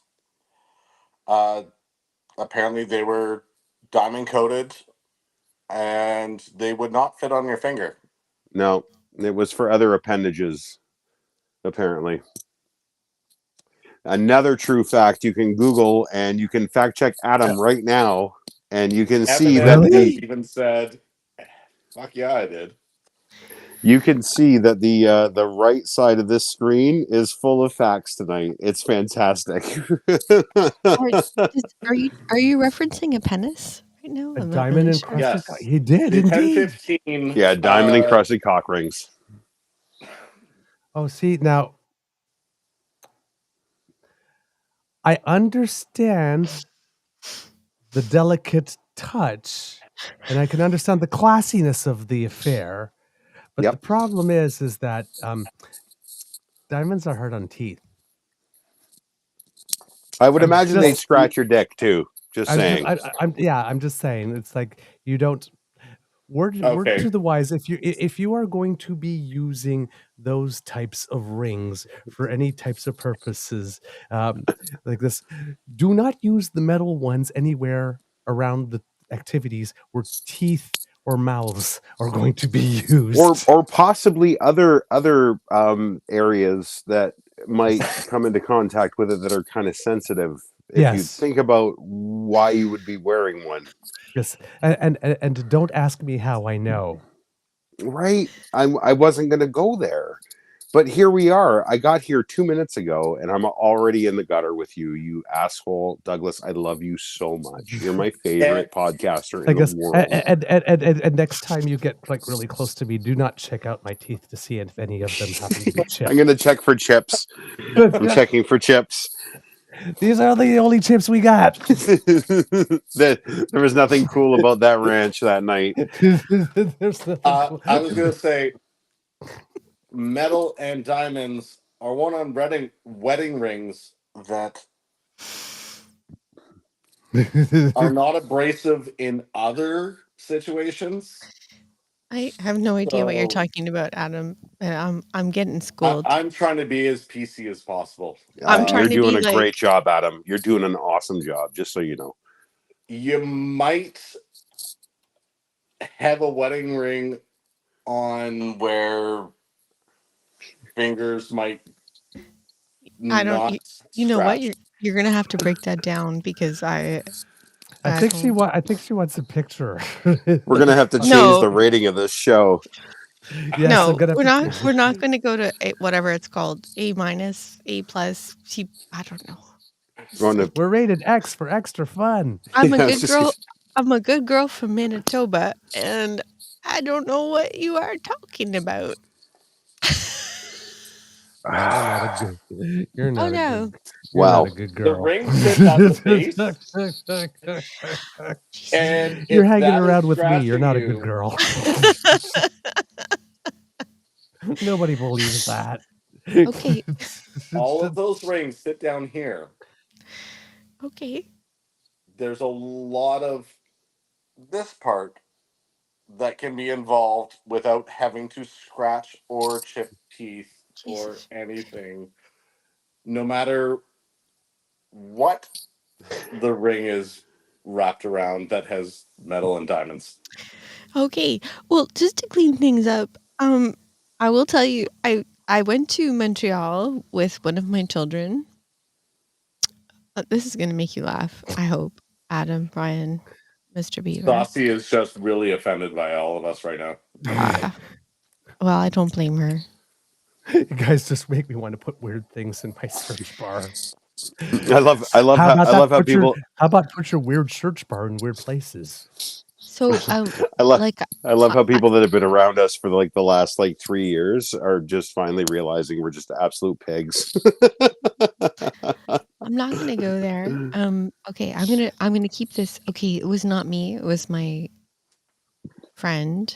That doesn't It was your change the friend. fact that it's still a terrible story that you're about to tell, and I can't Hello, wait. friend. Hello, friend. And Tell her me about daughter. Asking for a friend. No, my friend and her daughter have watched a lot of Drag Race, and I was in Montreal. She was in Montreal. All right, See, cover's blown. there it is. I was, yeah. And I was like, well, she was like, well, maybe we should go. Like, there's a drag show. We were staying in the gay village. I don't know if that's appropriate wording, but and it was like, oh, there's a drag show. I'm like, well, we both like drag. We watch RuPaul's Drag Race, and my friend's daughter was like, well, let's go. And so my friend was like, yeah, okay, let's go. And like, it's just down the street. Let's go. I'm like, yeah, it's just gonna be drag. Like, what's the worst that could go wrong? Anyway, it was not drag. It was a cabaret. It was a cabaret with like fake penises and a lot of things that I was not prepared for. And I turned to my friend turned to her daughter and was like, I'm like, should we just go? Should we just go? And my friend's daughter was like, in for the penny, in for the pound. I'm like, okay. So we stayed. And like Okay. this like honestly, it was like quite something. Like I've been to cabaret before once when I got divorced when I was 40.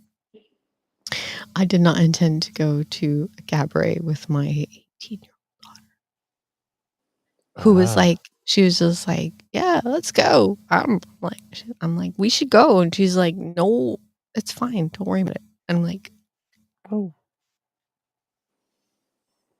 All right. I think we Those lost. otters, unless they really stay tethered, they just kind of float off. Yeah, I'm really. still, I just picked it up just to make sure. I think it was because I had a low battery alarm. Oh, okay. There we Right. go. There we go. I got one interesting result for you kids and cubs in California, House race number 41. There's a man there named Ken Calvert, who is the incumbent Republican, who is right now trailing with 49% of the votes in, 52.1 to 47.9. This is one of the seats that Democrats have been looking to flip. And this seat is particularly important because this guy, Ken Calvert, has been listed one of the 5 most corrupt politicians in Congress today. Did he take over from Nunez? I think he might have, yeah. And this is the group Crew, who you've probably heard a lot about in the United States. They're an advocacy group, something ethics in Washington. Can't remember the full name of the group off the top of my head, unfortunately. Sorry. But yes, they monitor. They're a watchdog organization that watches people to make sure that their elected representatives are behaving in a responsible and ethical manner, and they have been calling him out.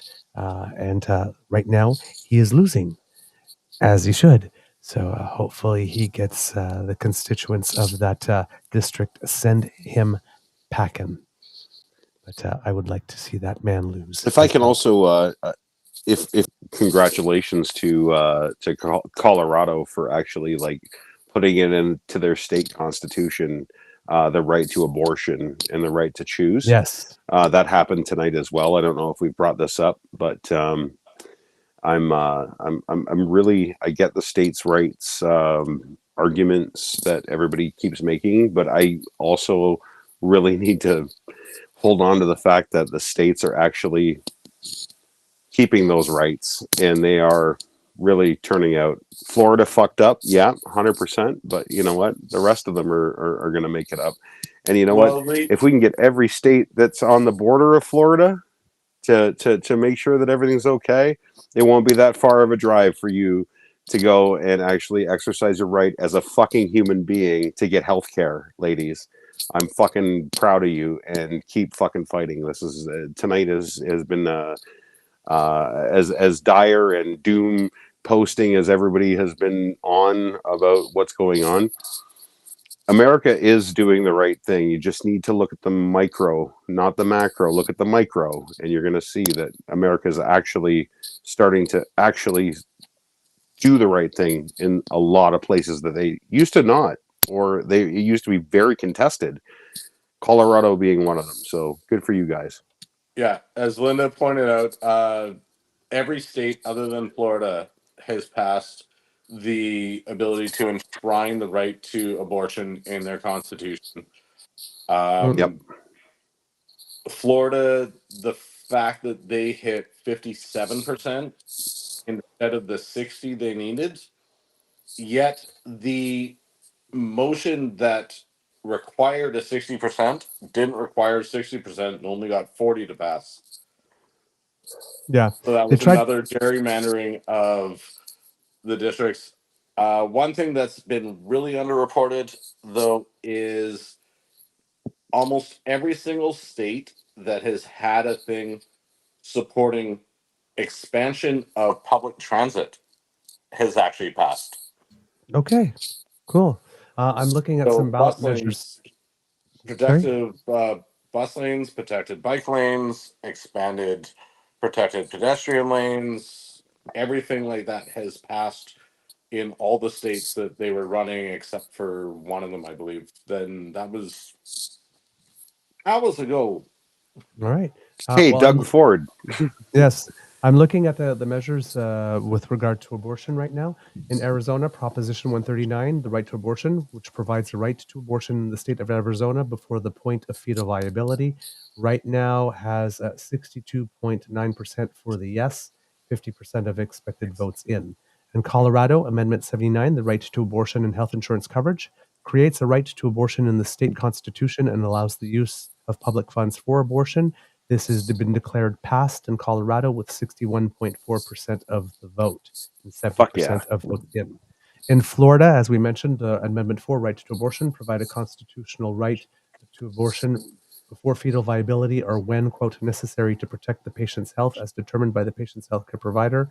Yes got 57.1%, but it needed 60, so it is not passed. It loses, and 95% of the votes are in now. In Maryland, There was a comment that somebody was saying that it actually only needed 55, which is odd. I don't. no, it needed 60. Oh, okay. No, it got 55. Yeah, I got 55. Oh, Got okay. 57.1. I missed it. So Yeah. The fuck you, amendment, Florida. Yeah. the amendment to make ballot considerations like that passable passed with 40%, and the amendment was to make it pass with 60%. Yeah, they tried that in So they Ohio as well. literally just said, with a minority, we're going to make a supermajority required to make any other changes. Yeah, exactly. In Maryland, So yes, yeah, yes, fuck you, Yeah, fuck you, Florida. DeSantis. fingers up. 2 fingers up. In Maryland, the right to abortion establishes a right to reproductive freedom defined to include, quote, the ability to make and effectuate decisions to prevent, continue, or end one's own pregnancy. It has passed 74% to 26 in Maryland. Boom. Way to In go, Missouri, Maryland. Amendment 3, the right to abortion, establishes a right for reproductive freedom, which is defined as, quote, the right to make and carry out decisions about all matters relating to reproductive health care, including prenatal care, childbirth, postpartum care, birth control, abortion, miscarriage care, and respectful birthing conditions. Right now, with 92% of the vote in, the yes side is leading 52.6 to 47.4. I don't know if there's an over greater than 50% majority there, Keep going. but so far it's passing from what I can tell. In Montana, the Right to Abortion Good. Initiative provides for the right to make and carry out decisions about one's own pregnancy, including the right to abortion. There are 52.7 to 47.3 is the yes, only 16% of the votes at the moment. In Nebraska, this one is to prohibit abortions after the first trimester. So this is a ballot measure to make abortion more restrictive. Prohibits abortions after the first trimester unless necessitated by medical emergency or the pregnancy as a result of sexual assault or incest. The for side right now is at 51.1 and the against is 48.9. So right now they are looking to restrict abortions in Nebraska, but there's still 31% of the vote remaining. And then in Nebraska, they have 2 ballots. They have one that prohibits abortions after the first trimester, and one initiative that allows a right to abortion in general. And that one, the right to abortion, 53.1% say yes. So it seems that they are saying yes to a right for abortion, but none after the first trimester, if you put both of them together. May I, if I may, I'm going to offer a woman's perspective. So I was fortunate to have children when I wanted to, at age 30 and 31 and 33. I have many friends who did not have that opportunity, and I'm just going to give a little bit of a trigger warning, okay? But you don't know from shit until you've had your uterus scraped. Without your choice. Yeah, and I had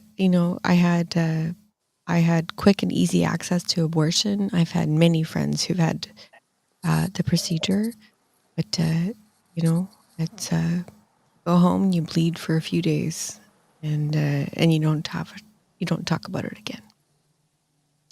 So should that happen to an Appalachian woman who's 13 in the backwoods? No. So stand by that. Okay. In New York, the Right to Abortion Amendment establishes that people cannot be denied rights based on their ethnicity, national origin, age, and disability, or sex, including sexual orientation, gender identity, gender expression, pregnancy outcomes, and reproductive health care and autonomy, has passed 61.7% to 38.3%. There's a measure on the ballot in Nevada. No votes are in yet, so we can't tell. And in South Dakota, Amendment G, the right to abortion, provides for state constitutional right to abortion in South Dakota. Yes, only 36.1%, no, 63.9%, with 41% of expected votes in there. So it looks like South Dakota at present is not going towards enshrining abortion rights in that state for Shocking. its residents. Yeah, indeed. Shocking. I never saw that one coming. Yeah, really, in that state. Gee. Yeah. In Ohio, Yeah. there was established a Citizens Redistricting Commission to replace the current Ohio Redistricting Commission with a citizen-led one to try and cut down gerrymandering. There's 89% of the vote in, and so far the no is winning on that one on 54%. It seems like Ohioans like their districts gerrymandered and don't want that to stop, which is a little strange. In Oregon, the measure to establish ranked choice voting for federal and state elections has not passed in that one. Let's see, what else do we have here? In Florida, legalized marijuana did not pass. It did not get 60%. It got more than 50, but not 60. In North Dakota, legalized marijuana is so far not passing. And it looks like it will not because there's only 1% of votes left to come in, and it's the yes is 47.5 and the no 52.5. In The South problem with Dakota, making marijuana a ballot issue is a lot of the people that want it to be a ballot issue have already gone to sleep. indeed. And in South Dakota, the ballot issue to legalize marijuana is also going to fail. California, the right to marry and repeal Proposition 8. That one passed 62.7% to 37.3% with 45% of the votes in already. Let's see, what else do we have? In Massachusetts, increased minimum wage for tipped employees. That one is not passing. The no is winning 61.7% there. In California, increased the minimum wage to $18 an hour by 2026. So far, not passing. It's the no has 51.8, the yes has 48.2, with 45% in. I do not know why voters do not keep on voting to not be paid more. I don't understand that. It's fun. It's let's cut off our nose to spite our face just because of our dear leader. And California kind of does confuse me a bit, but anybody else, I totally get it. It's it doesn't affect me, and I want to scream at somebody after church service on Sunday being a good Christian. I want to scream at them for being fucking horrible, and I want to make sure that they're being paid less than me. And that's kind of where that lays with me when it comes to that. Yeah, I'm being facetious, everybody, yes, just so you know. Well, in Missouri, that also goes back to your rural versus right? Urban. I see my neighbors. I want to help them. I don't see my neighbors. I don't give a fuck about them. I want me. Yeah, indeed. Yeah, that's 100%. In Missouri, and here's one as Canadians that'll make you go, "What the hell?" In Missouri, there is a ballot measure to establish a per-hour minimum wage by 2025 that will be $13.75. and Whoa. $15 by 2026. Requires employers to provide 1 hour of paid sick leave for every 30 hours worked. And that one in Missouri passed. The Missourians voted for more money for themselves. I guess 15.7% to it's 41.3. progress. But It's kind of progress, I guess. 13.75 an hour? Yeah, but it's still Who kind can of live on progress. that? No, they Okay, can't. so no, But but it's moving the needle. 15.75 an hour I know, but how much are they being with paid now? with the exchange rate currently is going to be 150 grand a year in Canada. no, but it's closer. It's a little under, but closer to $20 an hour if I'm doing the math You're off the right. top of my head quickly. Yeah, That's higher than our federal minimum wage. you're 100%. Minimum wage is just $12.30 right now in Missouri. I know, but do the Conversion. calculation, healthcare. the conversion. That's true too, I guess. Yeah, you're right. I mean, if they could actually implement universal health care and keep that wage, they'd be sitting very pretty. Okay. That seems really low. But It is, but on the dollar, I'm with Adam here on the dollar value. He's right. It's a step forward. It's at least not a step back. You know what I mean? Right. We gotta kind of give a participation trophy to them for this because good for you have you to guys. factor in the federal minimum wage in the States is still $7.25. That's right. Jeez. Yeah, it's disgusting. And if you're a tipped worker, it's less than that. $5.25, I think, isn't it? I believe it's $2 less an hour if you're Yeah. a tipped worker. Federally protected. I think you're right. So But, Washington State, just south of me, they're almost at $20 an hour for their state mandated minimum wage, U.S., which is like $25 an hour for us. it's great fucking money. Yeah. Some not so good news here. Don't know if it portends to anything, but it seems that the Harris campaign has turned off its projected CNN broadcast at its election night watch party at Howard University as midnight approached, and some Harris supporters began leaving the event. Well, but you know what? Trump's camp also turned off Fox and turned on CNN.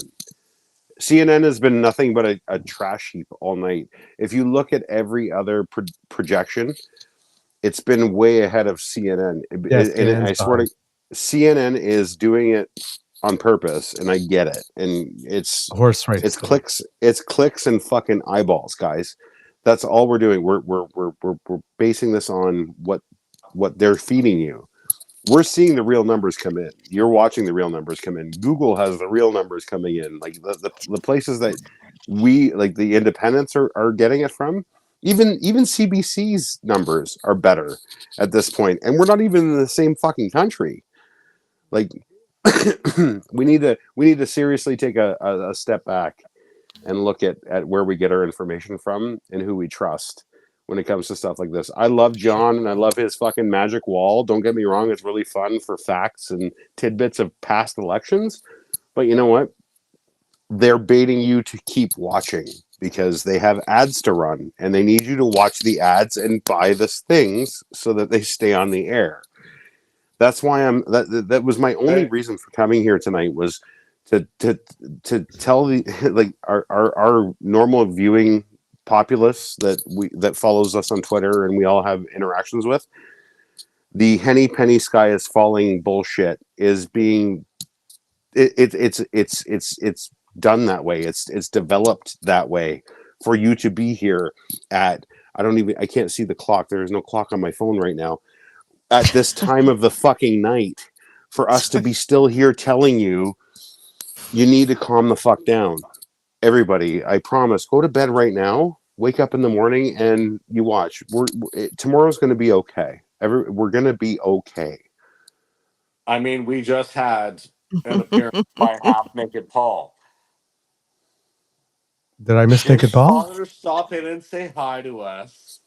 He just had to come in, flash some ads and pecs, and I help have my out our phone. I have my phone tilted so I can only see you and Douglas, Adam. So I don't know what's going on at the bottom of the screen. You Oh, I oh, have to say, Paul came in. He adjusted the mic. He helped with the headphones. I know he's got to work tomorrow morning, and they're well, gonna do I know. podcasts in the morning. But I'm sorry. I'm so sorry. The Grizzly I speaker, feel offended he Jake. didn't say hi to us. I'm like, he's so tolerant of me, and I'm just like, could you just get up because I can't fix the fucking thing, the fucking fuck. And he's like, you need to learn how to do things by yourself. I'm like, I can do a lot of things by myself. Holler at him to come back and say hi to us. Oh, Adam, do you want me to wake him up again? Yes, He, 100%. he was gonna be so mad. He's already like so irritated with me. It's not you that's asking. It's No, the oh no, viewers. oh It's the no. people. Oh, the chats are all talking about I know. Grizzly Streaker, Naked Paul, the I show missed getting it. I pissy. missed it. Oh, wait a minute. Is Come on. that it? Is that what did I? Oh, Douglas, you have to see. Like he's like I'm yes, I know. I'm going back to the main show. I'm looking on YouTube on the main show on the side to try and he's see what's uh, going on because I must have missed something. he's well, he came out cranky. I I'm came like, out in the skivvies. he And came out in his skivvies, and I'm like, hello, could you please fix the camera because I can't see myself? And he's like, I don't fucking care. Like, well, I wish that Oh, you would there we care. go. Yep, I just saw.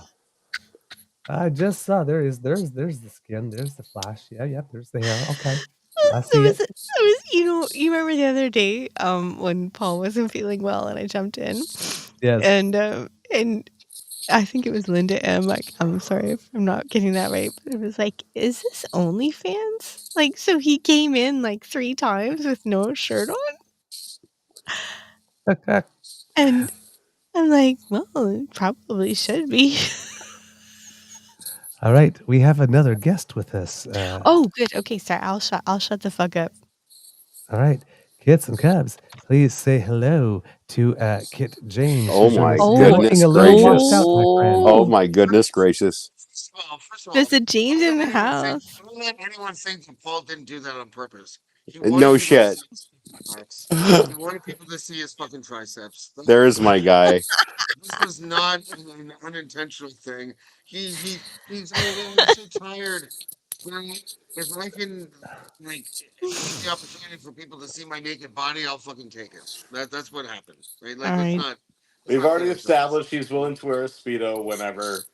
That's right. I'd like to welcome everybody to Casual Tuesday. Yes, really. Yeah. Kit, James, your volume isn't up enough. Oh fuck. It's the damn after dark and damn it after dark. Hold on. I'll go to my Okay. normal podcast spot. James, you know I love you, but you also kind of look like a vampire. I'm not gonna lie. That's not very nice. Very, very nice. I'll be right back. All right. No, what's going on in Killaloo? There we go. Nothing ever goes on in Killen. No. Nothing ever goes on in Killaloo. What do you got on the James election? By the way, James Trump's gonna win, and he's probably Trump's James's gonna win mic a landslide. James's By the mic way, I know that no one wants to hear that. James's microphone is sponsored by Blue Chew. That's why it keeps popping up the way it does. Fuck you, Ryan. Viagra. Okay. I'm gonna ask Saucy to unpack this, but she just called one of us fridge pickle. French pickle.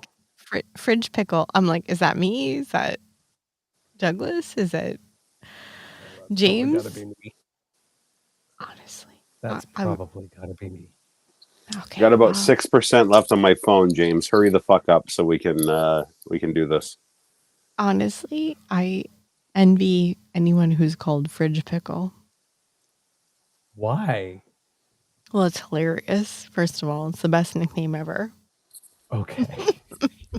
You're about to witness something really incredible, by the way. Like if this was like Is that a better? documentary, you could Is that watch James try and figure out his audio. This is my favorite part of every podcast. Fuck you, Ryan. Is that better?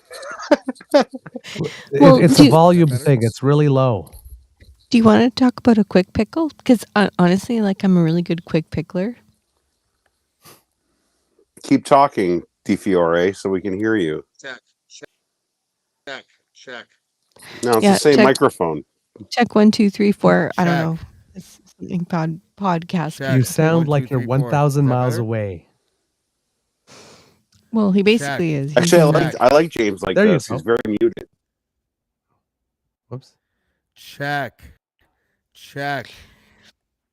Well, may I just say to fill the can hear you. airspace? It sounds like it's off. No, it just sounds like it's off. Check. Okay, well, while you're figuring out your tech shit, okay, Adam, do you want to talk about quick pickles? Quick pickles? I love quick pickling. Yeah, they're the best. Like you just throw anything in a jar with like some vinegar and sugar and whatever spices you have around, whatever. Check. Veg. Vinegar, sugar, Is that better? Salt, That's boiling. better. Yeah, and it's done. Is that better? Yes. Oh, Is that better? Yes, I have a James. jar We've said yes of 3 quick times. pickled peppers. Is that better? Shut the front door. Is that better?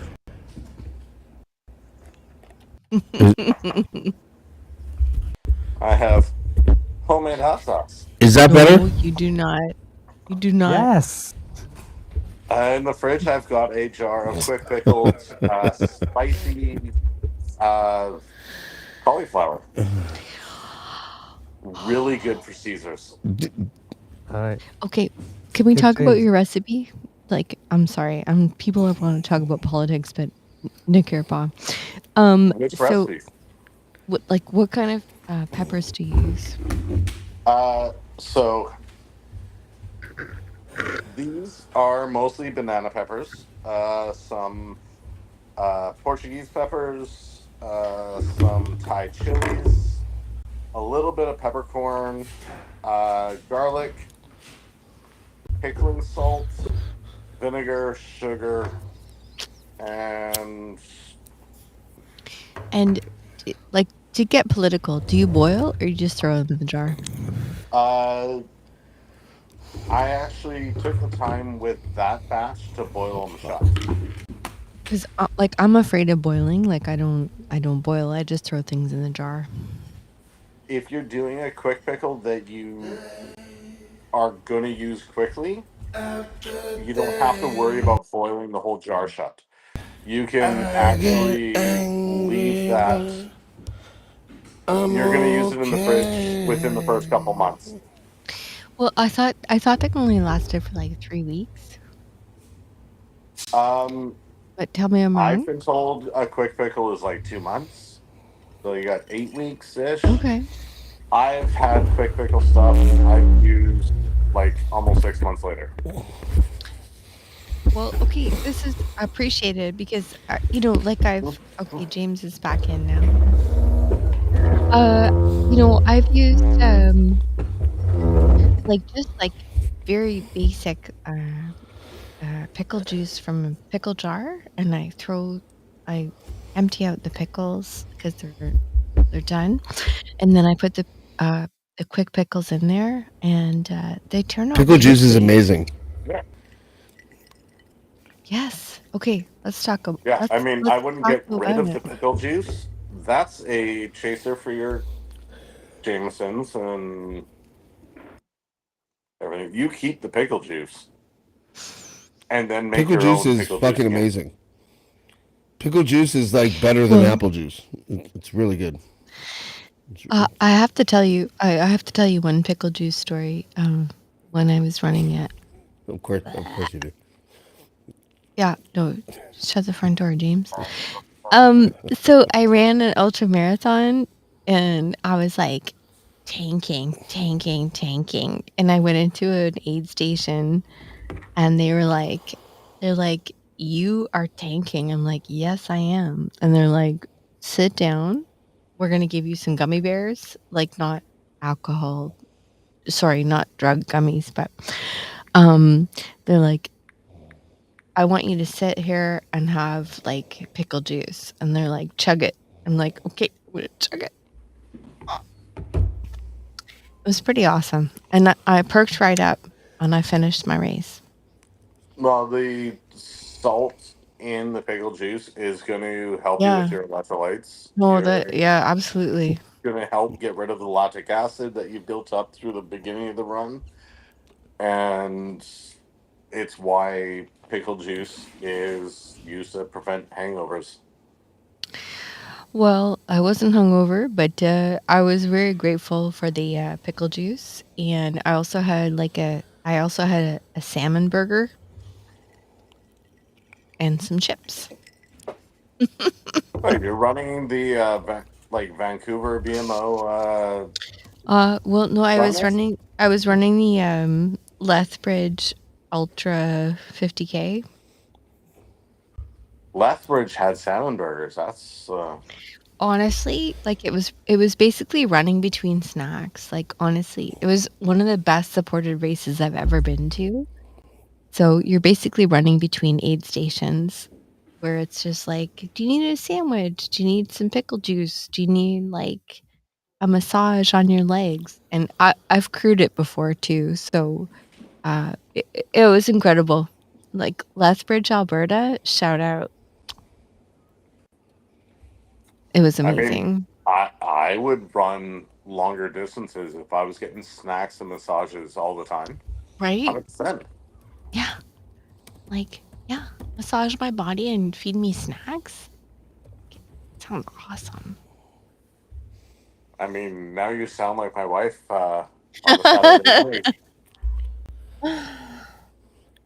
All right, I'm going to go freshen up my drink and take another bio break. So please discuss amongst yourselves, and I will be right back. Well, may I keep going about the ultras? Of Oh, course. please. Okay, so it was actually 53 No. kilometers. Yes. You know what? Don't be that guy, James. Fuck you, James. It was a full I'm not marathon. that guy. So 26 Guys, miles. it's 1 o'clock in the morning. I'm fucking drunk, obviously. Like, Same. I didn't come here sober. Are you fucking kidding? It's election night. Like Well, I'm not gonna sugar gloss it, but like I basically ran between aid stations. Like the first 25 kilometers were great. When I was, I eat Mexican food the night before. Not a good idea. Do not recommend. And so then I was just like I was just shuffle running and crying between aid stations. And my partner was just like, at the time, he's just like, woohoo! I'm like, yeah, woo! I'm like, I don't think we should have eaten the Mexican food. And he's like, I don't think we should have either. So, there was a beautiful, beautiful woman who finished the race with me when I was just like, I'm just crying and like so beautiful. Nice. And so, can I introduce a good table wine? Sure. Because it's the price point.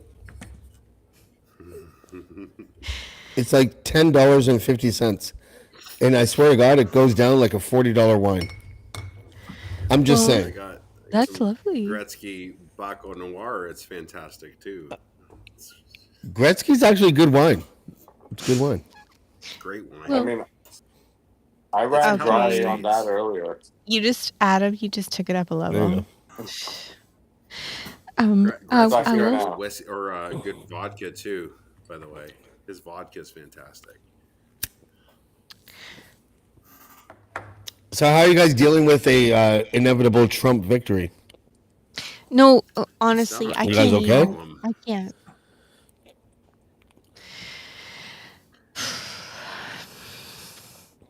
Let's not give it up yet. Anyone? No, Trump's winning. He's going to win with like 340 electoral votes, but you know how this works, James. Like we're looking at we're looking at Hillary in 2016 right now again. We all went to bed thinking Hillary had it Yeah. locked down, and we're gonna wake up tomorrow, and the rural votes are the ones we're watching right now. The big cities are coming in. It's too close to call. That's the thing. I'm not saying it's a lock for Kamala, but it's still too close, and you know it. No, Trump's gonna win, and he's gonna win big. Hold on, I gotta plug my laptop in. But guys, I gotta let the dog out. the polls even were not this close in 2016. They were closer in 2016. Trump, unfortunately, is gonna win, and civil war. By the way, which will prevent a civil war, ironically. So I don't know what to say. Hold on, give me a second. I think you're being too generous at this point. It's too close at this point to call. He's left. It's not. Everybody's got this weird fucking obsession on doomsday, and that's just how we've been programmed for the last like 8 years. We just want everything's got to be doom and gloom. That's the only way that anything is gonna. And I mean, to be fair, we're talking as a group. We're talking as a group of Vancouver and Toronto fans. We've been bred doom and gloom. I am no fucking Toronto fan, just so everybody's aware. Well, I'm sorry, but the Leafs suck. But like, I get your point, though. Like, let's not give up. Let's not give up yet. Come on. No, I'm give up. Sad. False hope is not going to serve you well right now. Like, settle into the acceptance that Trump is going to win. Just settle in. It'll be fine. Well, I don't want him to win, but he's going to win. I think it's 340 electoral votes. That's what I think. All right. 245 and 194 according to CBC right now. So again, and it's only 1 o'clock in the morning. And there's no way that Trump could ever break 300 votes. He won't. I'm with you, Adam. James, he'll break that for sure. And not only that, but we're not going to know the actual results for like probably 2 weeks. Mm-hmm. So. Yeah, and that's what's going to. It'll be 2 weeks before we know who wins the presidency. Which is part of my frustration with the. I'm sorry to be the bearer of bad news, but Trump's going to win. China is going to invade Taiwan. I love you. Russia's going to keep Crimea and a piece of the Ukraine. Israel's going to fucking take out Hamas and probably turn Gaza into a parking lot. What else? And the McRib will. There's going to be a lot of shit that happens in the next 4 months. All right. What's that? Blackball. The McRib will never come back. The McRib will never come back. Yeah, James is totally doomsdaying here. Blackball. I'm the realist here. I'm not saying anything as a joke. Trump's going to win, and he's going to win. You know what? And all these things are going to happen. And Blackball. No, I'm not listening to you. Yeah, I know you don't ever. I'm sorry. Please go ahead. His name's James. Can we call him by his name? His name's James. Sure, James. James. This isn't the CB radio. It's not a handle. It's not the Chepeche. Yeah, I'm not. First of all, I'm not black. I'm bald, but I'm not black. So I find that offensive. Okay, well, I don't understand what that means, but let's make a friendly bet. Trump wins. I come to kill you. Kamala wins. You come to Ottawa. Okay.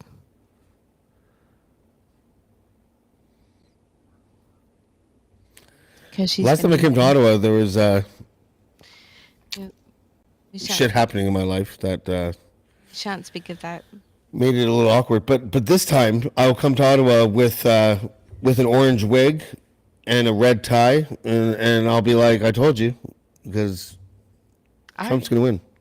I Listen, mean, you could do that, but you'll still be the we worst saw the dressed writing guy on the there. wall when. Of course I will.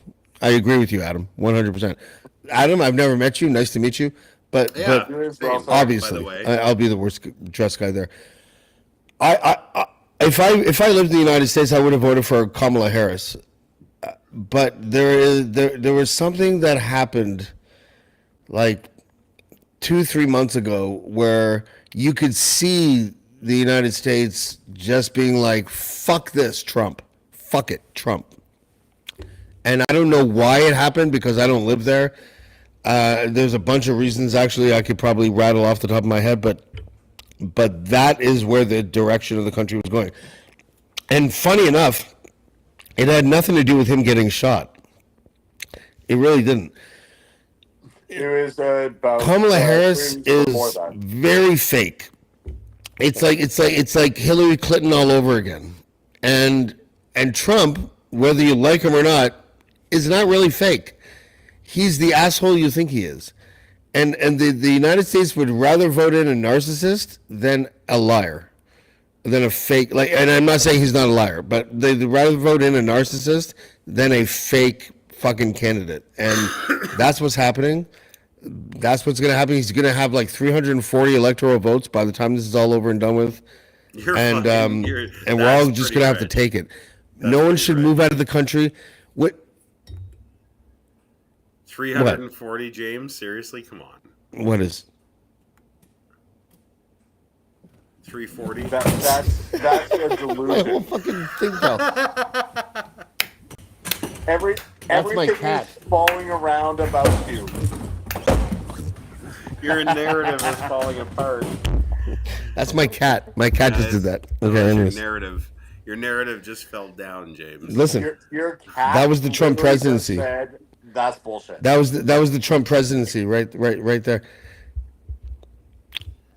Your cat just called it out. It's not bullshit. Trump's gonna win, and he's gonna win handily. Why is this controversial? I don't like Trump. I would have voted for Kamala Harris. You know what? At the end of the day, James, even if, and you know, I'll go along with you for this one. I'll play devil's advocate. If that's the case, what we're doing right now is Canadians. What we're doing right now is a neighbor who's having a debate.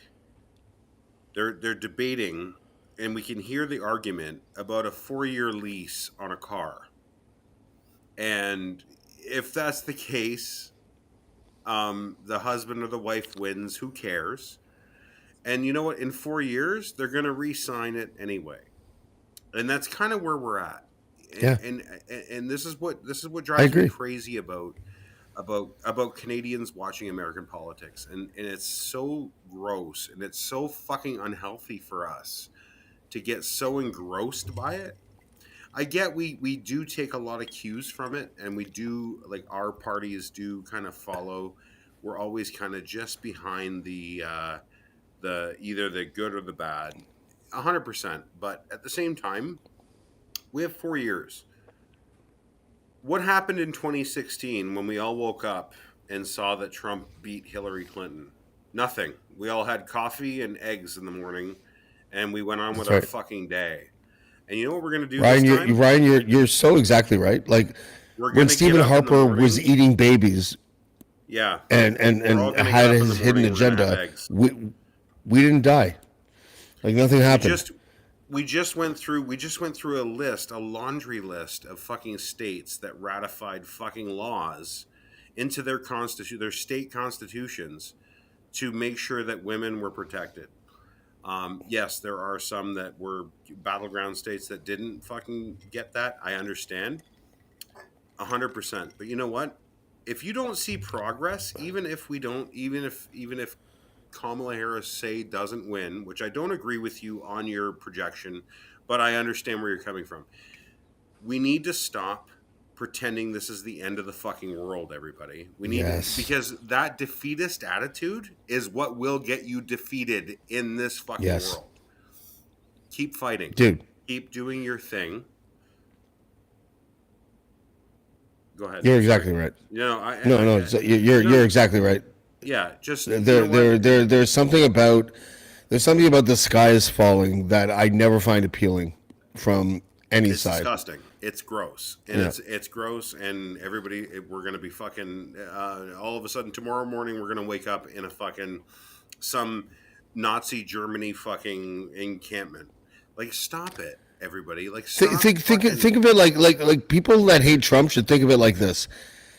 If you think Justin Trudeau will win the next election and that will be the end of Canada, that's who you're behaving like. If you say that if Trump wins, then the whole world is going to come to an end. 100%. You're basically MAGA at that point. Yeah, just you're in just reverse. MAGA of the left. Yeah. I'm just going to jump in.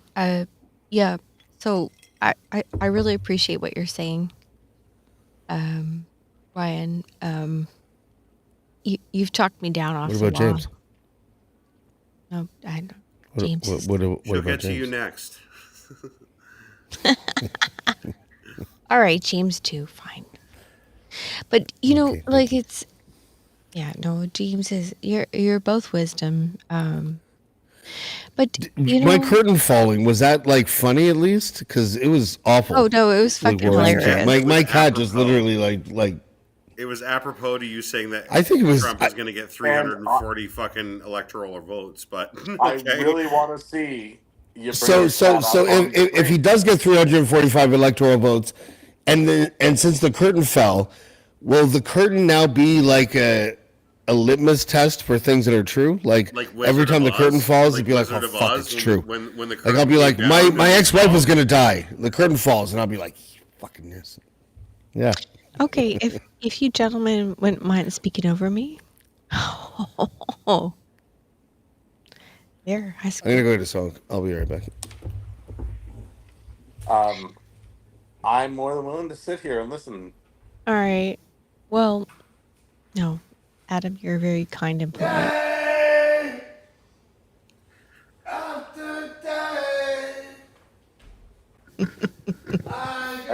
I think you actually have control. James after 1 a.m. is my favorite James. Just so everybody's aware. I completely lost control. Yeah. So, how much longer do we have until the end of the election? You're probably a looking week at or at least 72 hours at this point. Okay. I think. All right. Possibly closer to a week. Yeah. No, I'm giving best case scenario, Adam. I agree with you. Realistically, you're probably about a week, but I'm going to say 72 hours is going to be where you're going to see a solid number. And Okay. It's the most frustrating part of it is every single potential ballot, the mail-in ballots for districts that do not agree on both sides, even Republican ballots that come in and they'll go to Trump. Things can flip back and forth, but right now, every media that we're sitting here going, okay, who's saying what, Yeah. is in the moment, and they've all prefaced it by saying this is going to take time in these states, but we're going to call them anyways because they want to be the first one to call it and have that as, hey, we called this one state. Fox did it in Arizona 4 years ago. Everyone raged on them, and they sat there and lost $750 million because their personalities demanded, no, it wasn't really that, but we did say it was. I want to address a comment that just came in from that Uncover the News saying, "Imagine." Oh, please, thank you so much because I was watching that too. Imagine Ukraine is watching this, and you know what? I'm gonna both empathize with you, and I'm gonna tell you why that doesn't matter here. I'll empathize with you because what you got to remember is Ukraine is a very young democracy. And the best part about young democracies is people are willing to actually go and grab a gun and stand on their front porch and actually shoot people to save their democracy, like Ukraine. In the West here, we've become very complacent with our brand new fancy cars and our nice houses and our fucking reliable power grids and our fucking food supply that we have enjoyed first world problems here. And as much as we want to deny that we, don't actually enjoy those things, as much as we want to pretend that that's just we're so privileged. No, what we did is we've fought for years, hundreds, decades of years to keep those things, and that's what we're doing right now. And what you're seeing is an upset to that democracy. You're seeing an upset, and that's fine. That's good. That's good. I promise you, that's good for democracy because that means we're just going to keep fighting, and that enrages people, and it fires them up to be like, "Whoa, fuck! Somebody's like making it so that I can't fucking, have Wagyu steak at a restaurant on a Saturday night when I want it." That's yes, they don't have that there. I get it. Stop comparing us to fucking war torn countries. We're not a war torn country. Yeah. We are a very privileged fucking nation. And you know what? And as a privileged nation, by the way, we don't really care about Ukraine. No, honestly, like we like to pay lip service to it, and we should care about Ukraine, but we don't sit there at night going, "Oh my God, Ukraine." Yeah, we just know that it's the right position to take. We put a profile picture up, and we put a banner around our profile picture on social fucking media. Are we hearing each other here now? What this is doing? It's reminding us of why this democracy is important. Do you know why we're a nice? Oh, we can just look at Ukraine.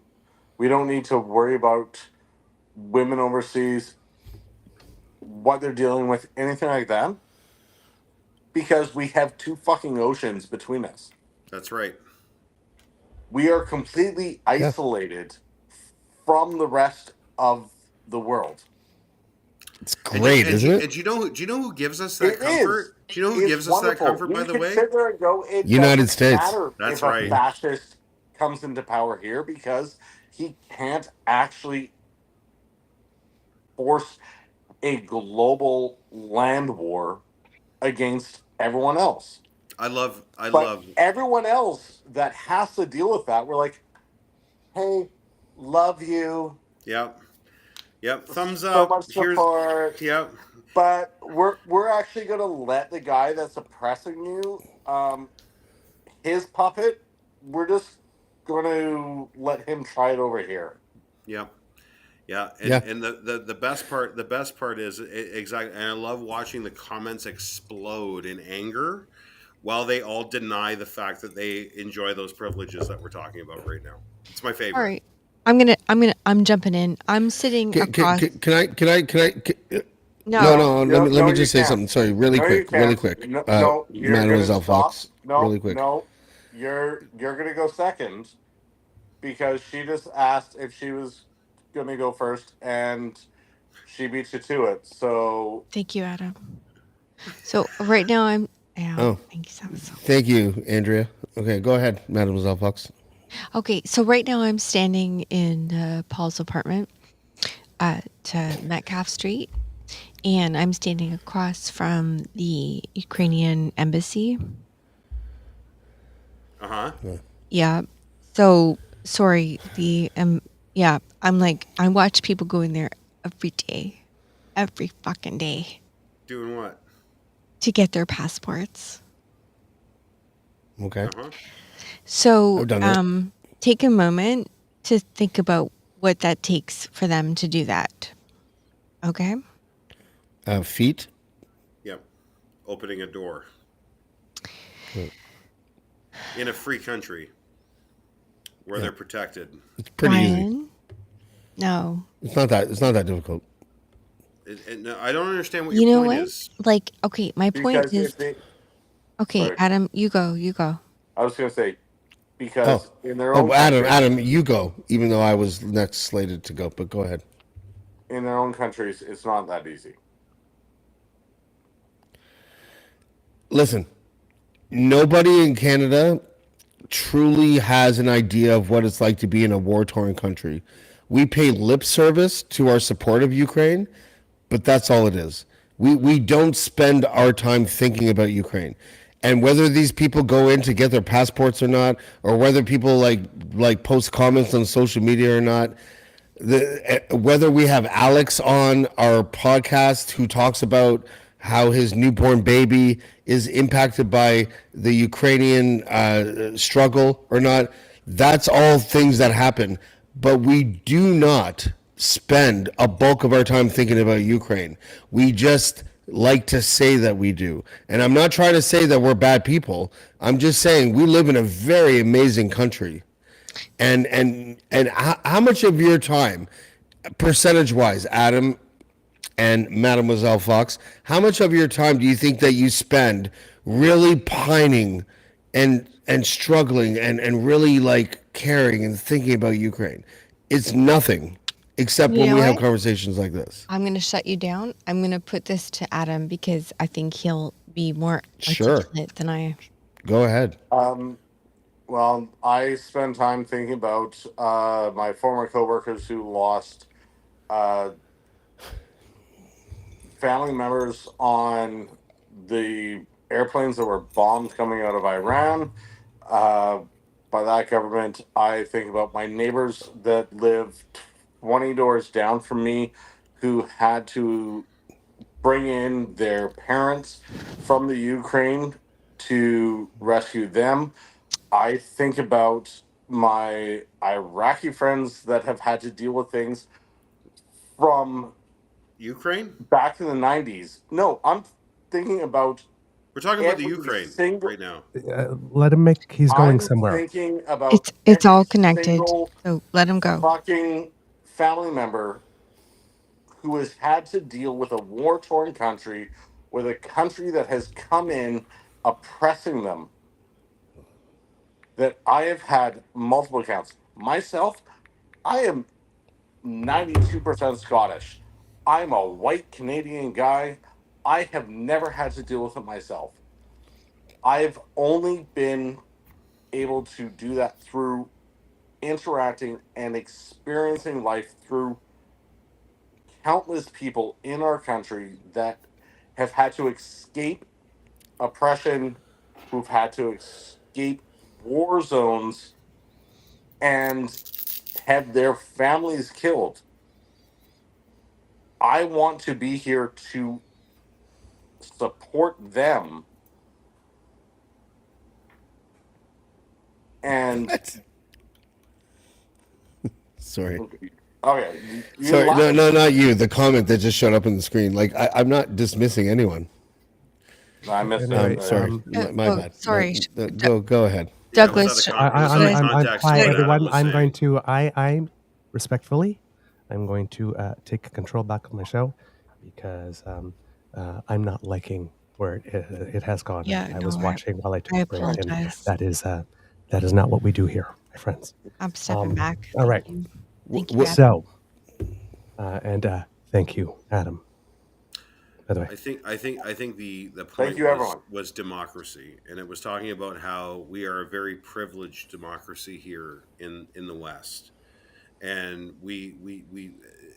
I think this spiraled out of we get up in arms about things that really aren't as dire as we think they are.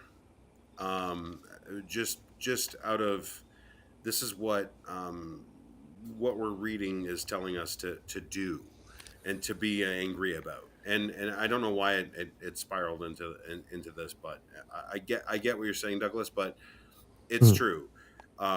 We're talking about defending democracies. Ukraine is a very young democracy, and that's why they are so fucking hell bent on, and they will win. It doesn't matter if they have our support or not. Those fucking guys are going to win from the trenches. They're going to win with the blood and the sweat and the tears that they are fucking putting into it, because that's what democracy deserves. And we don't do that here because we don't need to. We can drive our new cars and have, like I say, our reliable power grids and watch our cable TV and do everything else because that's just how we are. That's how we know. And democracy, we take it for granted. We take advantage of the fact that we are very fucking privileged here.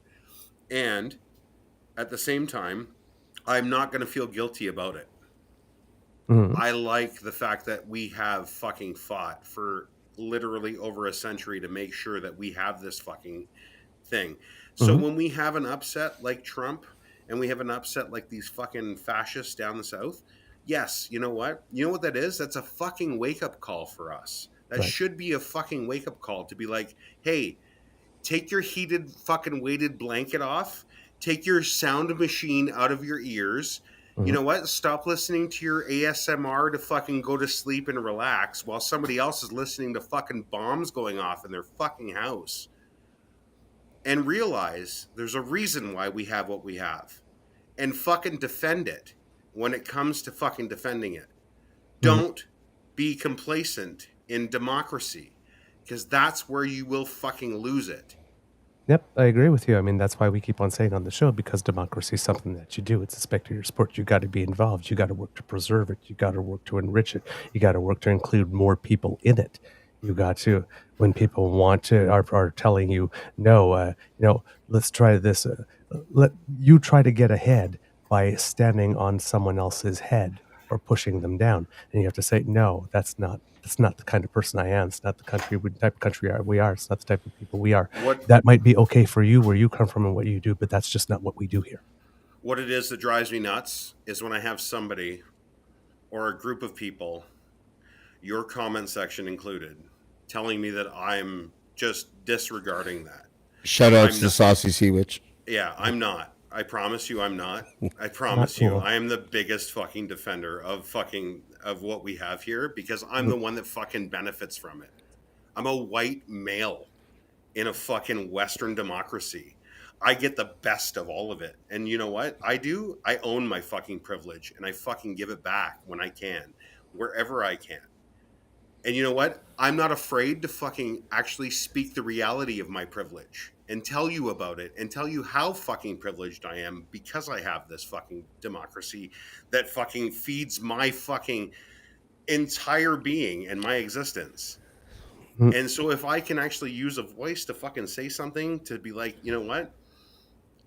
Let's go fucking what's going on in the States. That's why I cheer on everything that we talked about right before you went away, Douglas. We were cheering on exactly what the fuck those states were doing because they're doing right by their people. Right. You know what I mean? That's how democracy works. So don't fucking tell me that I'm some fucking that drives me fucking crazy.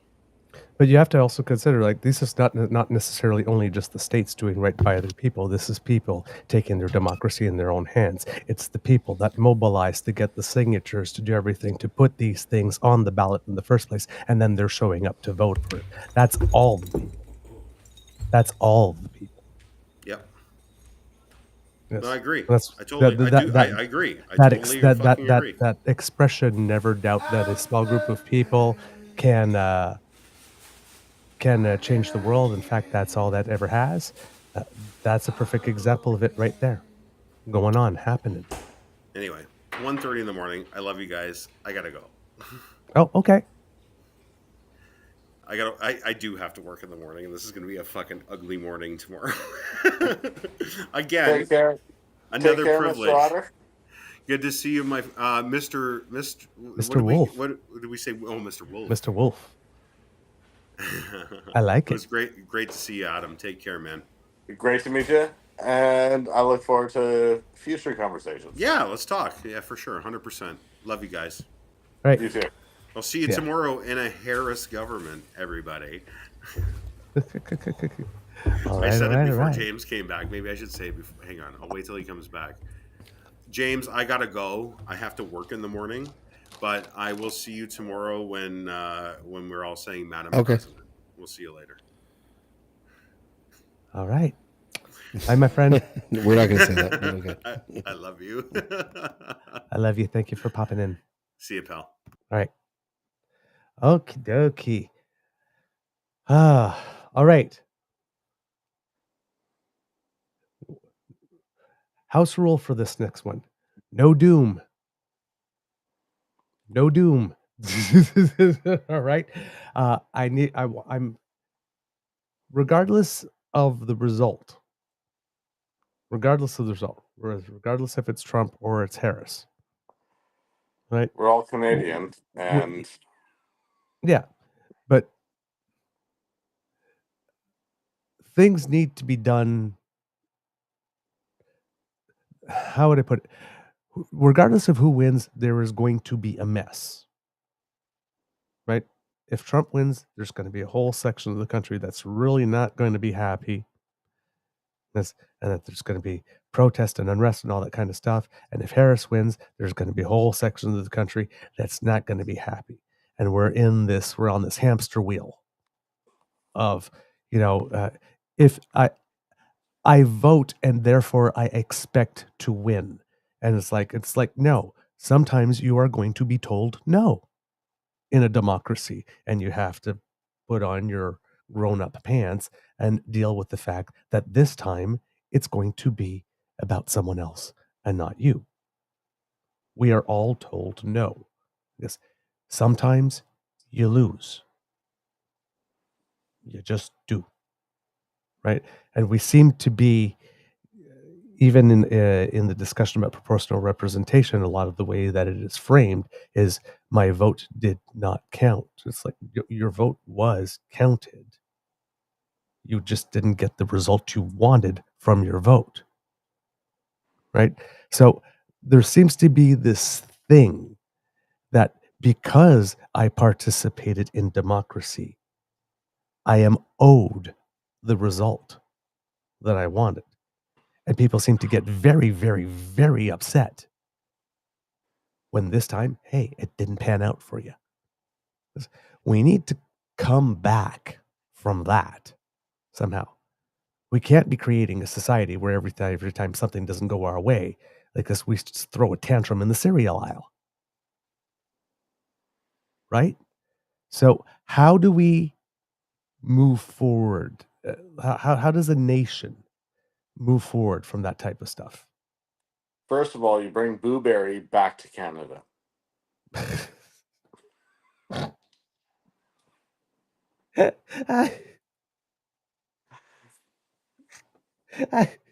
Boob. I don't want Count Chocula or Frankenberry. Get me Blueberry, or else I will have a fit in the cereal aisle. Oh man. Okay. All kidding aside, like there's so much profit and so much to be gained for those who are doing this to keep on stoking the division and try to find every micro difference and then exploit it like it's something so big that it's the end of the world, rather than just saying, you know what, like there's only so much of that you can do before you lose mastery of yourself, or you're living in a complete other alternate universe that is not tethered to any actual observable reality. Yes. So how do enough of us come together and say, you know what, regardless of whatever differences we may have, we need to pull the fuck back? Because if we keep on going at this direction and at this pace, it doesn't lead anywhere good. But Douglas, do you know how right you are? Like, if no matter who wins in the United States, if your attitude is that's it, it's over, we're fucked, you're not putting faith in the people.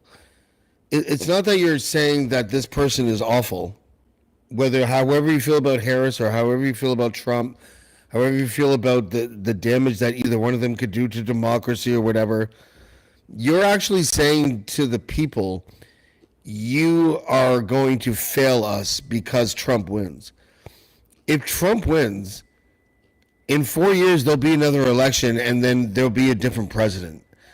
It's not the end of the world. You know how long we've been talking about the end of the world? If you go back to Reagan, you go back to George W. Bush's second term, You go back to fucking 2016. There was always alarmists sitting there going, "That's the end of our democracy. That's it. It's going to be over." Dude, this is not the end of your democracy. If Trump wins, it'll be shitty, and there'll be things that you have to repair once he gets out, but he's going to eventually get out. Like, you can't be pessimistic about this stuff, because if you are, you're not saying anything about Trump. You're saying shit about the people. Like, the people aren't going to be able to handle their shit. It is indicative. It is like prevalent and important for people to understand that if they think that the sky is falling and it turns out the sky didn't fall, then they just wasted 4 years saying that the sky was falling. Like, you need to do something productive. You know, like it should motivate people to either run for office or to, you know, protest or to do whatever. But you can't just like throw out the baby with the bathwater and say, you know, oh, that's it. Oh, Trump won. Now the democracy is over. The world's going to end. World War III is going to start. This and that. As soon as you start on that line, you're not really contributing anything important anymore. You're just being an alarmist, and you need to go to the sidelines and sell pencils from a cup, because you know it's not something that real people can work with in order to improve the state of the world that you're living in. Yeah, I understand where you're coming from. I'd say that maybe the only caveat, or as in French we say un petit bémol, that you would put something on that. The only thing is that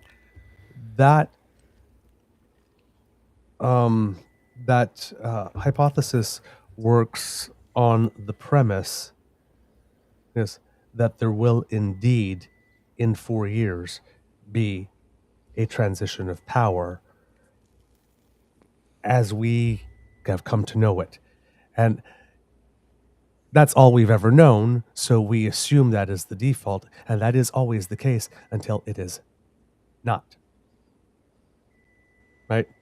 Every now and then, someone comes along who's just not going to play by that rule. Now, is Trump this guy? We won't know until the moment arrives, but there's a lot of things that have happened that we have seen that seem to point to yes, that he is this guy. So you can't be so sure that in 4 years, like this, there will be another election and maybe he will lose and then we will get something like this. Or you can't be so sure that even if he loses or he dies, that there's not whatever global movement or whatever movement he's got this thing encased in isn't ensconced itself, and now it doesn't matter who the figurehead is. Honestly, I think if Trump dies, it will deflate that entire movement. Possibly. Like he's very original. Like yes. You have to hand it to him. Like he's not like any other politician. Like I don't know anyone else that could have the personality, the cult of personality. Listen, he's a cult leader. Like I don't want to make anyone think that I don't want anyone to think that I am pro-Trump. I think he's a fucking lunatic, and I would never vote for him ever. But I understand how politics works in the United States. Yep. He is the guy. He's the symptom of the disease of hating politics. So people gravitated towards him. But I don't see another personality in the United States that could like galvanize millions of people like he does. Mm-hmm. I don't think it matters that if he gets back in, there needs to be another personality like him. The people that are behind him right now, your Thiels, your Musk, everyone that is, if we can get this one last election and put him in, you just need to sit there and dance him around like a little puppet. And he's already been given his immunity from the Supreme Court for any official acts. So anyone that he puts into an official position, it doesn't matter what he says to them. It's an official act. he can start just, they get to pull those strings, and you've now got much smarter people, people with much more money that are able to start pulling it over and doing what they want. He is no longer. Actually, the official acts, I Hold on, think, hold on. from the Hold Supreme. hold on. Let's not talk over each other. Adam, please finish, and then James. He's literally just a cult head. He is no longer the one that is actually controlling the cult. Okay, James. The official acts thing with the Supreme Court, I think, was largely misunderstood. I think it doesn't give Trump the ability to kill Joe Biden. It doesn't give Trump the ability to like assassinate Americans at will. The Constitution is a much more powerful document than that Supreme Court ruling.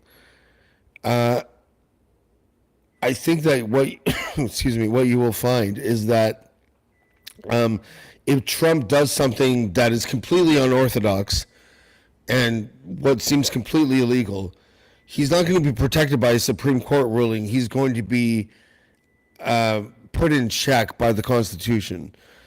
Now, that's not saying that the Supreme Court didn't create a conflict, a future confrontation between whatever their ruling was and the Supreme Court. I totally understand the concern, but the Constitution is a much more powerful document. Like he's not going to be able to assassinate fucking Bernie Sanders if he wants to. This is not going to happen. If he says something is an official act, and it is bona fide as an official act, and he kills somebody, that's not going to protect him. That Supreme Court ruling, the Constitution will actually bring him down. He'll get impeached and will be on the right track again. I think, not to sound redundant, but I think we need to really understand that there are mechanisms in place in the United States through the Constitution and other mechanisms that will put him in check. He might do something that is awful and dastardly, but he won't get away with it. We are not looking at a precipice or a situation where we have to like worry about whether or not he's going to become a dictator, authoritarian or whatever.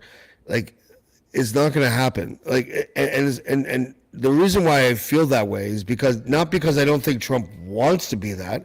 I know he wants to be that, but there are mechanisms in place. And the Constitution exists to prevent things like that from happening. And I think that every time that we say the sky is falling, and we saw it in Canada when Stephen Harper won his majority. Oh, Stephen Harper has a hidden agenda. Maybe he did, but then he was voted out, and here we are. And I think that the same is true for Trump. Like we are giving this guy way too much latitude and way too much, what's that phrase? Pomp and something. Circumstance. Fashion phrase, Douglas. Pomp and circumstance. Yes, we're giving that guy way too much pomp and circumstance. We're making it seem like he's like exempt from the Constitution and exempt from the rule of law and exempt from this and that. Why are we giving him that? It's not dude, like he's James, not. James, may I step in? Hold on, Adam. Yeah. So for Harper, we elected him out, and it's been almost a decade that we haven't had him back. It's been 4 years since Trump. In that time, Trump was impeached twice, yet not convicted because the government decided you know what? We're not going to do it. He incited an erection, or I insurrection. incited an erection. Well, someone got off on it, and it was probably Putin, but he incited an insurrection that was shut down, and at that point, the barriers held. He's continued the same thing with no guardrails anymore. So you say that the United States has these protections. So did Germany. You don't make no, you do not do an insurrection and overthrow everything the first time. You test the waters. You sit there, find out why you didn't succeed. And guess what? The people that are helping him right now he cannot fucking do it. He is incapable of doing that shit. He is the guy that's as we talked at the beginning of this, that pale-faced Timu blow-up doll donut face that is getting us through it, for them to work their way into not having another one.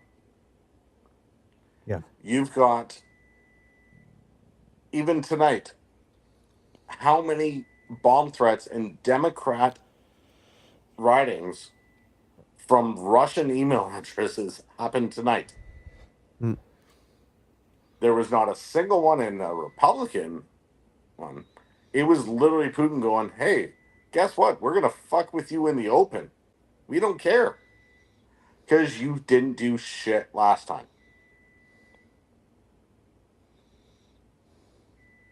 And so... Wait, for what? Russian Sorry, so what did you the- mean by that? You didn't do shit last time? What was that referring to? So the last time Russians After interfered 2020. with U.S. elections. Russia's been interfering with American elections since the 80s. Yes, but so this is a different last level. time, meaning where the government actually said, hey, Russians are actually doing this. I mean, Americans have been interfering with everyone's elections for God knows how long, since the CIA was formed. America has assassinated world leaders that they didn't like because of oil. Yes. So, Well, like when we talk about stay on these the things, subject. it's important to recognize that there are scales and levels to what we're talking about. Russia's never done the type of things that America has done. America is far more guilty of interfering with other people's democracies than Russia is. Oh, 100%. So when we talk about these things, we have to at least put it into scale. All through Middle America, the fact that Saddam Hussein came to power was because of the CIA. We can go through all of those things.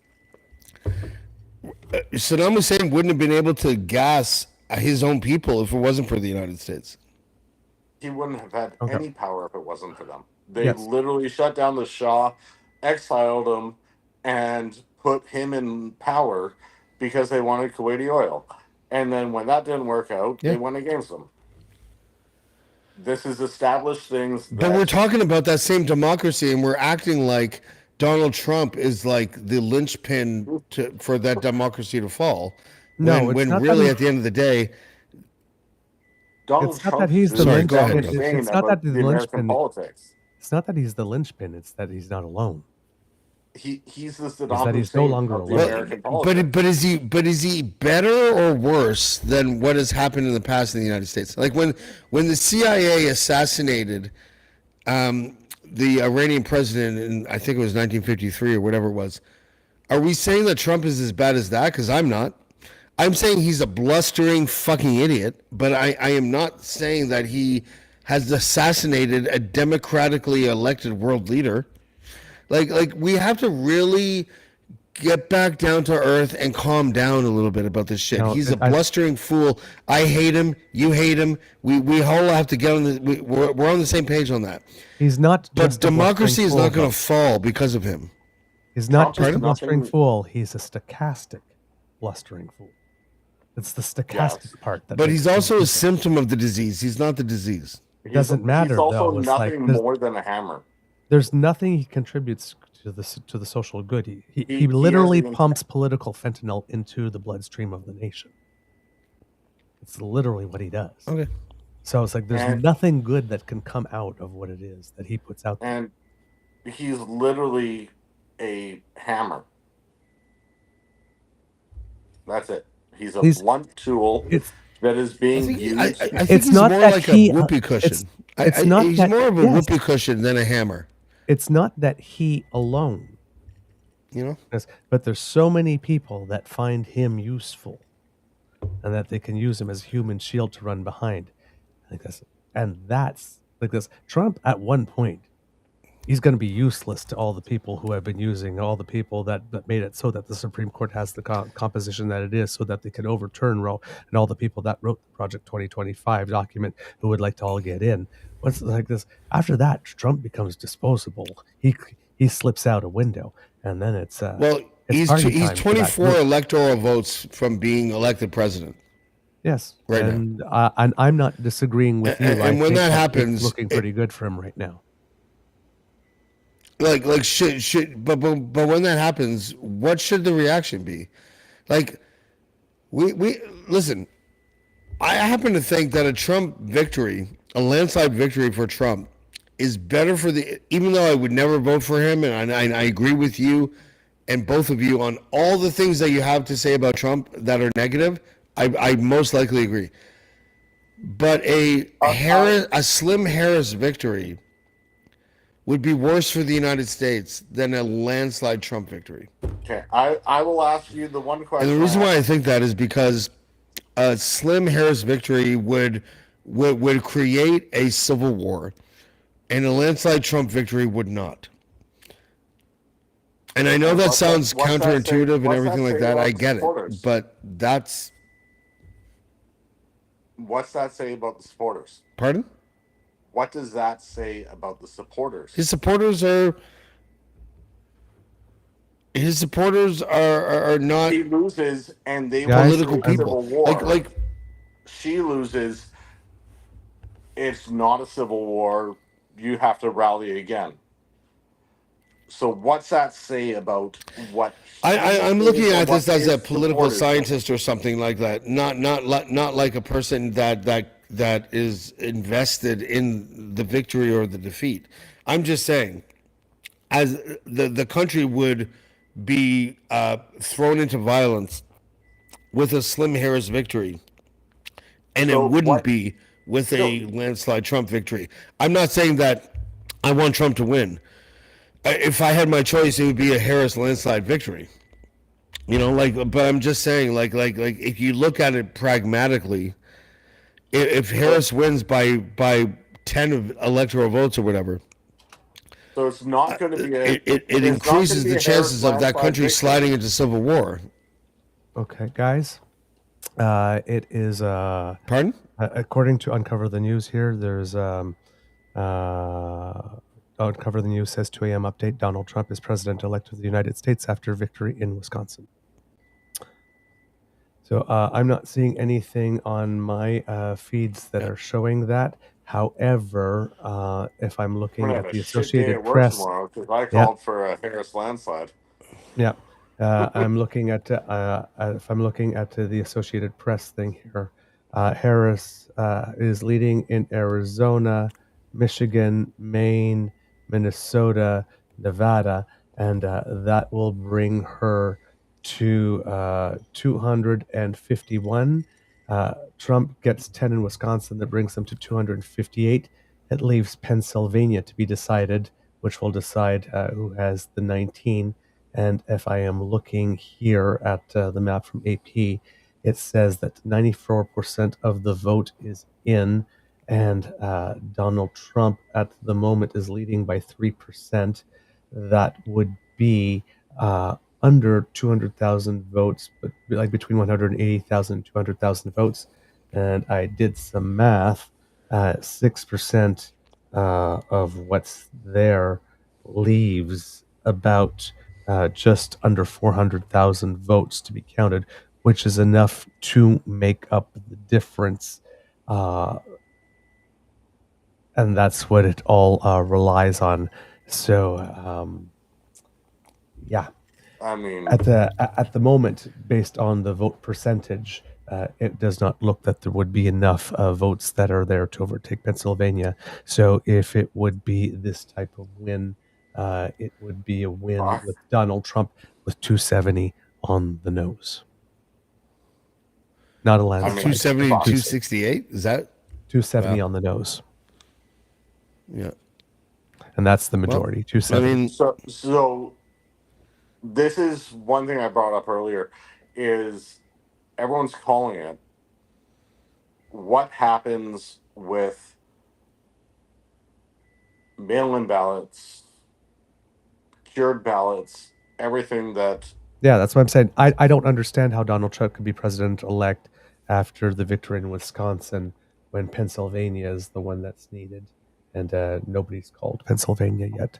So I find that a little interesting. This is one of those Bezos and everyone refused to... Just accept the result so we don't end up like Trump followers where we always question the result. I'm just saying Pennsylvania has not been called. So there's no way mathematically by calling Wisconsin for Trump that you can say that Trump is president-elect yet because of the outstanding votes in Pennsylvania.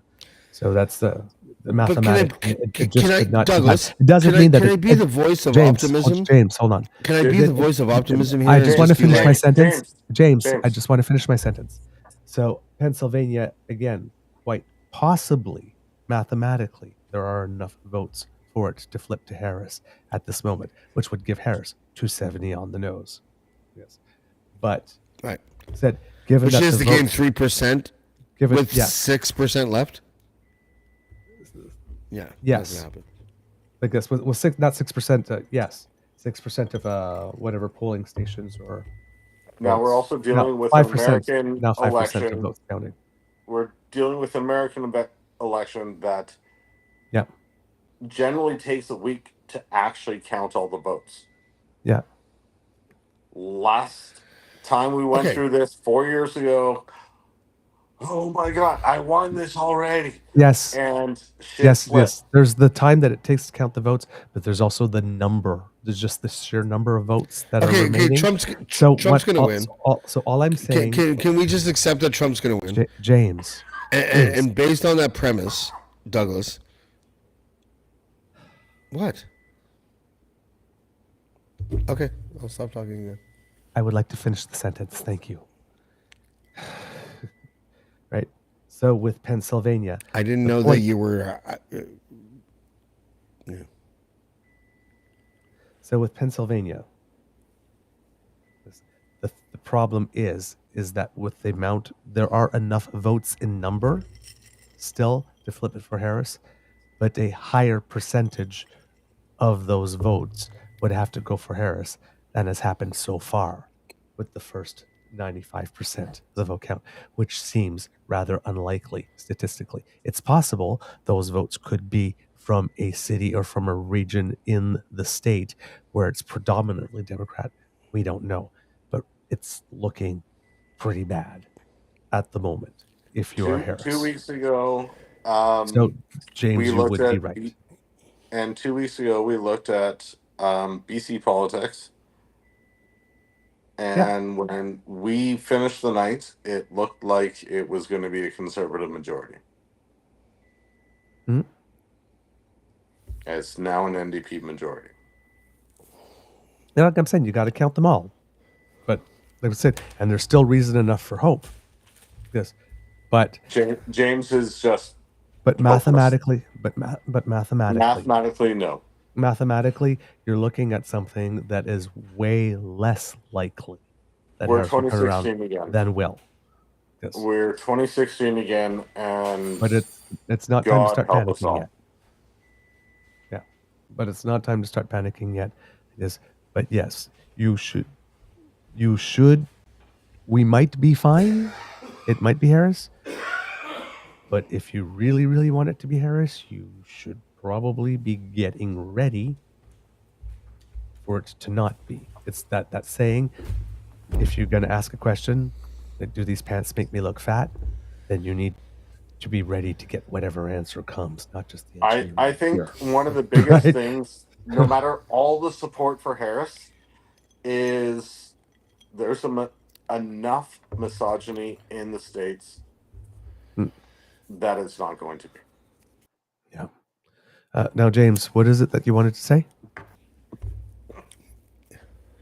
And we'll start wrapping it up after that.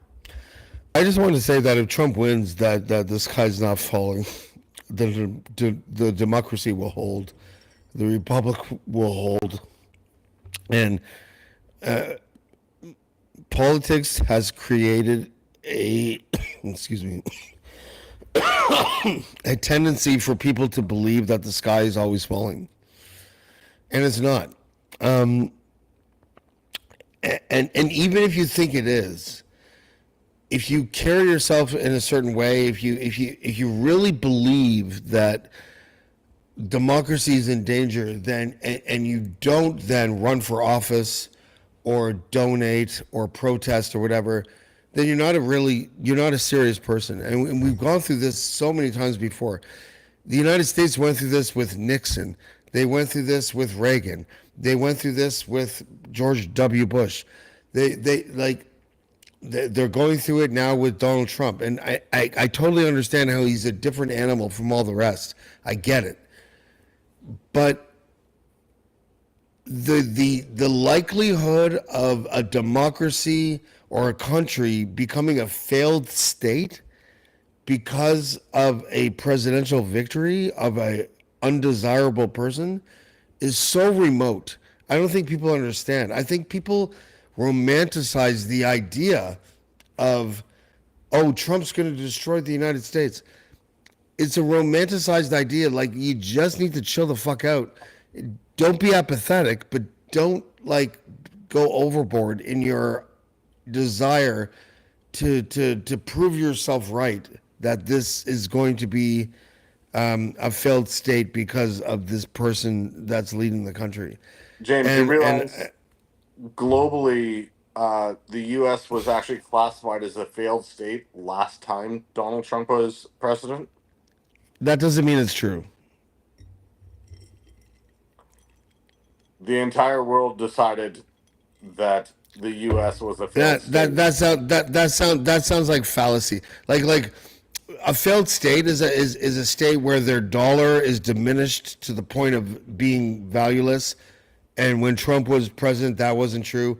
A failed state is like when, 30% at least of their people are like homeless or destitute. That wasn't true. So I don't care about the opinions of other countries. Like, a failed state has a definition, and it's not what you just said. And I'm not trying to insult you. I'm just saying, like a failed state is like Congo. A failed state is like Greece, like 10 years ago. Like there are definitions for a failed state. Yeah, and under Trump, the homeless rate went up, the jobless rate went up. Yep. All of those things that the global But they went up under Jimmy Carter too. Gone up actually under every single Republican president. Well, Jimmy Carter's a Democrat.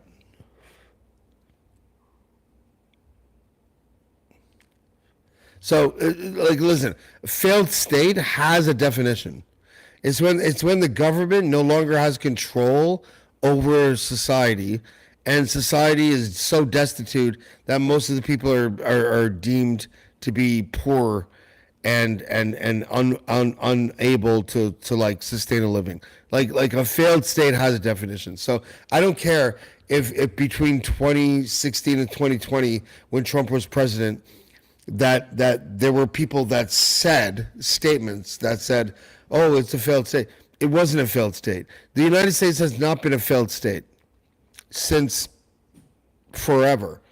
You know, like they are not a failed state. They never have been, and when Trump wins, and he will, for the next 4 years, there's going to be a lot of alarmism. There's going to be a lot of like paranoid delusions. There's going to be a lot of relevant concerns, but none of those things are going to result in the United States becoming a failed state. And if we believe that, then we are conditioning ourselves to bring that into the reality that we're living in. Like, you know, it's going to be okay. I'm trying to be the voice of optimism here. I hate Trump. I think he's a fucking idiot. He's a lunatic. He's a fucking dummy. He's all those things. I agree with everything that you have to say about Trump. But I think the Constitution of the United States and the history of the United States is stronger than one man for 4 years. And that's just my optimist coming out of me. That's all. All right. I know, Douglas, so you go to bed. We're going to agree to disagree on that, and I'm willing to continue the debate any other time, but it's getting late for everyone. I know I have to get up early and go to work, so. Yes. All right, and I've got a show in less than 5 hours. Exactly.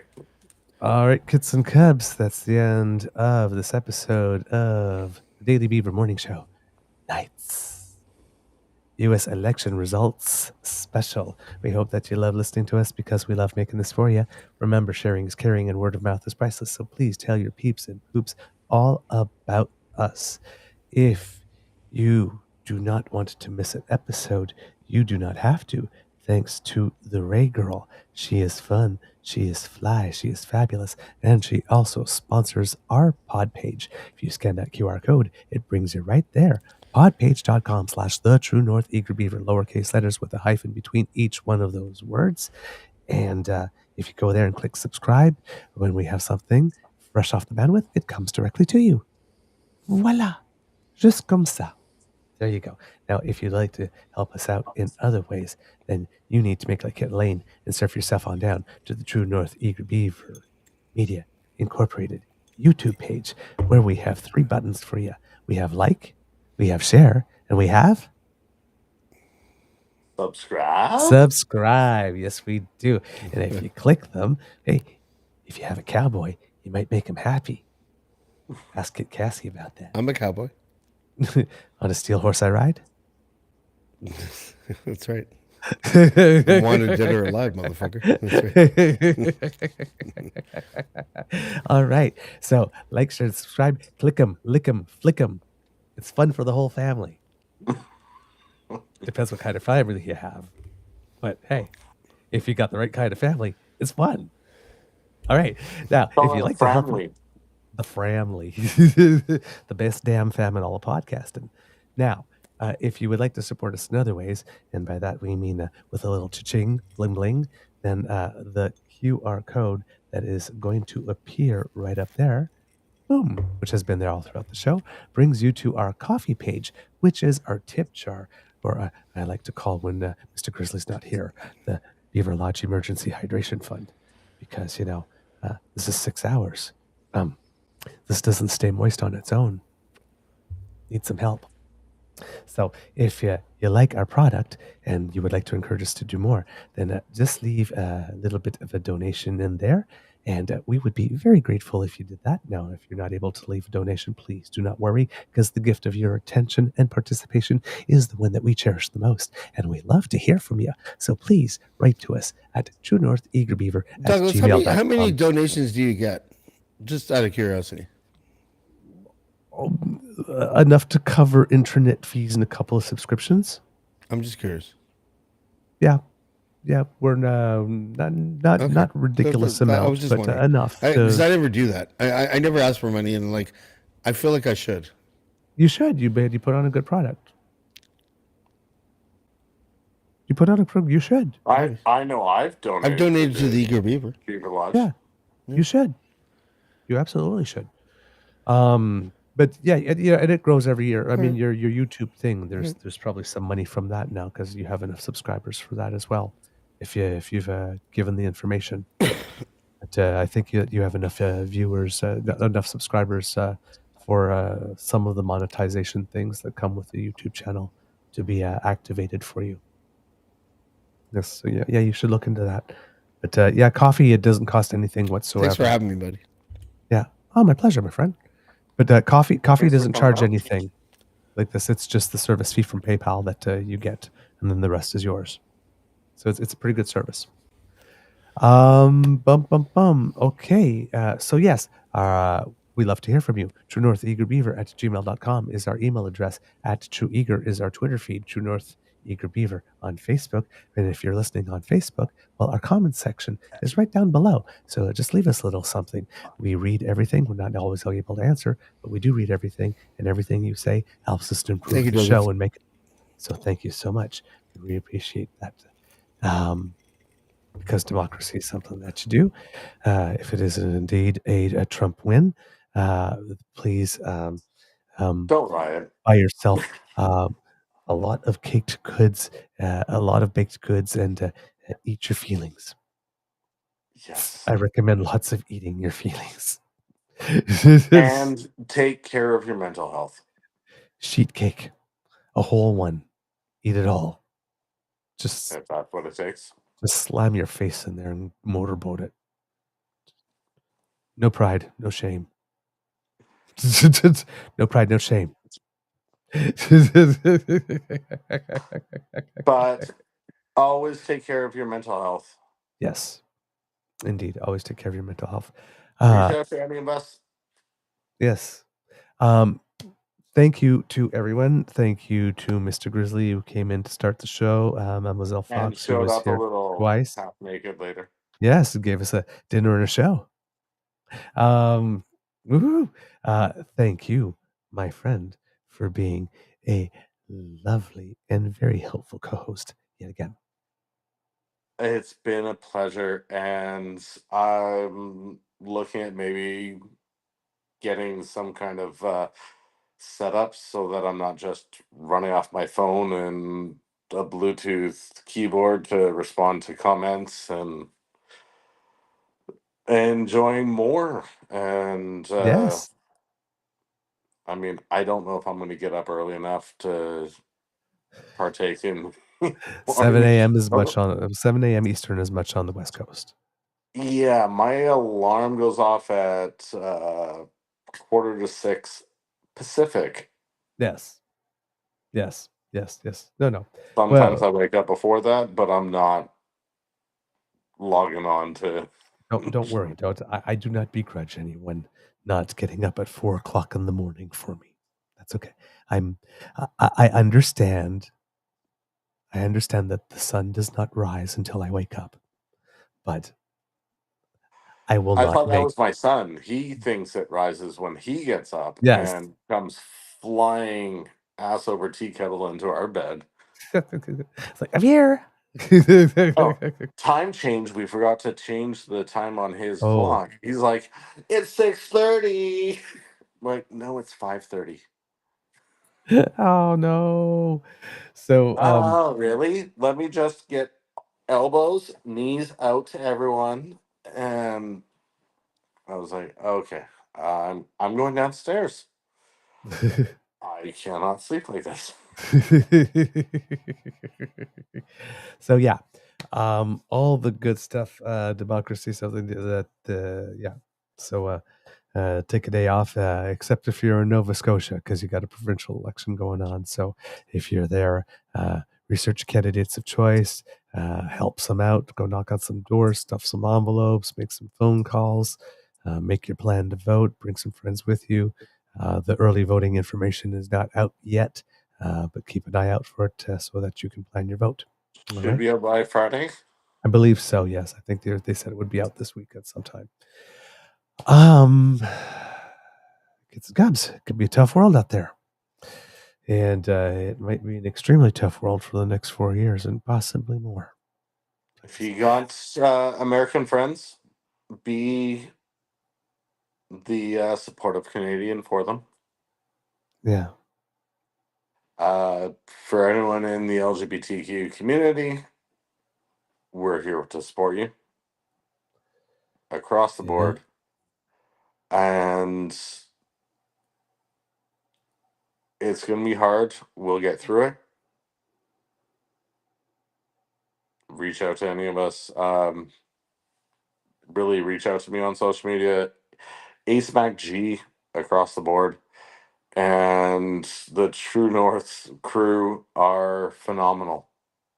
Oh, thank you so much, my friend. All right. Thank you. Also, thank you to, okay, let's see if I remember everybody. Mr. Dave Gray, who stopped in for a visit. And I did say Mademoiselle Fox. I did say Mr. Grizzly, Mr. Otter, Otter, yeah. James. I feel like I'm missing someone. You, of course. Well, now No, that I get to be I think I Mr. got Both. everyone. I think I got everyone. If I missed you, I'm so sorry. But thank you so much for making the show wonderful and coming in and making it so that I didn't have to talk solo for 6 hours, because that would have been really tough. And All right. thank you for all for engaging with me while I was filling in while Douglas had to take his physical breaks. Yes. And Yes.